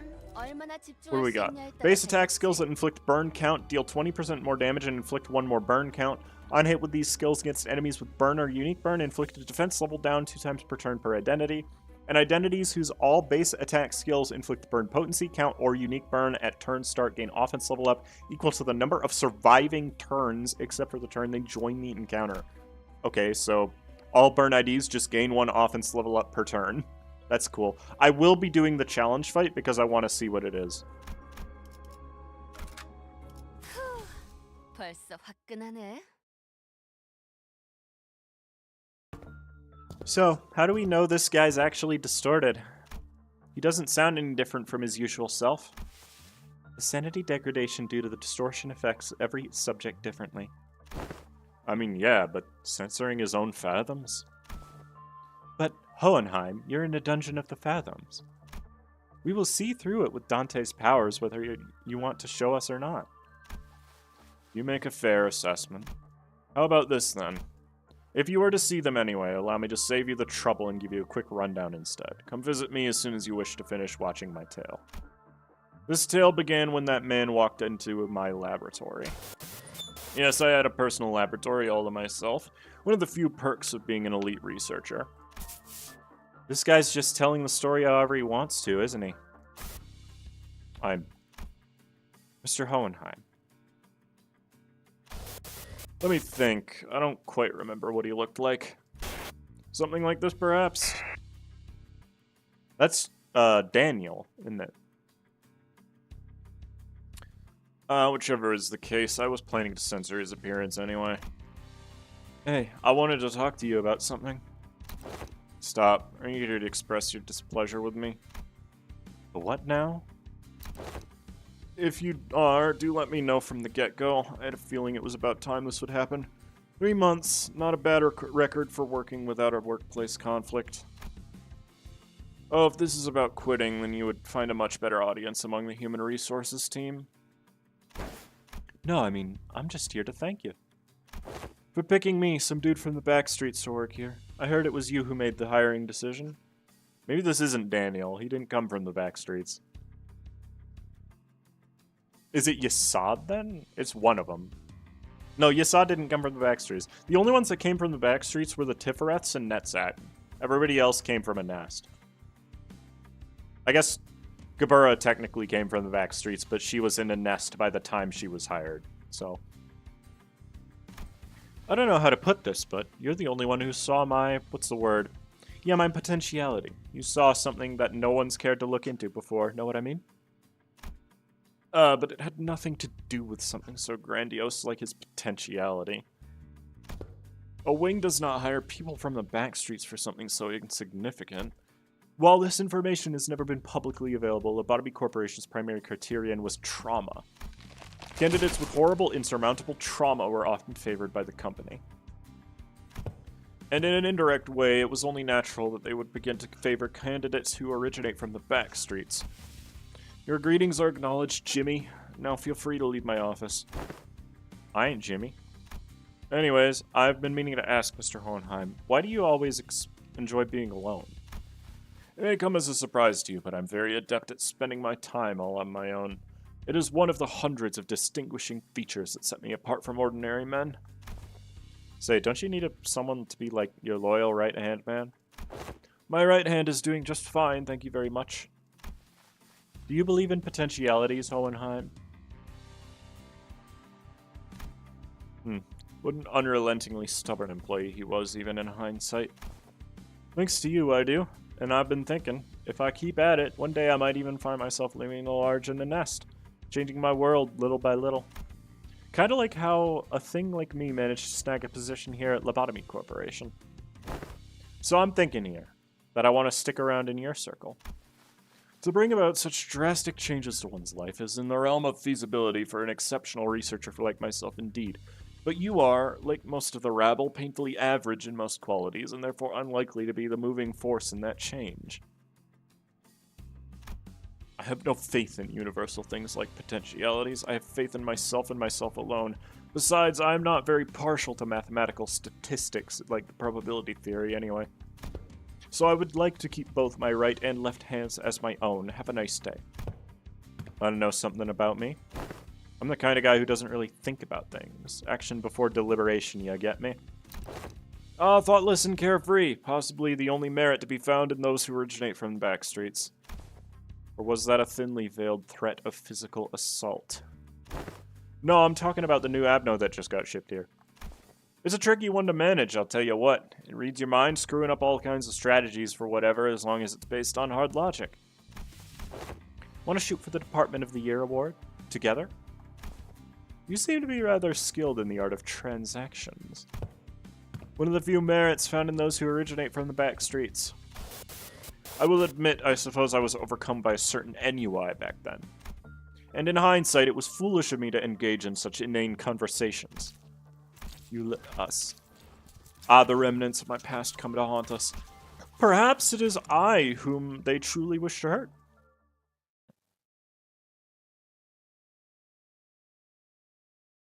Heathcliff said the exact same thing about not thinking. That's true. But I don't think it's Heathcliff. 해체 억압 진행하겠습니다. Ah, that does make sense, though, as to why he picked Heathcliff as his assistant, then. 소각되었습니다. He has some fondness for this guy who is most likely no longer alive, probably killed by an abnormality.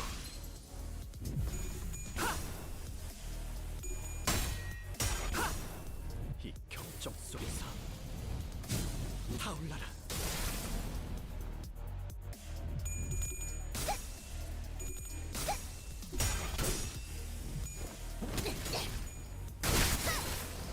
꿰뚫은 줄도 모를걸. Well, I mean, if we want to be technical, no, nobody was from the back streets at the moment of hiring, because if you count the hiring, then they're from the wing. I'm talking about their immediate prior to being hired. In the case of Netsack, he was living in the back streets. In the case of the Tiffereths, they were never hired, but don't worry about it. They were living in the back streets. Kali lived in a nest when she was hired. 당신의 판단을 But she 따를게요. was from the back streets originally, yes, if we want to be technical. 그게 더라. 괜찮아. 이젠 안 아플 거야. 꿈을 꾸러 갔. It's Hindley? God, no. Hinsley's ass would not land a job at LobCorp. Never mind, live through it. Yeah, true. Isn't finally here, the Department of the Year award. Indeed, I have finally done it. With some minor assistance from you, of course, and some other employees. Come on, admit it. Don't you notice that a lot more employees are saying hello, good morning, and what have you to you in the hallways compared to when your reputation was a bit... You know, it's all because I'm just that good of a right-hand man. I will admit that your intuitive and spontaneous eye was of some assistance when it came to identifying certain observations among abnormalities. This is the potentiality I was talking about, man. The same thing you saw in me when you decided to get me on board. Apologies for ruining the moment, but the next few years quickly and busily flew by without much trouble. Of course, we picked up ourselves a few more Department of the Year awards, some promotions, and some collaborative researches. Yet all things must come to an end. The infamous fall of Lobotomy Corporation, for one. You left us. So, I don't suppose you have any trouble hazarding what they're all telling me, even as the words come out fragmented. You left us. Nothing but words of endless resentment. You left us behind. The fall of the former L-Corp. I remember what Miss Yuri told us. The site crumbled in an instant, trapping the employees in there with the abnormalities. What is this sound? The whole structure is shaking. What the hell is... Initiating site burial in 100 seconds. Any remaining employees must immediately evacuate the structure. Counting down, 95, 94. The escape pods to the surface are here. There's only one seat left. They're saying that the next one's in 5 minutes. Listen closely. At the risk of sounding rather callous, I must inform you that the chance of survival in cases of crises such as this is usually granted only to a very small minority of those affected. Some who prioritize the fairness of the process may settle on primitive methods such as drawing lots to see who gets to escape. And in more barbaric routes, the survivor would be decided by none other than the rule of might. However, I am glad to find myself among those who are on the side of intelligence, so I make this argument a suggestion before you. Compare yourselves, whose sole final purpose in life is clinging to your mediocre office jobs and making good on your debt payments. And me, who has produced several groundbreaking epochal theses and research results at such an early age. Whose life, in your eyes, is of greater worth. Yes, and that is how this tale ends. The compound collapsed 90 seconds later. I've left the employees of my department behind and boarded the escape pod elevator and survived. How could you? Without even a hint of remorse? Wrath is a hideous emotion. I am here today only because I have always maintained a cold, rational head. The L-Corp branch within Hohenheim's Dungeon of the Fathom begins to crumble. It almost appeared as though his heart was crumbling as well. Well, now that that's over with, I invite you to come face me, the distortion, and the experiment will come to an end. But just finding and defeating his distortion in a fight, I don't think that'll bring him back. I just know it. I agree. We're still in deep waters here. This can't possibly be all there is to it. I should live because I'm so darn smart. Yeah. I don't care how smart he is. I want to punch him. Next event. We see the Ardor Blossom Moth within the containment unit. Small crimson particles of flame surround it like an aura. The flaming wings die out in one moment, only to roar vigorously in the next. An incessant attempt to set fire to everything around it. What a beautiful specimen, this Ardor Blossom Moth. Have you ever finished your observations? We've been learning a lot about the abnormality recently. There's still a lot of unknowns, but still. Speaking of which, here's a pop quiz. What ego gift can you get from the Ardor Blossom Moth? There's 2 answers. Subaquatic Blossom or Helterfly's Dream. Oh, it's not telling you which one is right. It's Helterfly's Dream. Right on the money. You know your Ardor Blossom Moth. But that's not all. Recently, it's been giving out these things too. Take this with you. I'm just glad to have run into a kindred soul. You receive a burning, flickering flame. It seems to have come directly from the Ardor Blossom Moth itself. Embers. All enemies with 2 to 7 burn count gain 1 to 2 burn count. Oh, good. When enemies take 5 hits from ally attack skills, including ego skills that inflict burn, potency count, or unique burn, trigger burn once, then reduce burn count by 1. Oh, it turns burn count into rupture. Great. Okay. Very quickly, I'm gonna go up and grab 2 slices of pizza because I'm really hungry, so I'll be right back.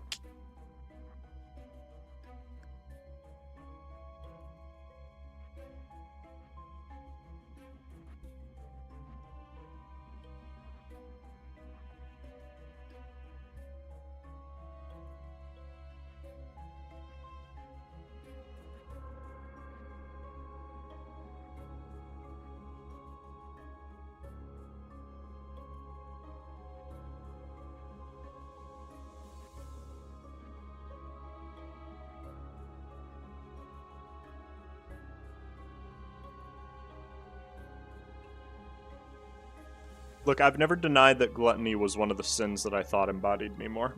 Okay, I'm gonna eat this pizza for a minute. And then we'll finish the story.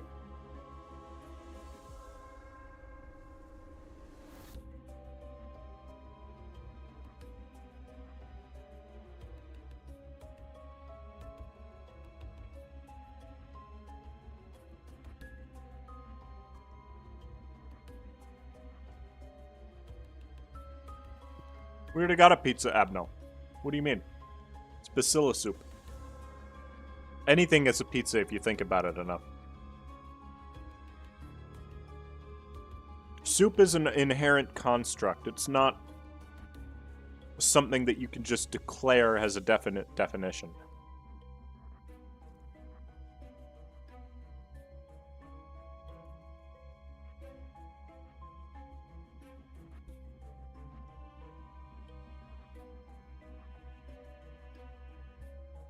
If you really think about it, pizza is a soup.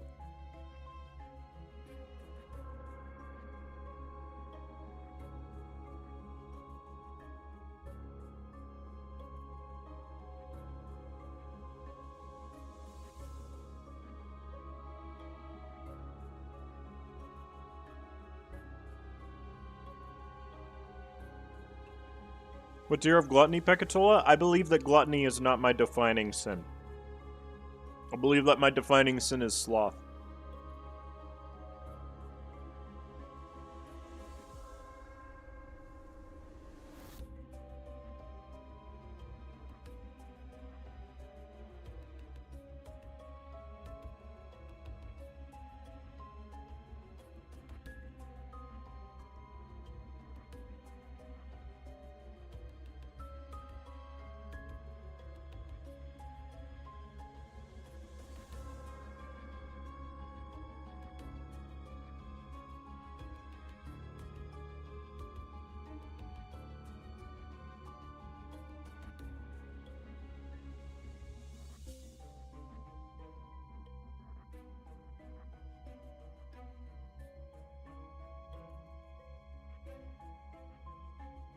The third one's gloom.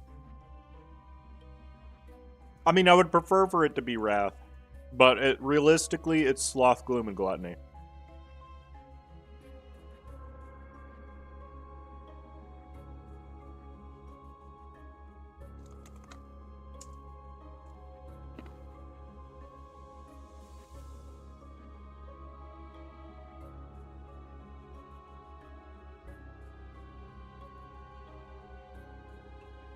But I would rather have a burn ID, so give me a wrath counter. No lust, because none of you know what lust means.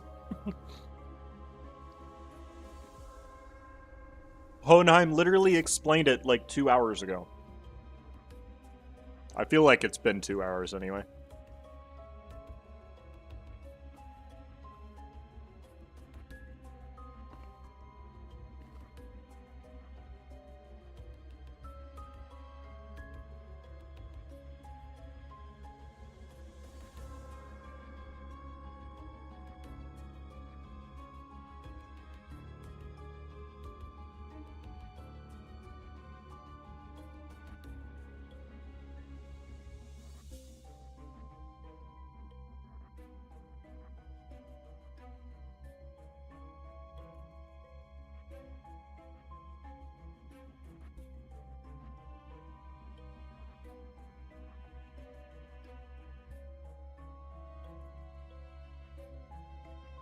Yes, Joel, but the cutscene we're talking about is in the latter half of the event.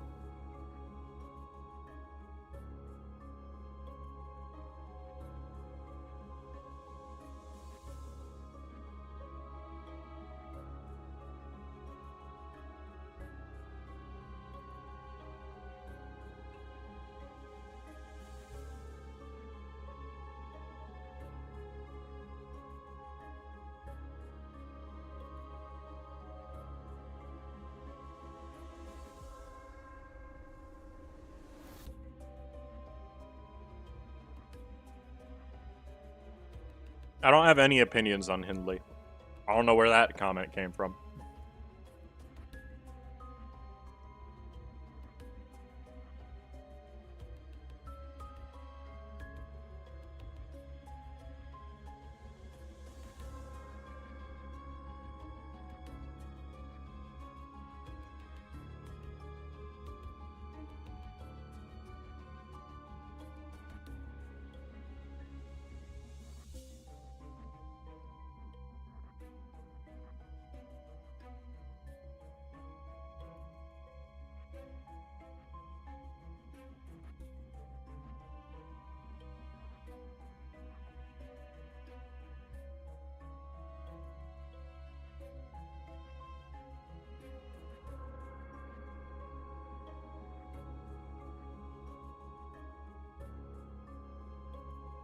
Does Ryoshu's new Hiko replace her old He? No, because they all have specific use cases. I still think the best one for general use is Red Eyes Open. Red Eyes Open is also the probable best choice for an Envy Resonance team. If you're running Burn, you're using the Burn Ego, and if you're running Poise, then obviously you're running the Poise Ego. But I believe that all of them in general, Red Eyes Open is the best for general use because it clashes the highest and has the ability to heal. And give attack power up, that too.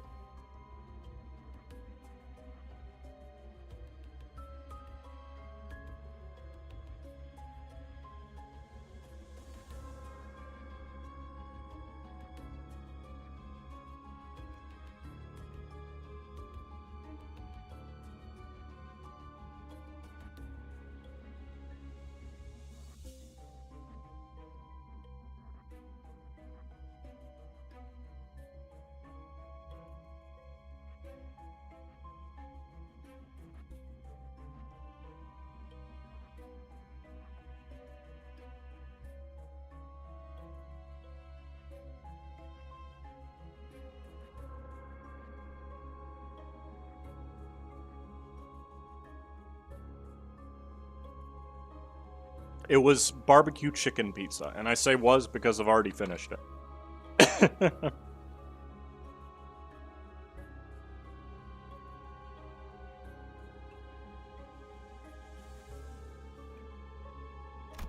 Alright, let's go. 몸은 풀어두죠.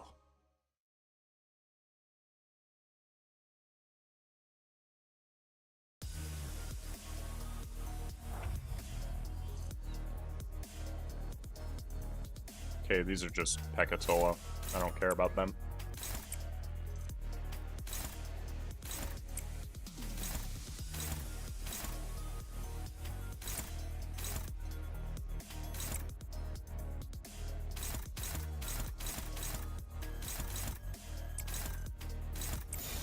순식간에 끝내죠. That was more disgusting than pineapple? Why?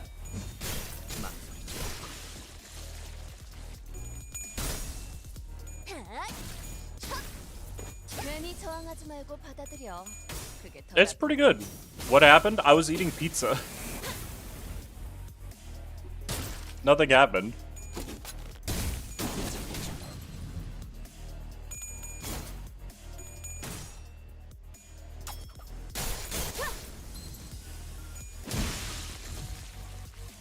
이번에야말로 이 싸움을 끝내주겠어.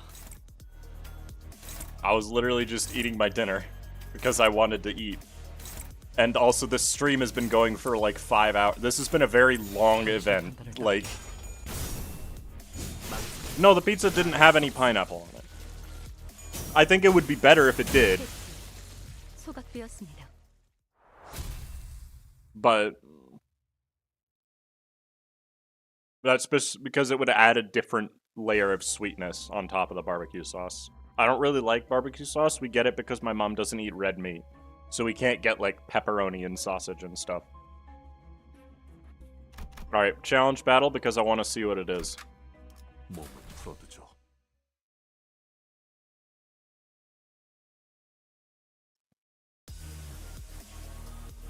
이번에야말로 You know, I don't know what I was 이 expecting. 싸움을 끝내주겠어. But that's fine.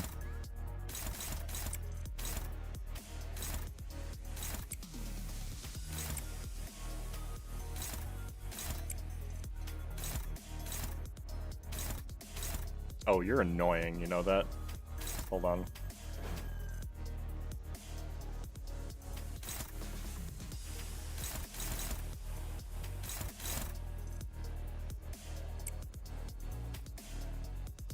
Oh, literally all three are targeting Ryoshu because she has the most sinking, huh?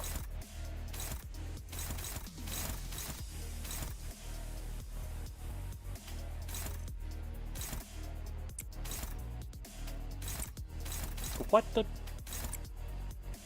Why can she only clash with the center one? Dang it. Okay, fine.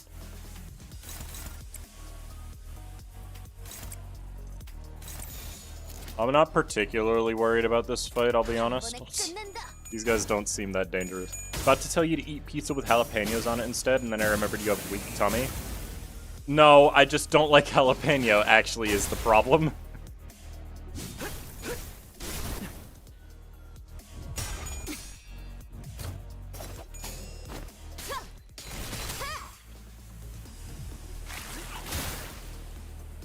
Like,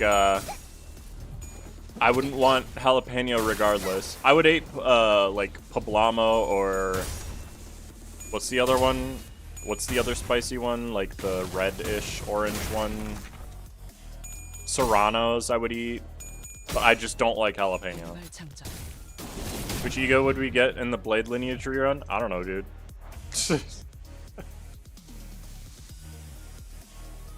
Frankly, it doesn't matter too much to me, so...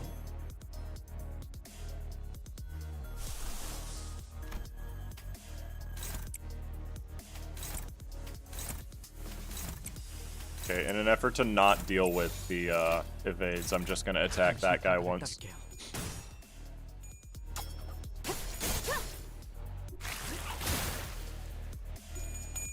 No, Ricky. It said possibility of ego and ID. Should you get with a ghost pepper? I mean, I've never had ghost pepper, but it doesn't strike me as something that would be that bad.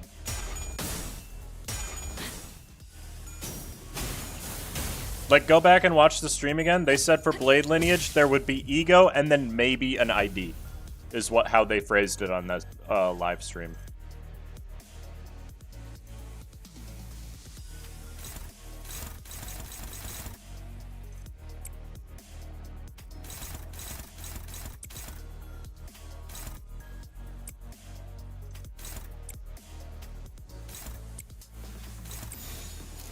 해체 억압 진행하겠습니다. I love when my Pekatilla resists every damage type and has basically 5 stacks of protection as a passive. Looks at Sloth Pekatilla in disgust. Exactly.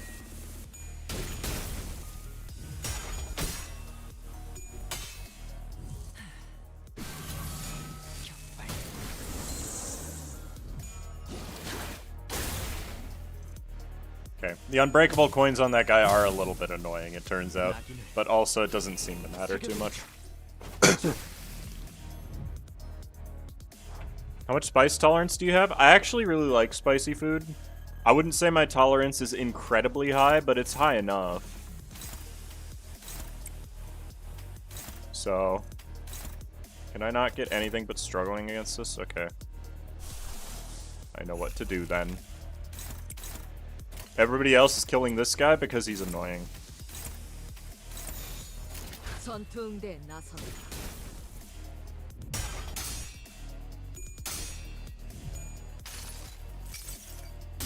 무불아위.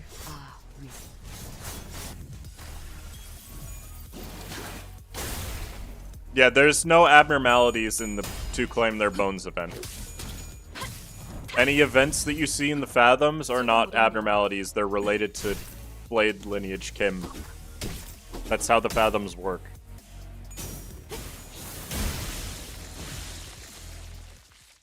He's already dead with 40 burn and 3 dark flame. I don't care, the other guy was already dead too.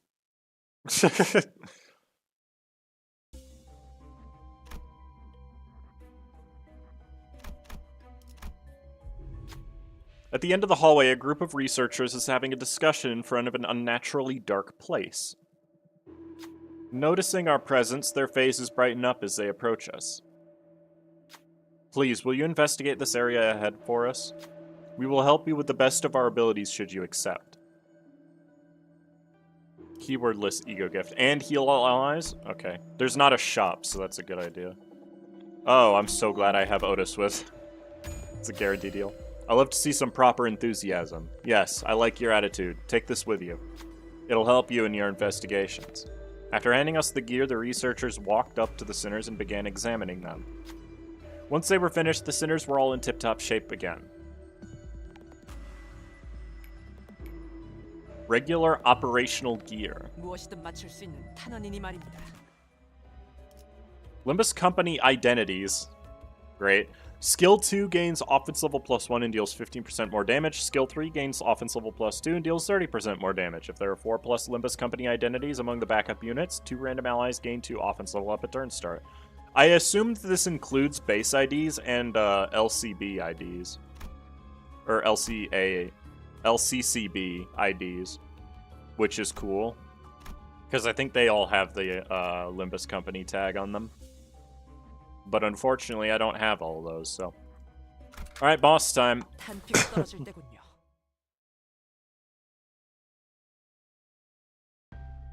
We arrived at the entrance to Hohenheim's laboratory. This may be my final order to you.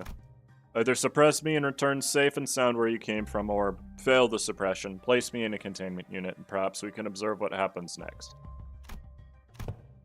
That's when Heathcliff suddenly strode forward. Hohenheim, you still believe in that potentiality? I do. It's what keeps me going. You only hire researchers from the back streets, don't you? I heard him from him earlier.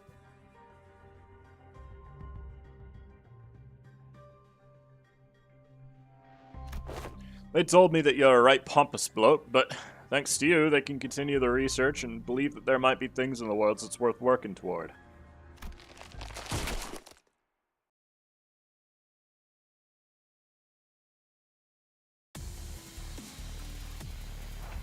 Hello, distorted Hohenheim. What do you do? Apply subjective observation on all enemies and gain poise, potency, and count equal to the number of units with subjective observation. Oh, good.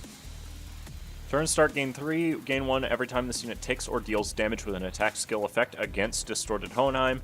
Take stack times 4% more damage from enemies, deal stack times 2% more damage, but on hit take stack times 2% of the damage, divided by 2% of the damage dealt as HP damage, and it can't be staggered. Okay. Apply 1 against targets without it. For every 10 on the target, inflict 1 more tremor, potency, and count. Great. On turn 3, gains a new pattern, prepares to use a powerful skill. After turn 3 is over, the above effect activates when this unit has 30+ force count on turn end. If this unit did not take any HP damage during the preparation period before the powerful skill, greatly enhanced skill does not count damage taken by shield HP. Gain 1 poise potency every time this unit inflicts damage. Okay. Gain poise count every time this unit takes damage. Gain shield, okay, equals to 30% of missing HP. Shield HP can't exceed 15% of max. This unit has burn, lose burn count times 1.5% shield HP. Shield takes 100% more damage from rupture. Shield gain due to this effect is destroyed. For the rest of this encounter, gain 1 defense level up for every instance of shield has been destroyed. Max 5. Target siphon 10 SP from targets with higher SP than this unit. Max 3 in descending order of SP. Cannot stack on the same target. Does not activate while I am panicked. Turn end if in panic, reset SP to 0, and his panic type cannot be changed. Okay, I'm not going to remember any of that. Let's just kill him.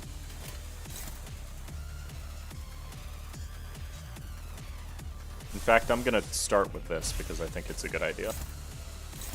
These skills don't actually roll super high, so I'm not too worried about them.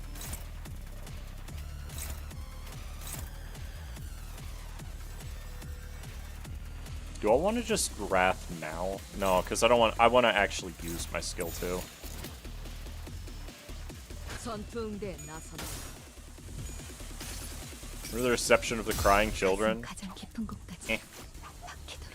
It's kind of just a long, easy fight. So.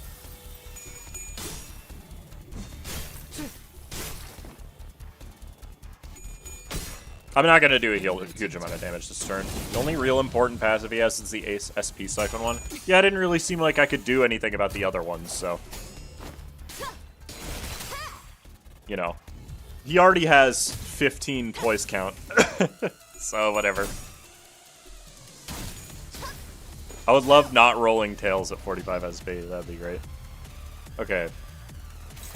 So this is the preparation phase. Hold on.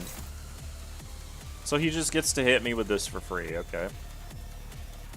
It won't hit super hard, but it does always hit. So if I break the shield here, he permanently gains 1 defense level down. So we'll try to do that. Attack the guards like that so that they don't activate until after. And that way I hit harder. Don't care. Didn't ask.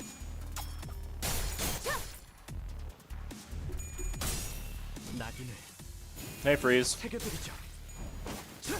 Let the man be criticalized about. The SP siphoning may be annoying, but also it's a small enough amount that it doesn't really amount to anything, so whatever. You know? I'm at 25 SP and rolling mostly tails.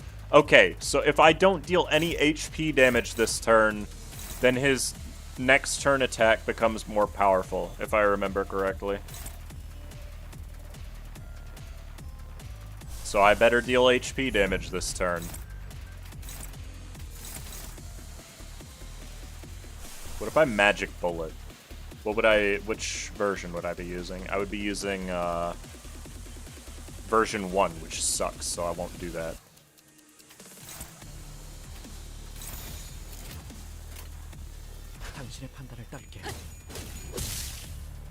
There, I already did HP damage.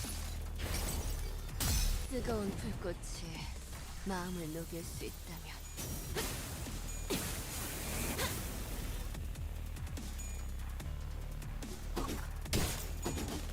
Otis, can you land heads like once? That'd be great, actually. Okay, what do you got for me? It's unbreakable, consume half poise. I'm just gonna read it in here. Half of poise potency on gain, final power, deal poise potency, X, yeah, okay. Clash, lose, reduce remaining poise count by half. So this is still gonna roll insanely high, it's just that I'm reducing the damage by a lot if I actually hit him. Okay, SP restore should be my goal right now, probably. Do I have that restores SP? I think it's just Bygone Days, isn't it? Bygone Days does. Thoracalgia doesn't. That doesn't. You don't restore SP. You don't restore SP because I don't have. Well, Yasunyata technically does, but only for her. And then, yeah, okay.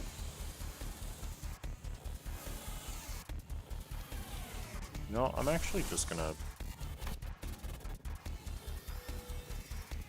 hit him. Who cares? You know? He's gonna die very quickly.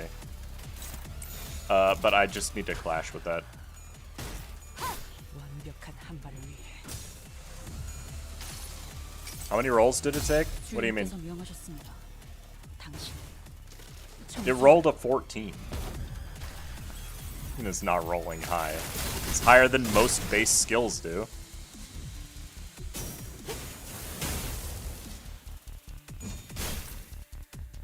일발장전. I wanted to use bygone days for the SP.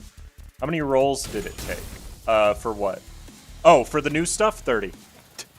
I got 3-star I already had in the first 10, the new 3-star in the second 10, and the new ego in the third. What plagues your mind, manager? Your suppression efforts seem to be smooth sailing. It is exactly as you have seen, manager, save for a few parts that were censored. I concealed nothing from your view. I don't believe I have committed any wrong by escaping that place alone, leaving the others to be buried there. Of course, it may be reprehensible from a moral standpoint, but why would anyone ever look at it from that perspective, manager? Especially when you are well aware that in the city, such a perspective is entirely irrelevant and worthless. I can feel his gaze on me. Like he said, the suppression is going well, but this feels wrong, that it shouldn't end like this. What should I tell him? What is Hohenheim trying to hide from us? What if you do feel like what you were doing was wrong? Weakens the poise passive? You're running away from something, weakens the shield passive, and weakens the SP passive if there's another side of the story you've told me. Well, I hate the SP, so I'm gonna do that. Faust relayed my words to Hohenheim. Another side to my story, is it? Indeed, indeed, that is quite feasible. You are correct. That another side is what oft gets lost in the process of obsessing over spacious concepts like the fathoms in the heart. Speaking from a consequential point of view, perspective provided by one's memory is narrow by nature. Even in the fathoms, the deepest part of one's heart, where many believe lies nothing but the empirical, absolute truth, we are still capable of lying. Fascinating, isn't it? They call it metacognitive error. Some call it unconscious bias as well. I see. You argue that the story I have shown you was simply a fabrication. Indeed, I have not shared any perspectives from my employees. There is no way by which we may verify them anyway. Isn't it obvious why that is? They're all buried underground, bereaved even of their final words. I could finally understand, at least to a degree, what Virgilius and Don Quixote have been telling me. Though there was nothing to call a human face remaining in his distorted form, I think I caught a glimpse of loneliness from Hohenheim's expression.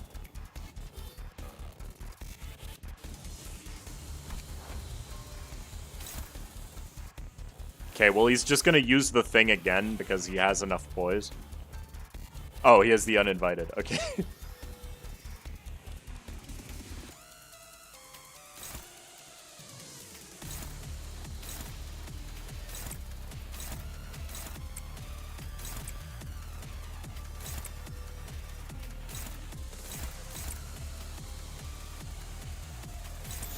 Faust will not explode from that attack, so I will use it. I think he's gonna die pretty quick, to be fair. I don't even know what his weaknesses are. I didn't bother to read them.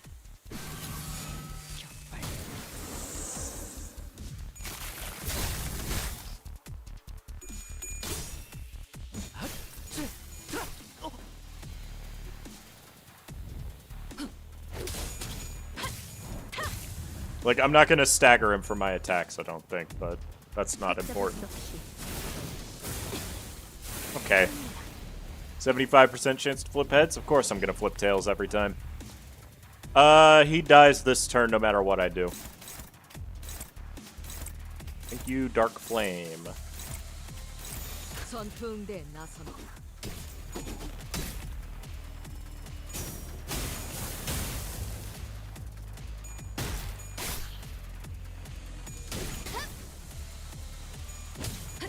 보냈고.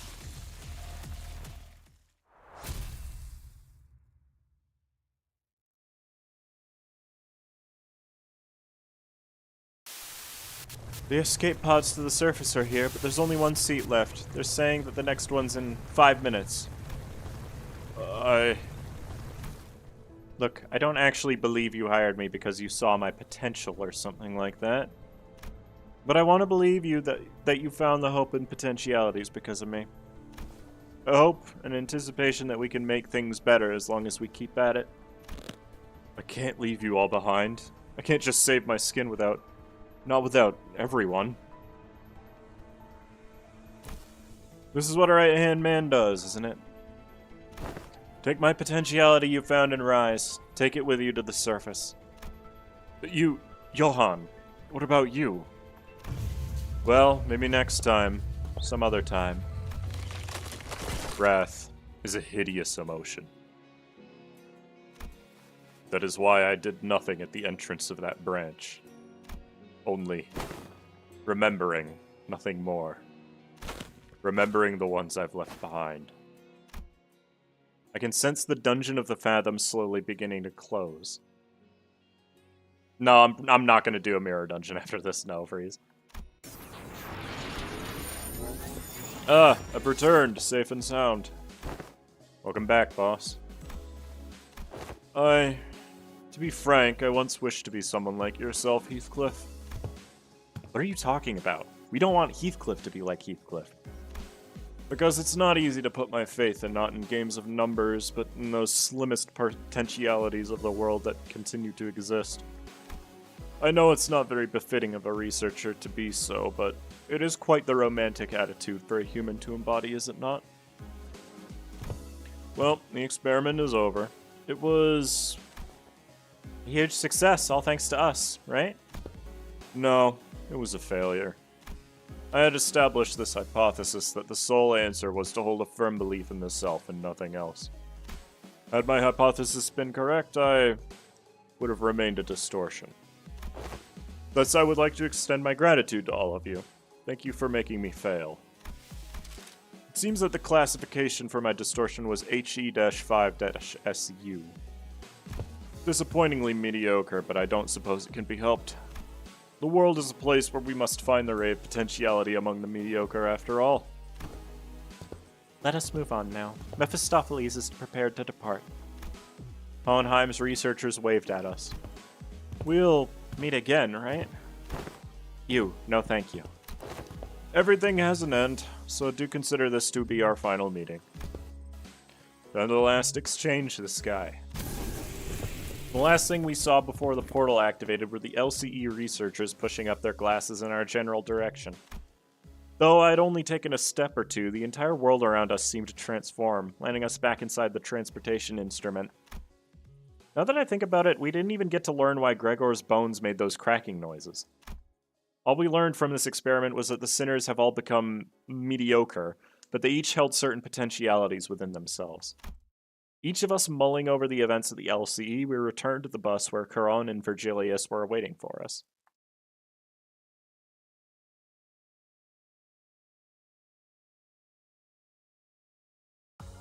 두드려 패고 꿰뚫는다. 이게 우리 사과지. She's always been the best. 덥다. 뭐 시원한 거 먹으러 가는 거 어때? 빙수 같은 거. 440. Dang. It's quite a bit. Just double checking. Yeah, there's not another stage. Good. Let me get that lunacy. Yo, lunacy. Might as well grab it, right?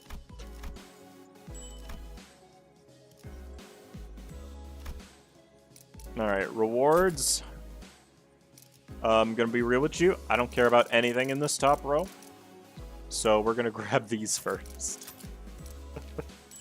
If I can get everything, that'd be great, but something tells me I do not have enough for that, considering how expensive the XP tickets tend to be. Also, with all this thread. But most importantly, these are the most expensive thing in the reward pool. So, like, you know. Just give me a bunch of them. Sweet, Grenache. Next up on the roadmap is the one people dread. Correct, and I still do. Don't worry about that. They definitely dread it.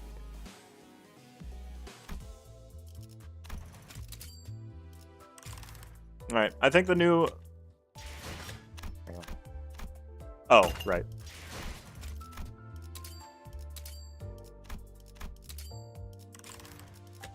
Excavation, skip. 오늘도 Did you like this 끝났네. event? I think all of it was cool except for the Don Quixote fight. 그치? 자, 끝마쳤네요. 잠깐. And the Envy Pecatola fight right before it wasn't great either, but that's just because it's 잠깐. kind of 카페 random if they 들려야겠어요. start you at 0 SP.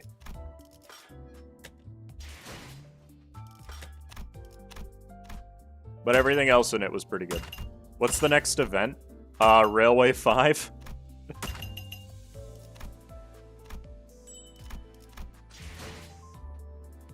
Not necessarily in 2 weeks.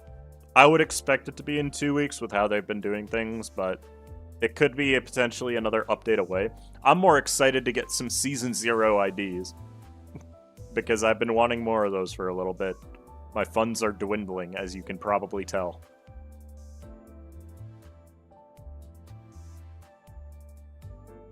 Superpowered La Mancha trio coming? Yeah, probably. Anyways, I've been streaming for 5 hours. I did not expect it to take this long. It ended up being a lot longer than I thought it would be. So, I'm going to head out. I got a script to write. Let's say that the new video will come out on Monday, because I can't guarantee you it'll be out by Sunday.